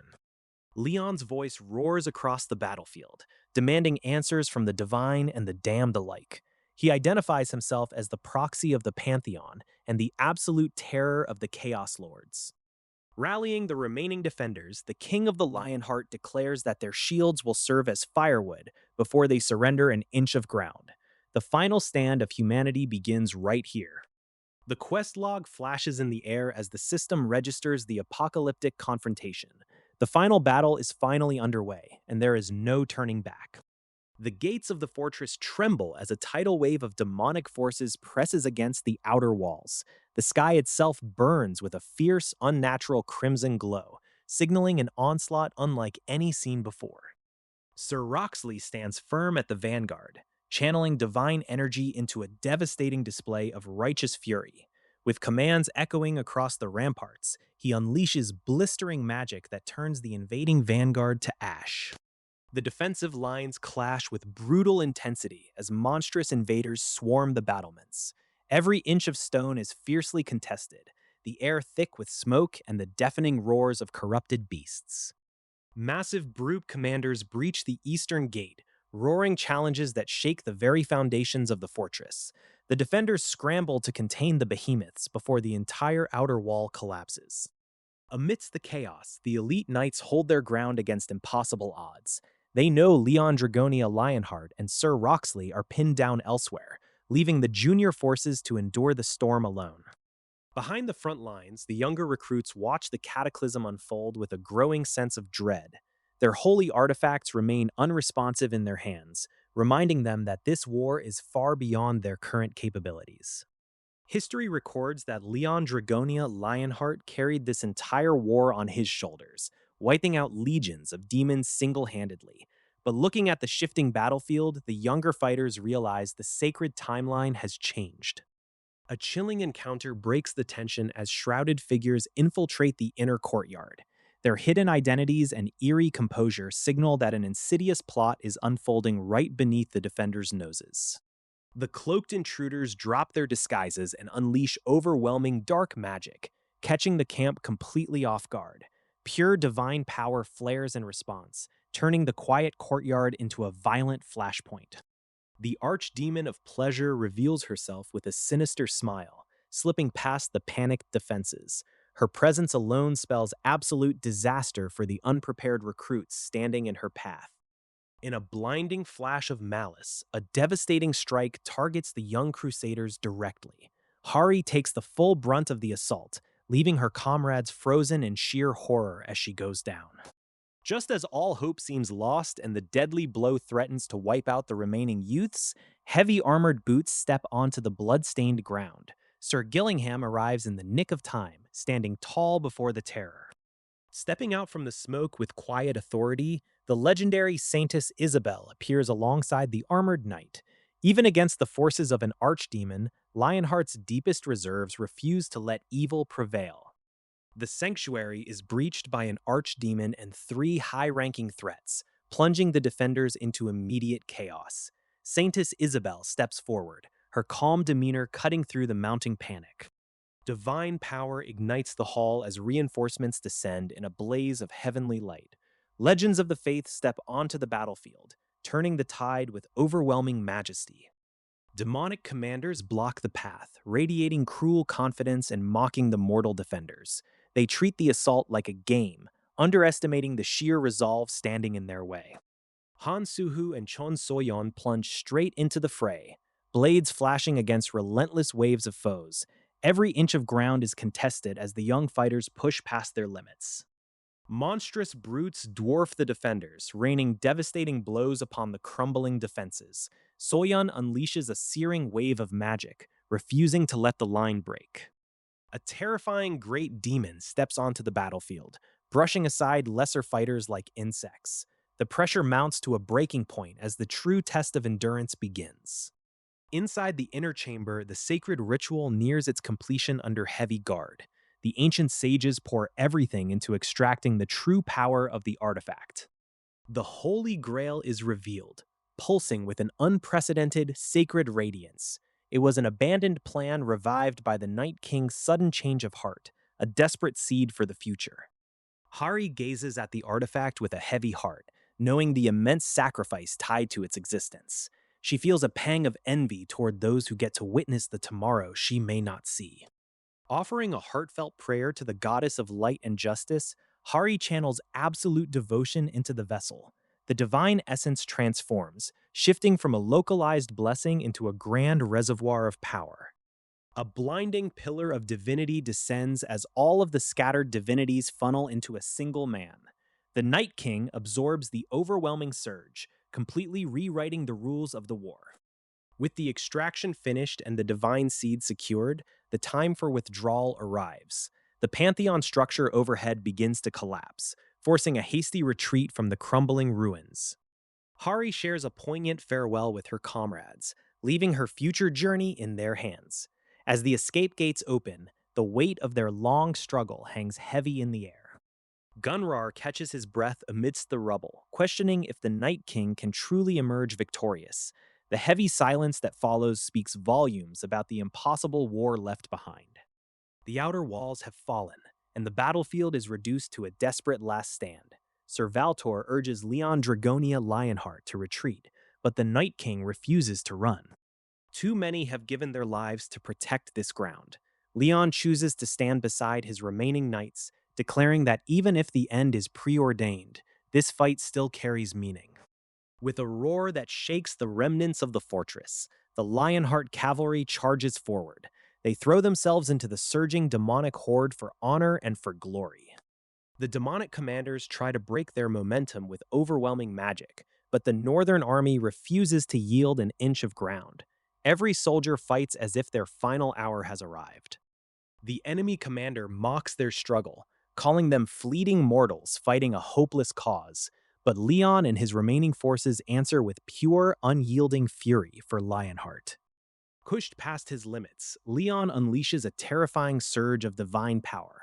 Wings of radiant light erupt around him, leaving the enemy commanders utterly stunned by the sheer divinity radiating from his blade. Amidst the smoking ruins of the battlefield, Leon collapses to his knees. He reflects on a long life spent entirely at war, wondering if any of it truly mattered. A vision of the goddess Ariana answers him from the light, reminding him that he carries the will of everyone who fell before him. There is more than enough meaning in his eternal stand. Rejuvenated by divine grace, the Night King rises back to his feet with a fearless grin. Even if he has to fight alone for another 100 years, he refuses to give up. Far away from the endless war, Hari and her surviving team return safely to Earth. They carry the heavy emotional weight of the sacrifices made in that ruined world. Back in the present on Earth, the king who waited watches quietly as mysterious files are accessed. Deep inside a secure facility, a strange recording titled Enlightenment begins to play. Back on modern Earth, the aftermath of the Gate Crisis is settling into a strange new normal. Trainees are finding their footing, and the mysterious Holy Grail of the Moon sits quietly as an artifact of immense power. Leon Dragonia Lionheart discusses the grand strategy with Ariana. The Holy Grail was never just a relic, it was an ark designed to bet on survivors and preserve a future against impossible odds. The majestic pantheon serves as more than a simple sanctuary. It is a literal anchor to the divine realm itself. If it were ever wiped out, entire paradises and divine powers would vanish into nothingness. Ariana reveals the true purpose behind these divine vessels. By channeling the light of creation and the raw power of the sun and lightning, they forge the ultimate artifacts required for a king's reign. Before them rests the final grail, a sacred instrument capable of reshaping realms and adapting to the immediate needs of whoever holds it. It is a tool designed to construct entirely new kingdoms. Ariana reacts with astonishment as the true scale of the Grail's power unfolds. Leon remains composed, treating the heavy burden of creation as just another duty to be fulfilled. Conversation shifts from grand artifacts to deeply personal matters. Leon makes a quiet request of the goddess, searching for two specific figures he is certain survived the trials of the past. He names Karina Dragonia, wondering why she was missing from the divine paradise. Ariana listens quietly, acknowledging the weight of his wish and preparing to grant it. Back in the modern world, politicians and guild leaders are scrambling to keep up with the overwhelming dominance of the Pantheon. What was meant to be an alliance is rapidly turning into an imbalance of global power. The economy shifts wildly as blessed crops and resources flood the market like a golden goose. But rapid growth brings severe side effects, stirring up public resentment and online backlash. Tensions reach a boiling point when official documents from international bodies arrive. Bureaucrats realize the Pantheon's rapid expansion is stepping on sovereign toes, prompting panicked phone calls to the top. Far from the political halls, laborers toil away in star iron mines under grueling conditions. The human cost of this sudden industrial boom is starting to show on the streets. Accidents and sudden collapses plague the city districts as oversight fails. When an unexpected intervention arrives, it becomes clear that controlling a world is far harder than conquering it. Deep in the stone corridors of the Pantheon Guild, serfs are forced into grueling manual labor under the watchful eyes of their overseers. Demoted and stripped of their human rights, these unfortunate workers are fed meager portions of murky, nutrient-boosted liquid just to keep them mining.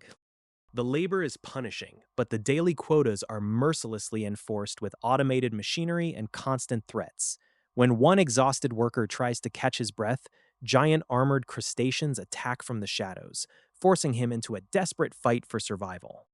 Wielding his pickaxe like a weapon, the serf manages to fend off the snapping claws while dodging falling debris from the unstable cavern walls. Just as he clears the immediate threat, a massive magical disturbance ripples through the tunnel, sending shockwaves across the chamber. Above ground, the Pantheon Guild members casually discuss the conditions of their workforce over refreshments, dismissing any ethical concerns. They claim the meager salt and sugar water provided during training is a generous welfare package for people they view as demon worshippers. The delegation arrives at Incheon International Airport to inspect the integration zones, greeted by the president of the Korean Hunter Association. Deputy Director Louise of the Survivors Human Rights Committee steps out, ready to evaluate how the otherworldly refugees are being treated. Meeting with local officials, Louise is introduced to Han Hari, who will be escorting the Human Rights Committee through the autonomous districts. Hari greets them with an energetic smile, guiding the group toward the bustling Cruciataria district, where thousands of refugees reside. The committee tours the coastal areas of Mokpo, observing refugees seamlessly integrated into local life, working as fishermen and running errands. On the surface, the transition appears remarkably smooth, with residents blending into modern society without raising major concerns. Beneath the calm exterior, however, military precision runs deep. as thousands of Cruciatarian commandos train relentlessly in specialized aquatic environments. Louise reviews the reports, noting how well organized and disciplined the foreign warriors truly are under their king's command. Arriving at Naju, the headquarters of the Pantheon Guild, the committee is met with a surprisingly enthusiastic reception from the workers lining the streets. The men loudly proclaim how happy they are, thanking the guild for the opportunity to volunteer and work. Deputy Director Louise Foster tries to protect human rights, but something feels deeply off about the atmosphere. The people around her smile too widely, their speech forced and entirely unnatural. They have signed away their wills to the divinity of sun and judgment. Led by figures like Jagd Spine, the team is taken to the town hall for a meal. To their surprise, they are served simple, traditional dishes like vegetable wrap rice and soybean stew. It looks like standard food, but a strange cultural shift is already underway. Louise takes a bite of the blessed crops of Naju and instantly feels the exhaustion leave her body. Her colleagues marvel at how healing and nourishing the food tastes, unaware of what these strange crops actually do. Even so, some employees turn down the meals, sensing something is wrong. While Louise enjoys the meal, elsewhere in the shadows, a sinister deal is being struck. Uns Dennis reports back to a mysterious entity, confirming that the Human Rights Committee has been successfully deployed as ordered. The true goal of the demons is the systematic downfall of Earth, starting with the erosion of civilization itself. Uns Dennis coordinates with demonic forces who plan to manipulate the media and spread chaos from the shadows. They believe human values are weak enough to exploit. Uns Dennis is suddenly struck down by the dark entity for daring to question the plan. Forced to look into the magical orb, he is shown terrifying visions of what is happening across the altered territories. The dark forces are turning humanity against itself through brutal trials. Within the orb's display, laborers are subjected to harsh punishments and monstrous creatures in the star iron mines. People beg for mercy as mechanical terrors and harsh overseers drive them past their absolute limits. The cruelty on display breaks the spirit of anyone watching. Uns Dennis watches in sheer horror as surf ballistas and brutal labor conditions are justified in the name of the King of Lionheart. The demonic entity relishes his despair, showing him how easily human morals can be twisted into fanaticism. Driven to anger by what he perceives as savage behavior, Uns Dennis accepts artifacts from the dark entity. He resolves to punish the supposedly evil classists, completely falling into the trap laid out by the masterminds. Bound and manipulated, Uns Dennis watches as the public turns into a mob screaming for destruction. Louise and the others find themselves surrounded by hostility as the situation spirals entirely out of control. In the 21st century of South Korea, ancient stakes are finally being set. The people of Naju recall how the goddess transformed their barren land into a flourishing sanctuary. Blessings once thought impossible have brought new life, making the locals fiercely devoted to their savior. Old Man Choi enjoys a remarkable turnaround in his twilight years, his body rejuvenated by divine grace. Tending to his vegetable garden has become his favorite pastime under the new peaceful order. Modern bureaucrats from the UN arrive with questions and clipboard assessments, entirely out of touch with local customs. They treat the revered farming settlement like an ordinary corporate project. Tensions flare quickly as the visitors interrogate the villagers about their labor and compensation. Old Man Choi and the farmers take immediate offense to the condescending tone. The argument reaches a boiling point, prompting the villagers to take matters into their own hands. Before long, the bewildered newcomers find themselves strung up from makeshift wooden posts. Panic sets in as the tied-up outsiders frantically claim they are not demons, just modern officials. The furious locals, convinced of their righteous cause, refuse to listen to the excuses. Holy knights arrive to maintain order, stepping into the middle of the chaotic town square standoff. Instead of stopping the madness, they decide to hold an impromptu public trial. Park Chan-ho takes the stand as witness number one, passionately defending the local leadership. He points fingers at the UN representatives, accusing them of undermining the realm. Old Man Choi steps forward next, offering his own deeply subjective and zealous testimony. He swears on the goddess that his sixth sense is telling him the visitors are true demons. The crowd erupts into chaos as the villagers wholeheartedly accept the absurd demonic accusations. Even the local animals join in the uproar, barking fiercely at the bound prisoners.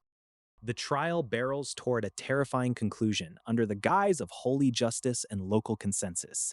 With no real defense allowed, the sentence is handed down with chilling efficiency. Flames rise into the night sky as the unorthodox fiery judgment is carried out on the accused. The knights establish a grim new standard. If fire consumes them, they were demons all along. An outsider arrives demanding justice under modern laws, questioning the harsh methods used by the knights. She protests the public burnings, calling them backward and cruel. The investigators claim their methods are backed by strict data and proper protocol. They insist that anyone failing to burn simply lacks true faith, leaving the visitor utterly bewildered. Before her very eyes, accused individuals are tied to stakes and subjected to roaring flames. The crowd watches in absolute frenzy, treating the terrifying spectacle like a local festival. Then comes her turn, shoved directly into the blazing inferno to prove her innocence. To everyone's sheer shock, she feels only warmth instead of searing pain. Declared formally innocent, she watches her unfortunate colleagues turn to ash around her. The knights brush it off as divine judgment, pointing to crops imbued with demonic presence. Back in a quiet office, she meets face to face with Leon Dragonia Lionheart himself. He dismisses her concerns about human rights, firmly believing that anyone tolerant of evil is evil. Leon offers her a mysterious relic, telling her to put it to good use before escorting her out. She accepts the golden chalice, completely unaware of the massive storm brewing back home. Back at headquarters, outrage erupts over the brutal treatment of their members. Executives gather in a tense meeting room to denounce the Pantheon Guild's extreme methods. Suddenly, a blinding flashbang erupts inside the secure briefing room, throwing everyone into disarray. Deputy Director Harrison undergoes a terrifying transformation right before their eyes. The deputy director drops all pretense, revealing himself as a genuine demon lurking within their ranks. He flies into a frenzy, shouting orders to wipe everyone out. Before the demon can strike down the terrified officials, armored backup breaches the room. A heavily armed combat unit steps in to secure the target and neutralize the threat instantly. The quiet life on modern Earth gets abruptly interrupted when hidden demons attempt an underground strike. Security systems and armored drones spring into action, neutralizing the threat before civilian lives are upended. Caught red-handed in a failed infiltration, the demon intruder tries to put up a fight, but the advanced automated defenses make short work of him, ending the skirmish in seconds. Away from the underground chaos, Leon Dragonia Lionheart enjoys a peaceful moment sharing fast food with Jaehyuk. They discuss the lingering threat of demon spies attempting to sabotage society from within. While most people are enjoying their downtime, Leon Dragonia Lionheart spends his days resting, eating, and observing the relaxed atmosphere. The contrast between ancient brutal wars and modern calm is staggering. Trainees push their limits in the park, working hard to build up their physical strength. Even without official titles yet, the young combatants are fully dedicated to their grueling physical regimens. The conversation shifts to the elite warriors of the Pantheon, noting how far Jaehyuk and Suhu have climbed. Their immense power and dedication place them in a league of their own. Achieving the true status of a Grail Knight is no simple feat, requiring legendary strength and worthiness. Only a tiny handful of people across the entire Pantheon possess the capability to lift those sacred relics. Leon Dragonia Lionheart ponders whether it is even possible for ordinary people on Earth to earn such revered titles. The heavy responsibilities of greatness weigh constantly on those chosen by the gods. Deep in the underground prison and workshop, another demon threat is swiftly eliminated. The security personnel maintain brutal efficiency when dealing with intruders lurking beneath the surface. Leon Dragonia Lionheart drops by the underground facility, instantly startling the staff who are not expecting a visit from royalty. Even down in the dim corridors, his overwhelming presence commands absolute attention. The resident mechanic complains bitterly about the terrible environment of the underground workshop. Breathing stale air while managing high-tech machinery leaves her completely exhausted. Leon Dragonia Lionheart casually interrupts her complaints, making sure she keeps her thoughts in check. He shows up unannounced to address pressing matters regarding their ongoing operations. The goddess appears beside him, wearing a knowing smile as she questions his sudden visit. She reveals that she has finally managed to track down a crucial lead. With his glowing blue eyes fixed on the objective, Leon Dragonia Lionheart prepares for his next monumental trial.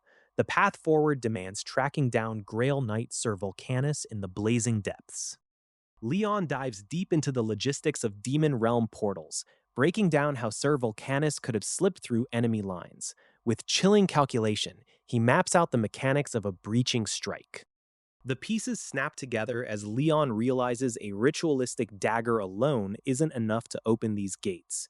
Someone on the inside had to use a lord's own body and essence as the master key. A terrifying strategy forms in Leon's mind. If a demon lord's territory can be breached using their own remnants, the entire demonic infrastructure is wide open for an absolute invasion.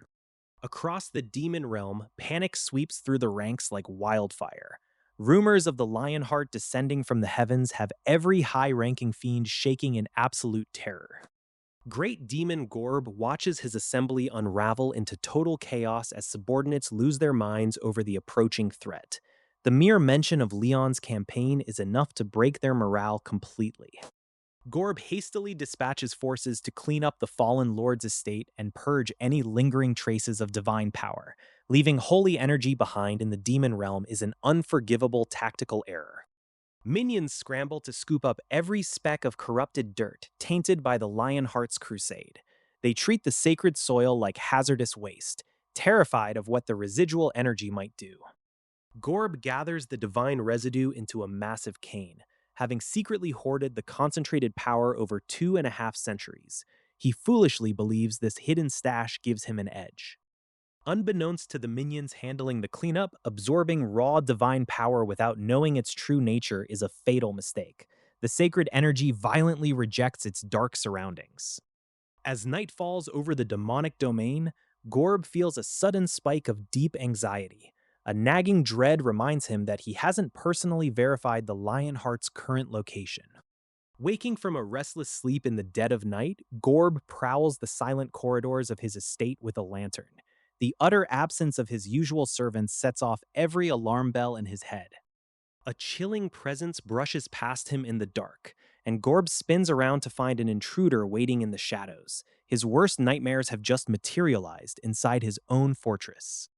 Before Gorb can even process the ambush, blinding divine energy floods the chamber as Leon Lionheart steps forward. The ultimate reckoning has arrived right at the demon's doorstep. Gorb stares in absolute disbelief as the dreaded Night King stands before him in the flesh. The trap is sprung, and there is nowhere left for the demon to run. When Leon Dragonia Lionheart accidentally unleashes divine power inside a chamber, a terrified high-ranking demon assumes the worst. Mistaking the young king for an almighty executioner, the creature drops instantly to its knees.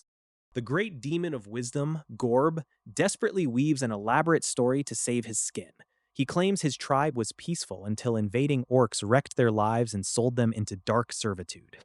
Leon listens to the dramatic sob story with genuine sympathy, completely unaware he is being thoroughly played.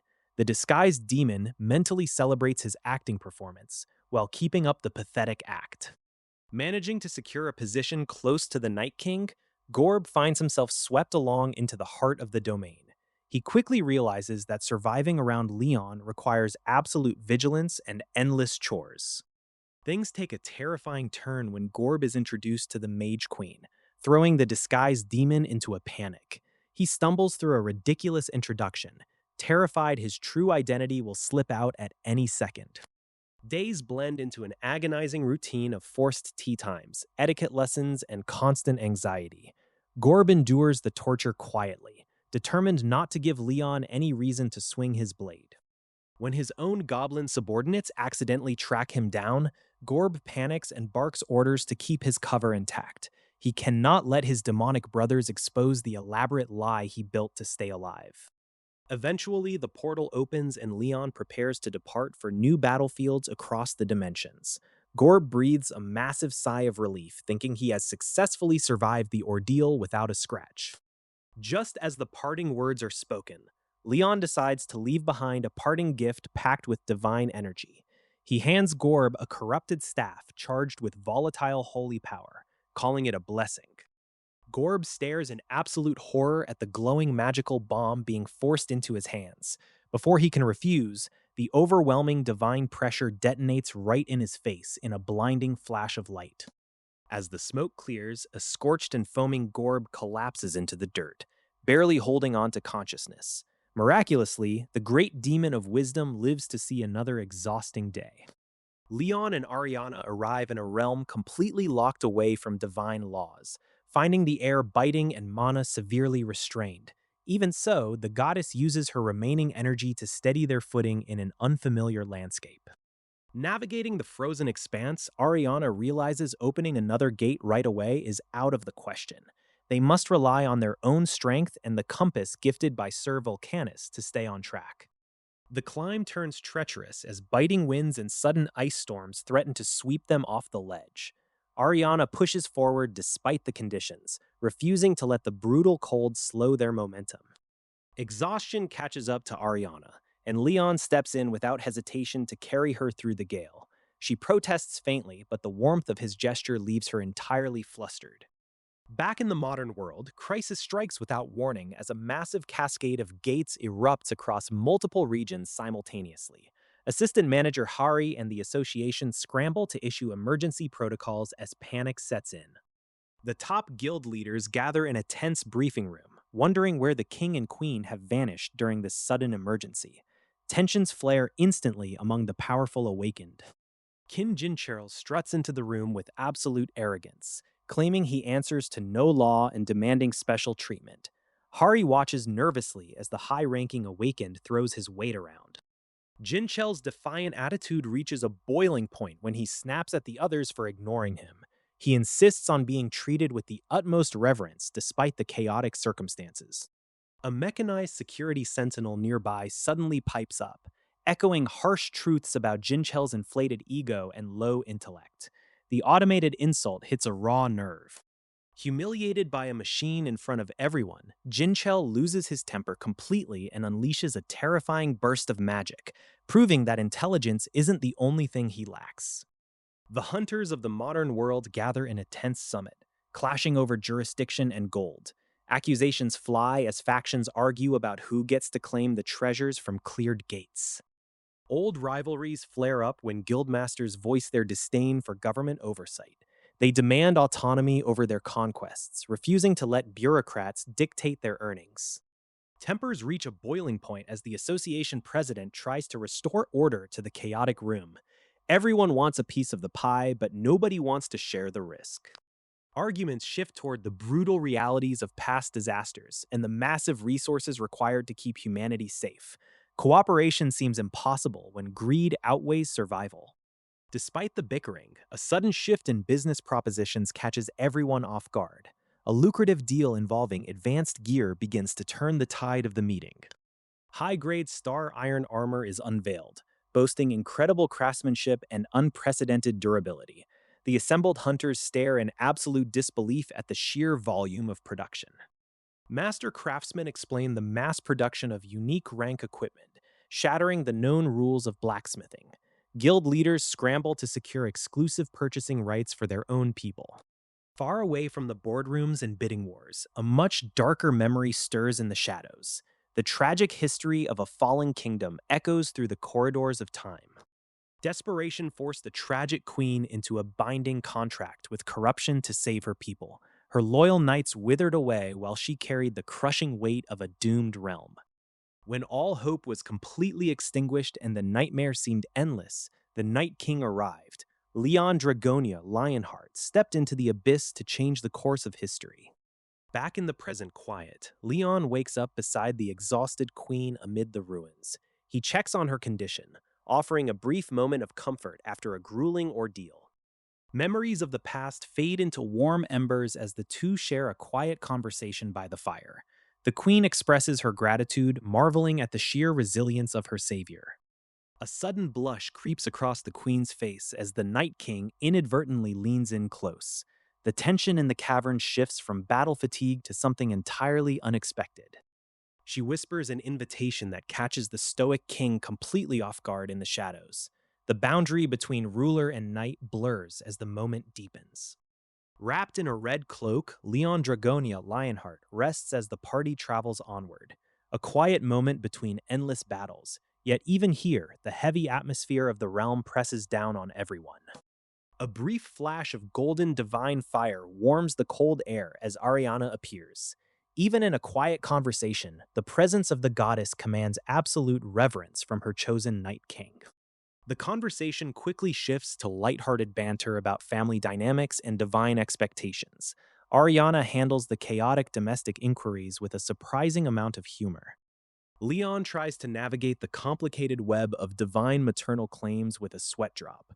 Arguments over who gets to claim the title of mother-in-law escalate into pure comedy. Leaving the joking behind, the journey leads deep into a desolate, freezing wasteland.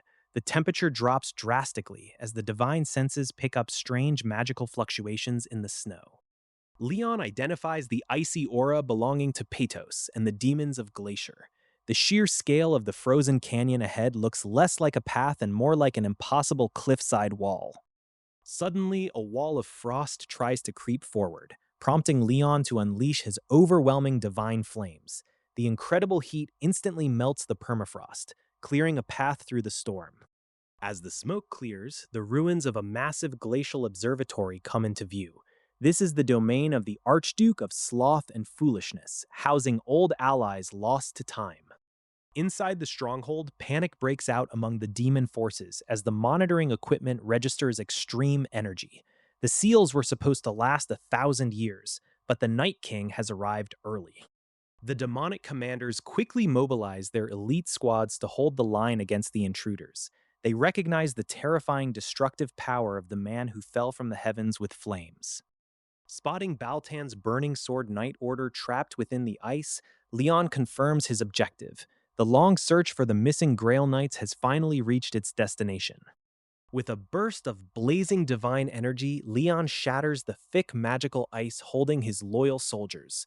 The golden flames wash over the frozen battlefield, melting away centuries of imprisonment.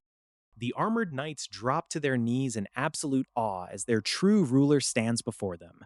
After enduring an eternity of isolation, the king they served has finally returned to claim the field. The reunion is cut short as the chill of the wasteland deepens. Reinforcements from the Sparrow Kingdom arrive to witness the Night King in his frozen domain. Beatrice Alighieri Sparrow, saintess of dream and death, questions the impossible nature of the glacier. This frozen continent was artificially forged by the demonic forces to trap them. The ground shudders beneath their boots as an unnatural horde detects their presence. Demonic entities crawl from the shadows, eager to break the quiet stalemate. Sir Lyhar steps forward to open the defensive gate, backed by the elite veterans of the Burning Sword Knight Order. Their presence commands absolute authority on the field. With a roar of blazing mana, Lyhar unsheathes his blade and lets loose a devastating strike. The elite vanguard cleaves through the oncoming wave without breaking a sweat. Leon surveys the expanding battlefield with calm confidence. He knows he has capable allies right beside him, ready to handle the initial surge. Channeling his overwhelming divine power, Leon prepares a massive spell to shatter the ancient ice walls. He unleashes the surging wave of divine law across the frozen expanse. The cavalry of war charges forward, resuming a brutal campaign that had been paused for centuries. The enemy lines are completely wiped out under the relentless assault. The Saintess watches in stunned silence as the battlefield turns into a complete rout. There is no mercy given to the demonic horde as the knights press their terrifying advantage. Panic ripples through the enemy ranks as another powerful presence stirs from the ice. The Velatars realize with horror that their slumbering comrade has just woken up. A towering pillar of flame erupts across the frozen wasteland as the true powerhouse enters the fray. The demonic forces tremble as Volcanus declares his awakening in a blaze of glory. With the god of war descending onto the battlefield, the scale of the conflict shifts entirely. The enemy is left with nowhere to run as the true divine power takes the field. 200 years ago, in the Landolce plains of the Lionheart Kingdom, Volcanus of War and Fire clashed with the demon army led by the Glacier Lord. Even with 10 times more demons on the field, the legendary Grail Knight carved through their ranks with unstoppable force. Faced with overwhelming violence from the Lionheart King, the Glacier Lord had no choice but to admit he was outmatched. Recognizing that survival was the absolute priority, the demon commander ordered a desperate retreat back through the gate. Volcanus refused to let them escape that easily, pursuing the retreating demon forces straight into the demonic realm. He proclaimed that every corner of that dark domain was ultimately territory belonging to the gods. The battle inside the demonic realm raged on without mercy, as the high-ranked demons fell one by one before the unstoppable wrath of Volcanus. Pushed to the absolute brink, the Glacier Lord unleashed his ultimate last resort. Freezing both space and time itself, the Glacier Lord gambled his very soul to seal away the terrifying human warrior. 2 full centuries vanished in an instant, locking the legendary knight in a prison of absolute ice. When the seal finally shattered after 200 years, Leon Lionheart woke up wondering why he felt warm. The frozen landscape cracked open, revealing the King of Lionheart standing ready to resume his eternal war. The surviving demons could hardly believe their eyes upon seeing the Lionheart King emerge unscathed from the ice. With old rivalries immediately reignited, Volcanus and his knights stepped forward to finish what they started. Far away on modern Earth, hunters had spent 10 consecutive days dealing with relentless dungeon breaks spilling out from shimmering gates. Thanks to Jagaspine's precise strategies, Korea managed to hold the line better than other chaotic nations. Despite their best efforts, the sheer volume of gates meant some breaches slipped past the defenses into civilian territory. Dangerous monsters surged outward, terrifying ordinary citizens until the Pantheon Guild arrived to save the day. The Knights of Lionheart charged into the fray with unmatched zeal, closing gates and driving back the monster hordes. Hari wielded incredible divine power through sacred items, holding back wave after wave of attackers. Just as the defenders thought they had the upper hand, a monstrously huge serpent boss burst from the rift. Hari called upon every ounce of her gathered divine power to fend off the colossal threat. Suddenly, all of her gathered divine energy began to violently drain away into nothingness. Hari stared in absolute shock as her sword's radiant aura fizzled out completely right in the middle of battle. Across the entire globe, ordinary fires and sacred flames alike suddenly flickered and went out without warning. The fire of all followers of Pitos on Earth had inexplicably vanished, plunging their world into sudden darkness. The demonic commander lashes out, furious at the human's sheer audacity in a clash of titans. Every strike of divine power is poured without hesitation, threatening to overwhelm the battlefield entirely. Critics scream from the sidelines, horrified by the reckless expenditure of divine grace. Yet the warrior does not listen, pouring pure fury into an unstoppable torrent of red light. The heavens themselves seem to bend under the sheer weight of the assault. It is a terrifying display of overwhelming force that treats impossible odds like mere child's play. A scorching meteor streaks down from the stratosphere, reshaping the landscape in a blinding flash of scarlet. The demon general staggers back, realizing the sheer scale of the nightmare he invited. Time and space lock solid in a chilling domain of absolute zero. For a brief moment, victory seems secured within towering pillars of frost. But the battle is far from over, as a discarded blade returns from the sky like a falling star. The tactical genius behind the move catches the enemy completely off guard. The Holy Sword of Radiance blazes to life with the flames of the War God.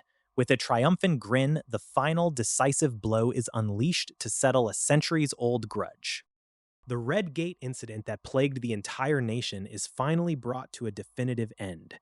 Across the region, survivors celebrate in disbelief as the monsters are wiped out for good. Leon and his knights leave a vivid impression on a world struggling to catch up to their legend. Even among peers from Earth, his terrifying reputation precedes him everywhere he walks. Banter breaks out amidst the exhaustion, with companions trading jabs over reckless divine power usage. Yet beneath the teasing lies a deep, unspoken bond forged in endless wars.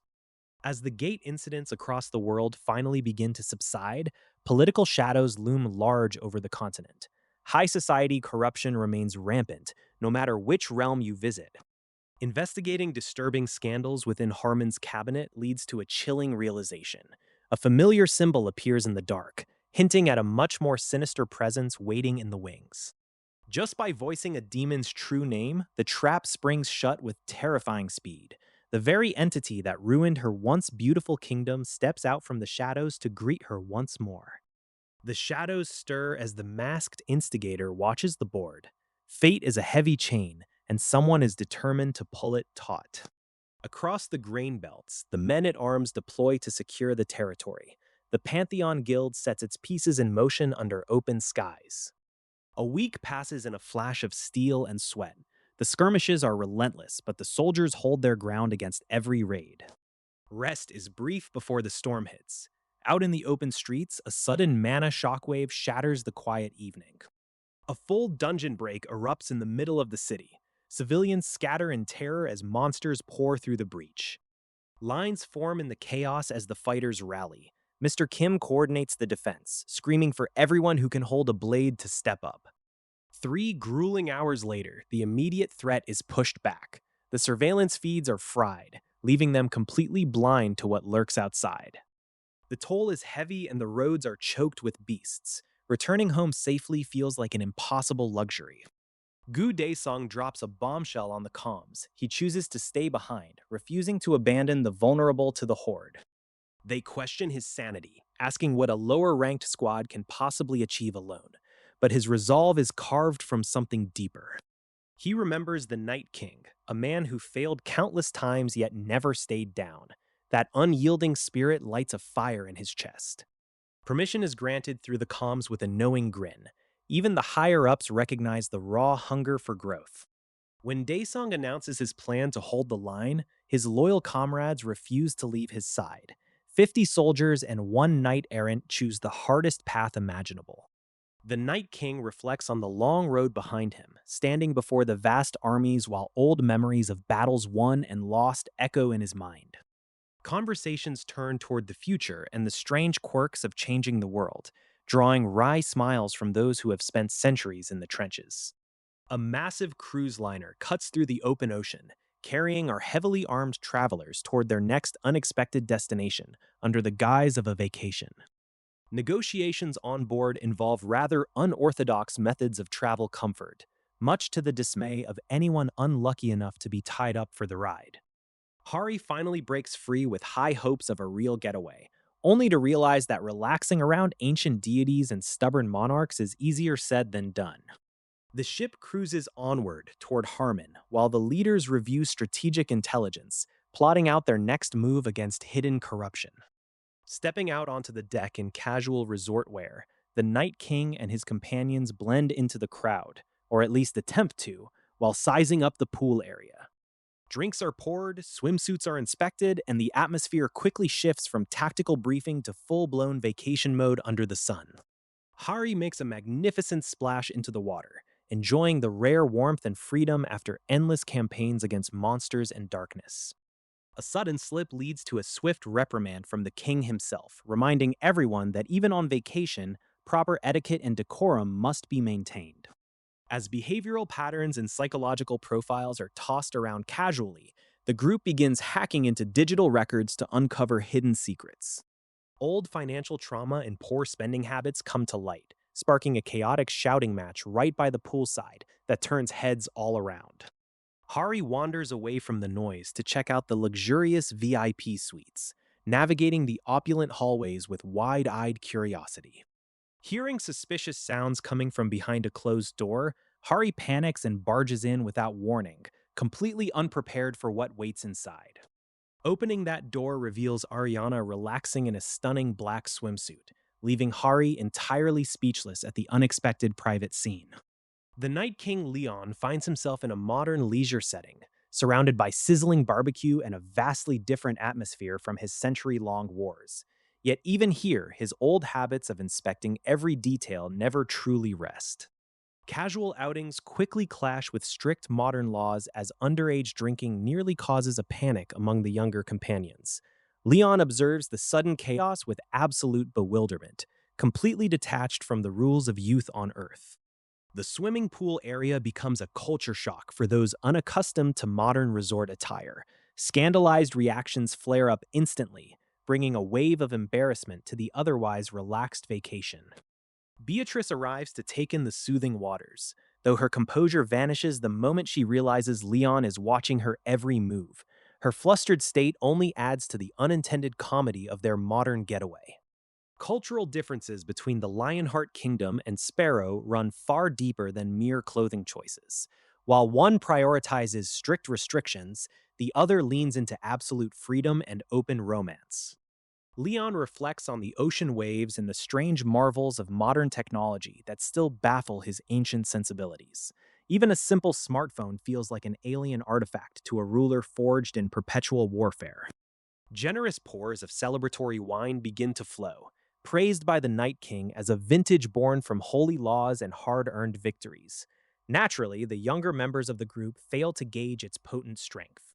Before long, the alcohol takes complete control, turning a peaceful poolside afternoon into an uncontrolled spectacle.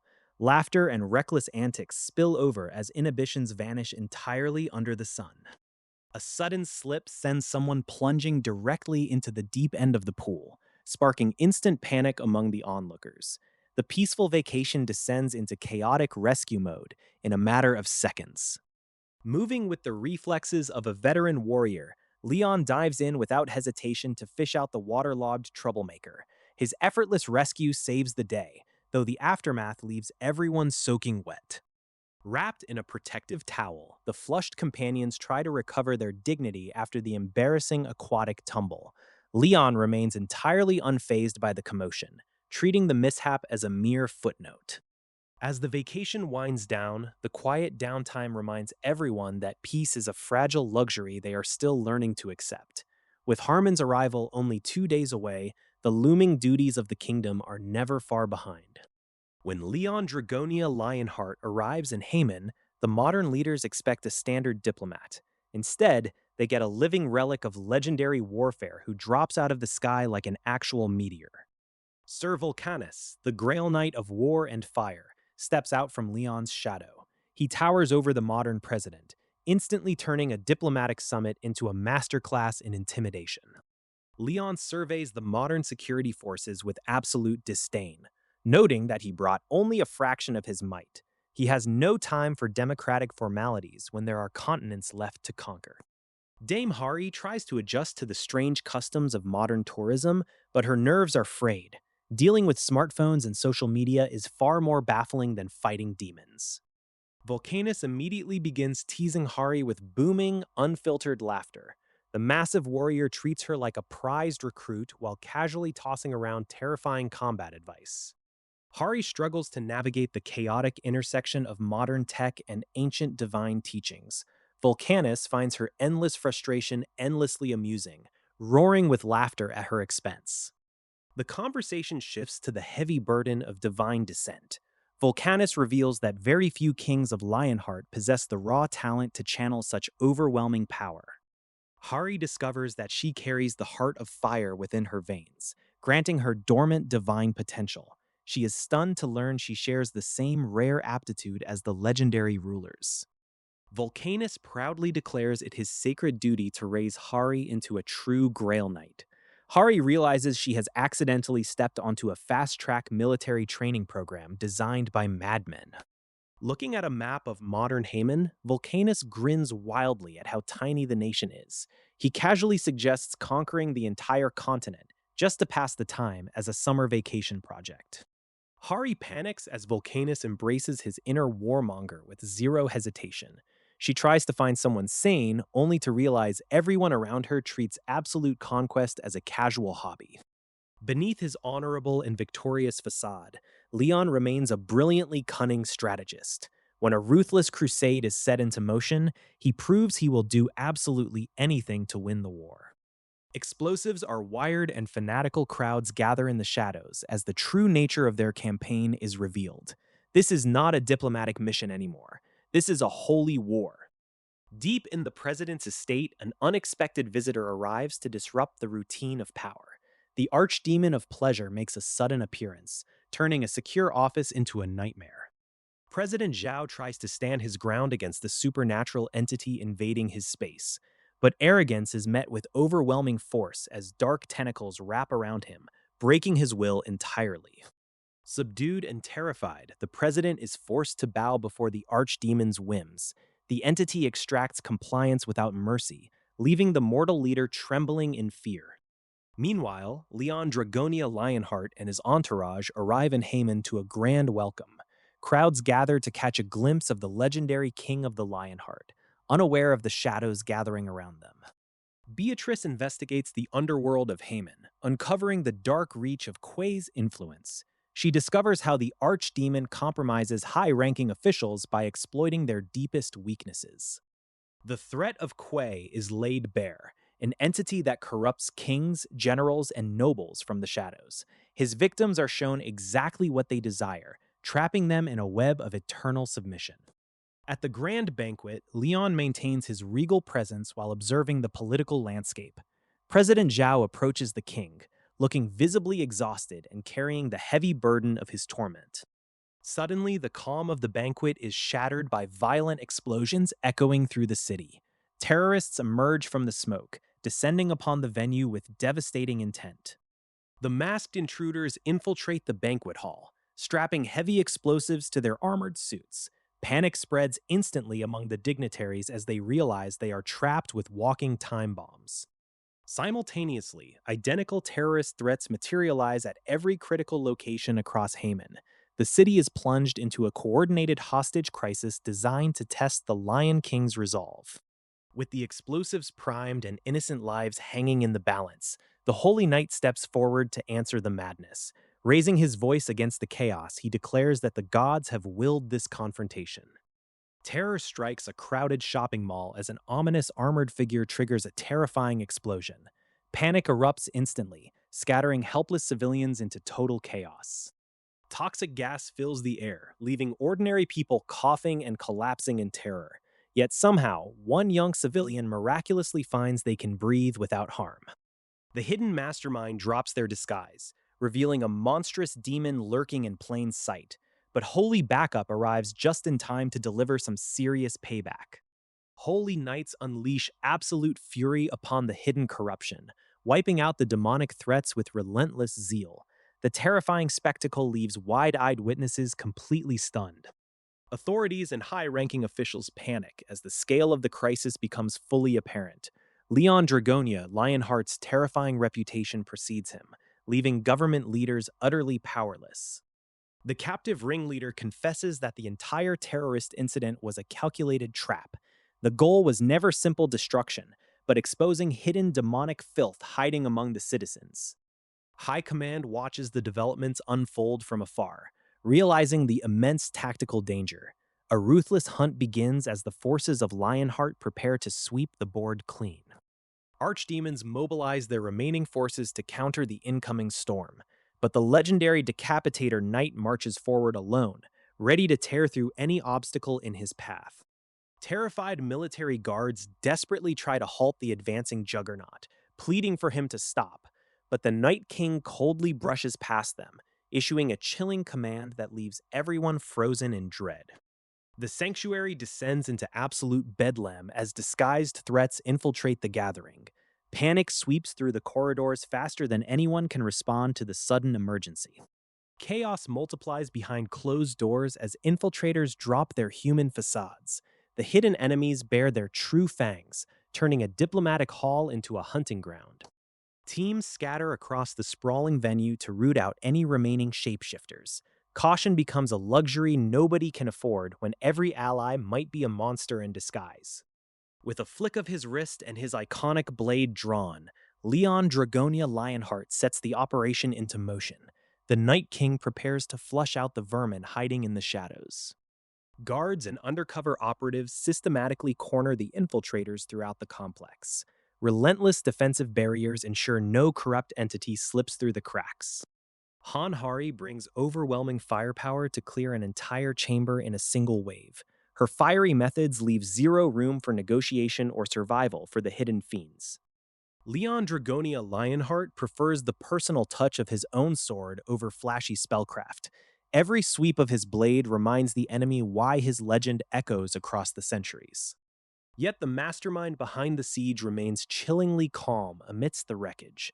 Dark sorcery brews in the upper tiers, signaling that the true confrontation has only just begun. The adversary steps out from the shadows with a mocking grin and deadly intent.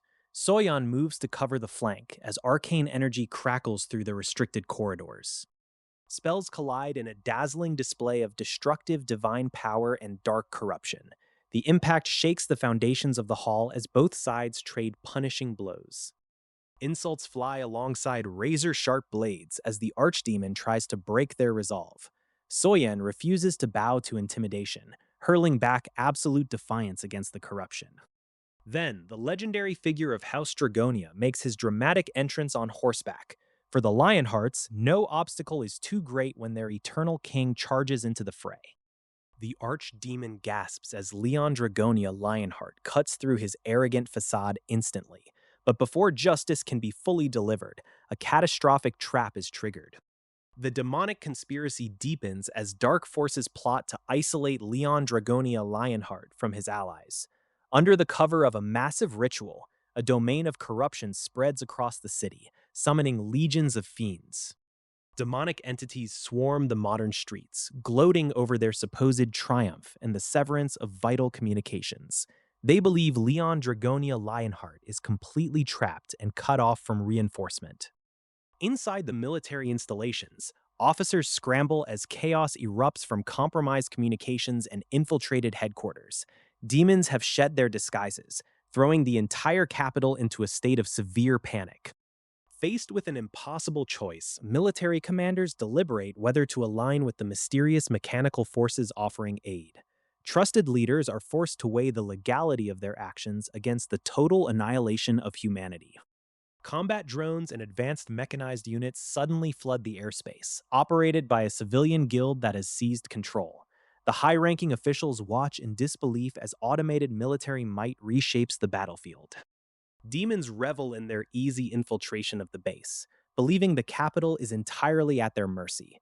They remain blissfully unaware that a far greater intervention is currently mobilizing right beneath their feet. Deep within the depths, a massive aquatic war machine activates its systems. A high-rank demon known as a Leviathan prepares to surface, bringing overwhelming destructive capability to the conflict. Explosions rock the harbor as subterranean attacks strike without warning, leaving demons confused and battered. The sheer scale of the automated assault catches the fiends completely off guard. Massive airships and landing support battalions descend upon the coastal city, unleashing a barrage of counterfire. The sky lights up with incoming missiles, turning the demon-held sector into a blazing war zone. Ground forces scramble to evacuate the base as heavy ordnance rains down across the landing site. The mechanized coalition secures the beachhead with terrifying efficiency, sweeping away enemy resistance. Colossal walkers charge toward their designated rendezvous point, synchronizing their internal networks for maximum devastation. The mechanical army moves as a singular, unstoppable hive mind. Jagdspinne activates its ultimate on-land weapon combination, transforming into the devastating Marquise class. The towering titan stands ready to crush anything in its path, signaling the true beginning of the capital's siege. Leon Dragonia Lionheart walks the endless sands, carrying the Lionheart as a demigod fueled by boundless energy. In this barren realm, time stretches infinitely, and exhaustion tries to claim him. A dark force ambushes him in the wasteland, taunting that no gods can reach this isolated domain. Leon refuses to break, maintaining his absolute knightly virtue against the trickery. The demon tempts the king of the Lionheart with worldly desires and shortcuts, offering easy rewards if he just bends the knee. Leon dismisses the shallow tricks with cold indifference. Visions of the past claw at his mind, questioning why he could not save his family or prevent tragedy. The demon twists the knife, urging Leon to abandon his rigid faith. Opulent halls filled with wealth and luxury fail to sway the king who has walked through endless battlefields. He ignores the glittering traps, proving his iron will cannot be bought. Frustrated by absolute immunity to corruption, the dark entity unleashes its final, overwhelming illusions of indulgence.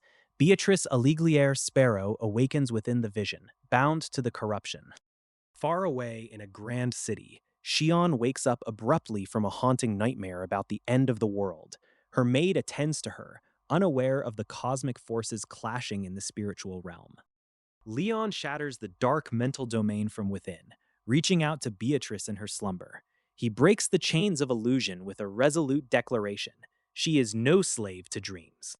Chapter 130 opens on a time long before the Endless War, introducing Beatrice Aligiere Sparrow, a princess whose early life was defined by peace and family warmth.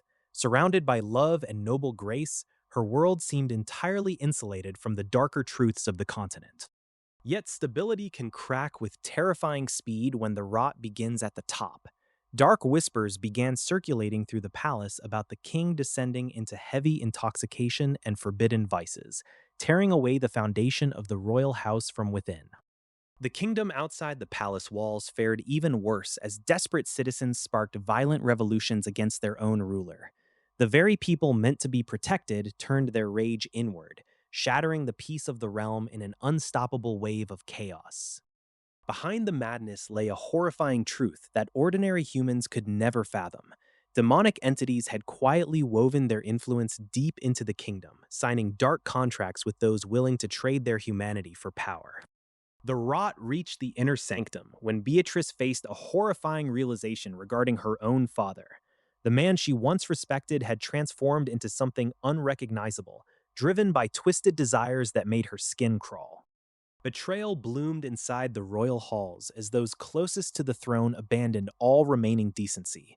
With twisted smiles, they plotted the ruin of the kingdom, while treating the tragedy as a mere game for their own amusement.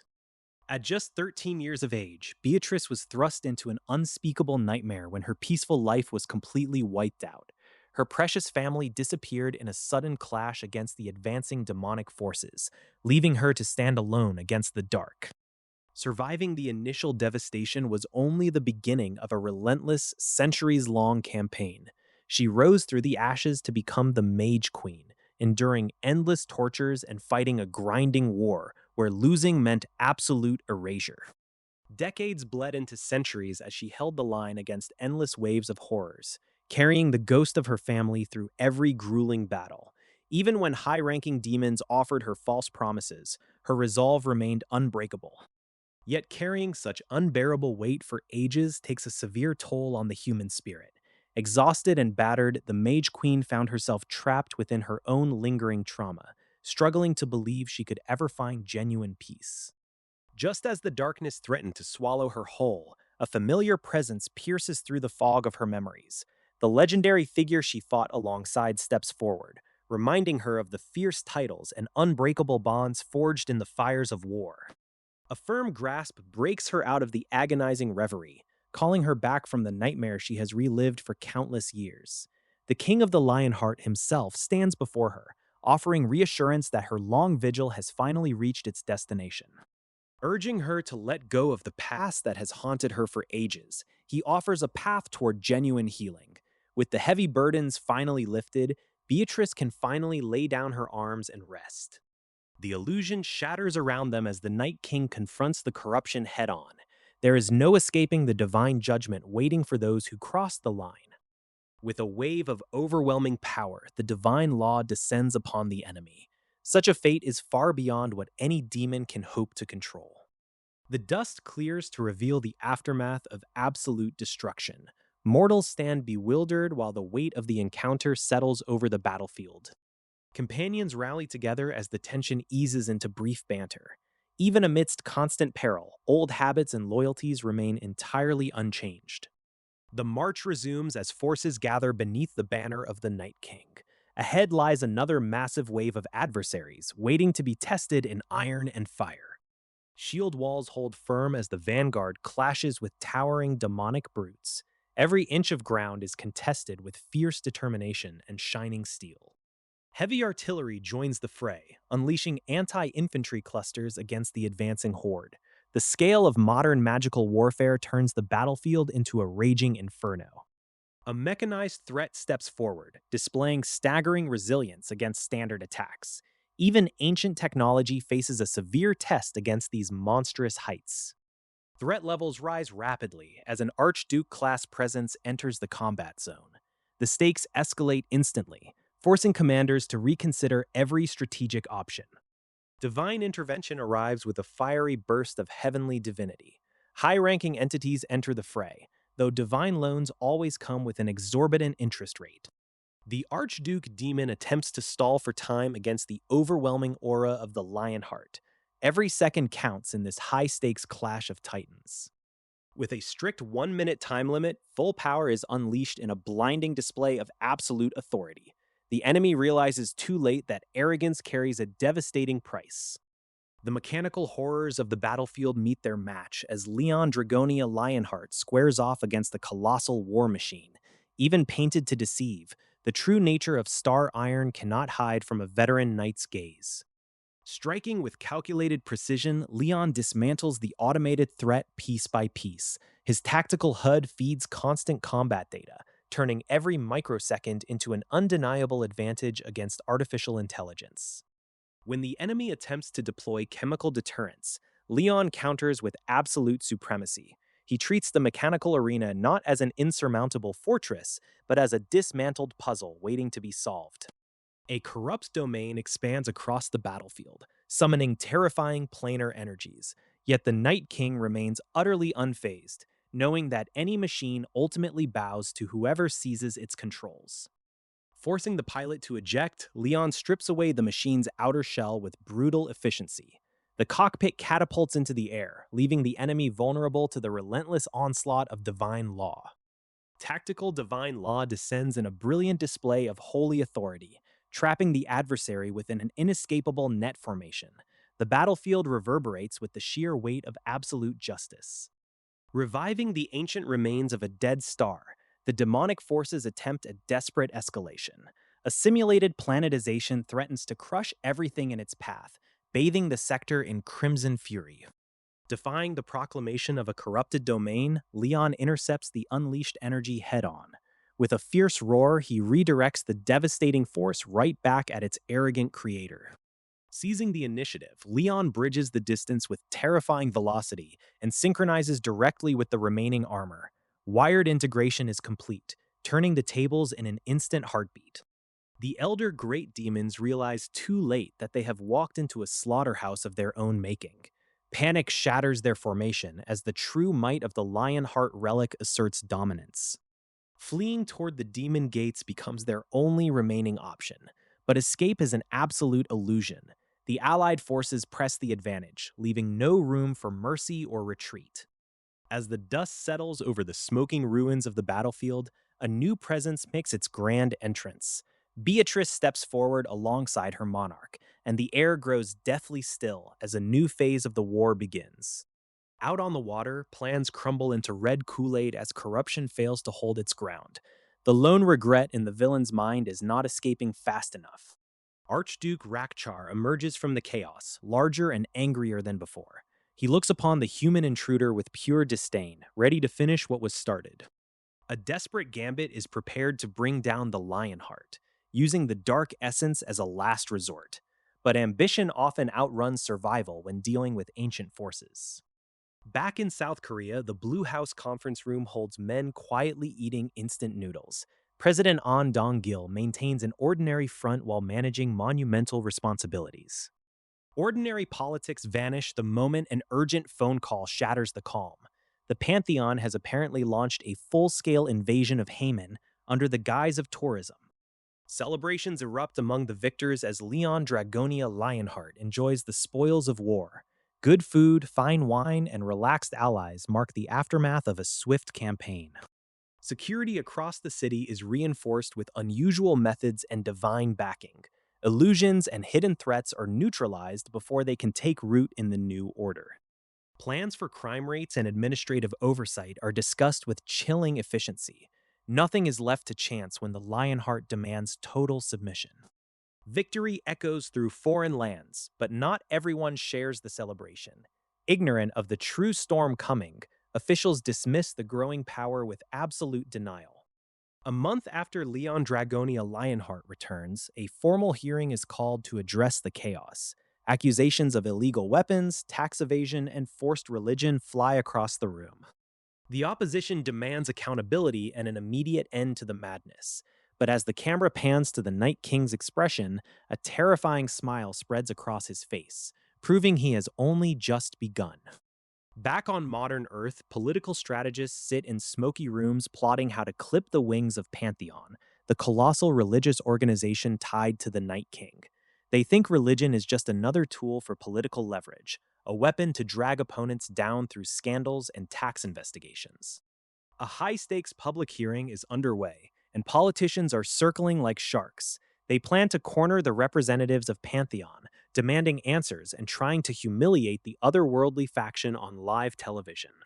Then, the doors open, and Leon Dragonia Lionheart enters the chamber. The atmosphere shifts instantly from bureaucratic squabbling to absolute terror as the Night King takes his seat. A smug politician tries to put Leon in his place, speaking down to him as if he were just another witness at a routine committee meeting. She completely underestimates the man who spent centuries fighting gods and demons. Patience wears thin in an instant.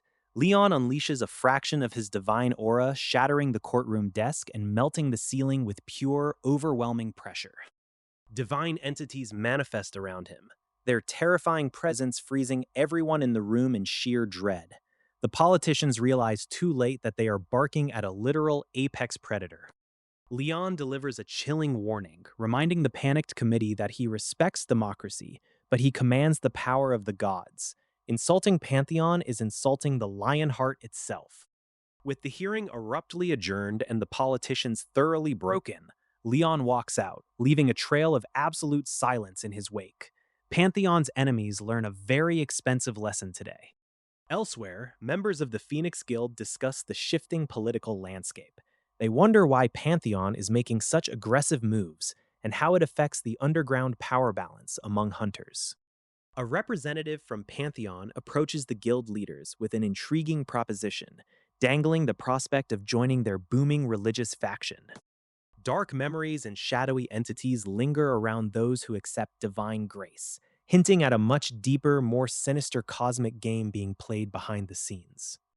As the guild members debate their next move, a mysterious figure materializes right behind them, out of nowhere, offering a terrifyingly casual greeting.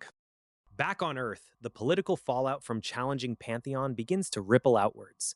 Opposition figures scramble as media outlets fold under pressure, and major guilds withdraw their support entirely. Panic reaches a boiling point inside the offices as desperate leaders realize they are losing control of the narrative. Threatening phone calls fly across the room as careers and alliances collapse overnight.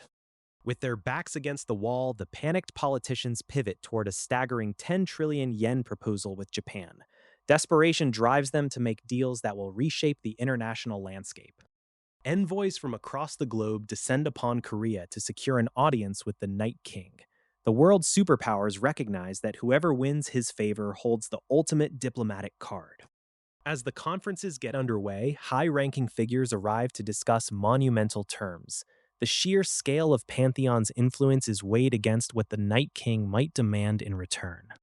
Amidst the heavy negotiations, a lighter moment arises when dazzling figures appear with rather forward political proposals.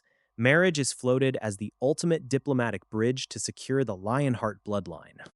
Princess Beatrice, the saintess of dream and death, makes a striking entrance that immediately turns heads. Even seasoned diplomats find themselves utterly captivated by her commanding presence.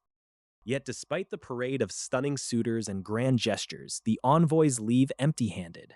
None of them have managed to extract a positive response from Leon Dragonia Lionheart. The United States steps up next with a staggering offer to reconstruct the Lionheart Kingdom itself. They promise vast territories, new land, and the establishment of their religion within the region. Leon listens calmly as the American envoy lays out terms resembling the Vatican's absolute authority, but the Night King makes it clear that his power comes from the gods, not earthly politics. The envoy presses further, desperate to find an angle that will sway the king, but Leon cuts straight to the core of the matter with a chilling, paradigm-shifting question. Leon asks if the American god they worship is any different from the divine powers of this fantasy world. The realization dawns as the true divine scale of the struggle is revealed to Earth's emissaries. Leon Dragonia Lionheart enters a high end hotel room, stepping directly into the presence of an unexpected visitor from another world. Mariel, the goddess of fate, awaits the Night King in person with a calm, calculating demeanor. She acknowledges his immense otherworldly power, yet notes that his very existence defies the natural order. Mariel explains her divine role and how her prophecies have guided humanity through devastating cataclysms in this realm. She reveals that her foresight allows the United States and the guilds to prepare for approaching disasters before they strike. Leon listens closely, maintaining his hardened perspective while taking in the scope of her godly influence. Intrigued by the Night King's unmatched might, Mariel offers to bestow a unique gift upon him by sealing a favorable future into his fate. She begins to channel her divine energy, attempting to weave a prophecy that will shape his destiny.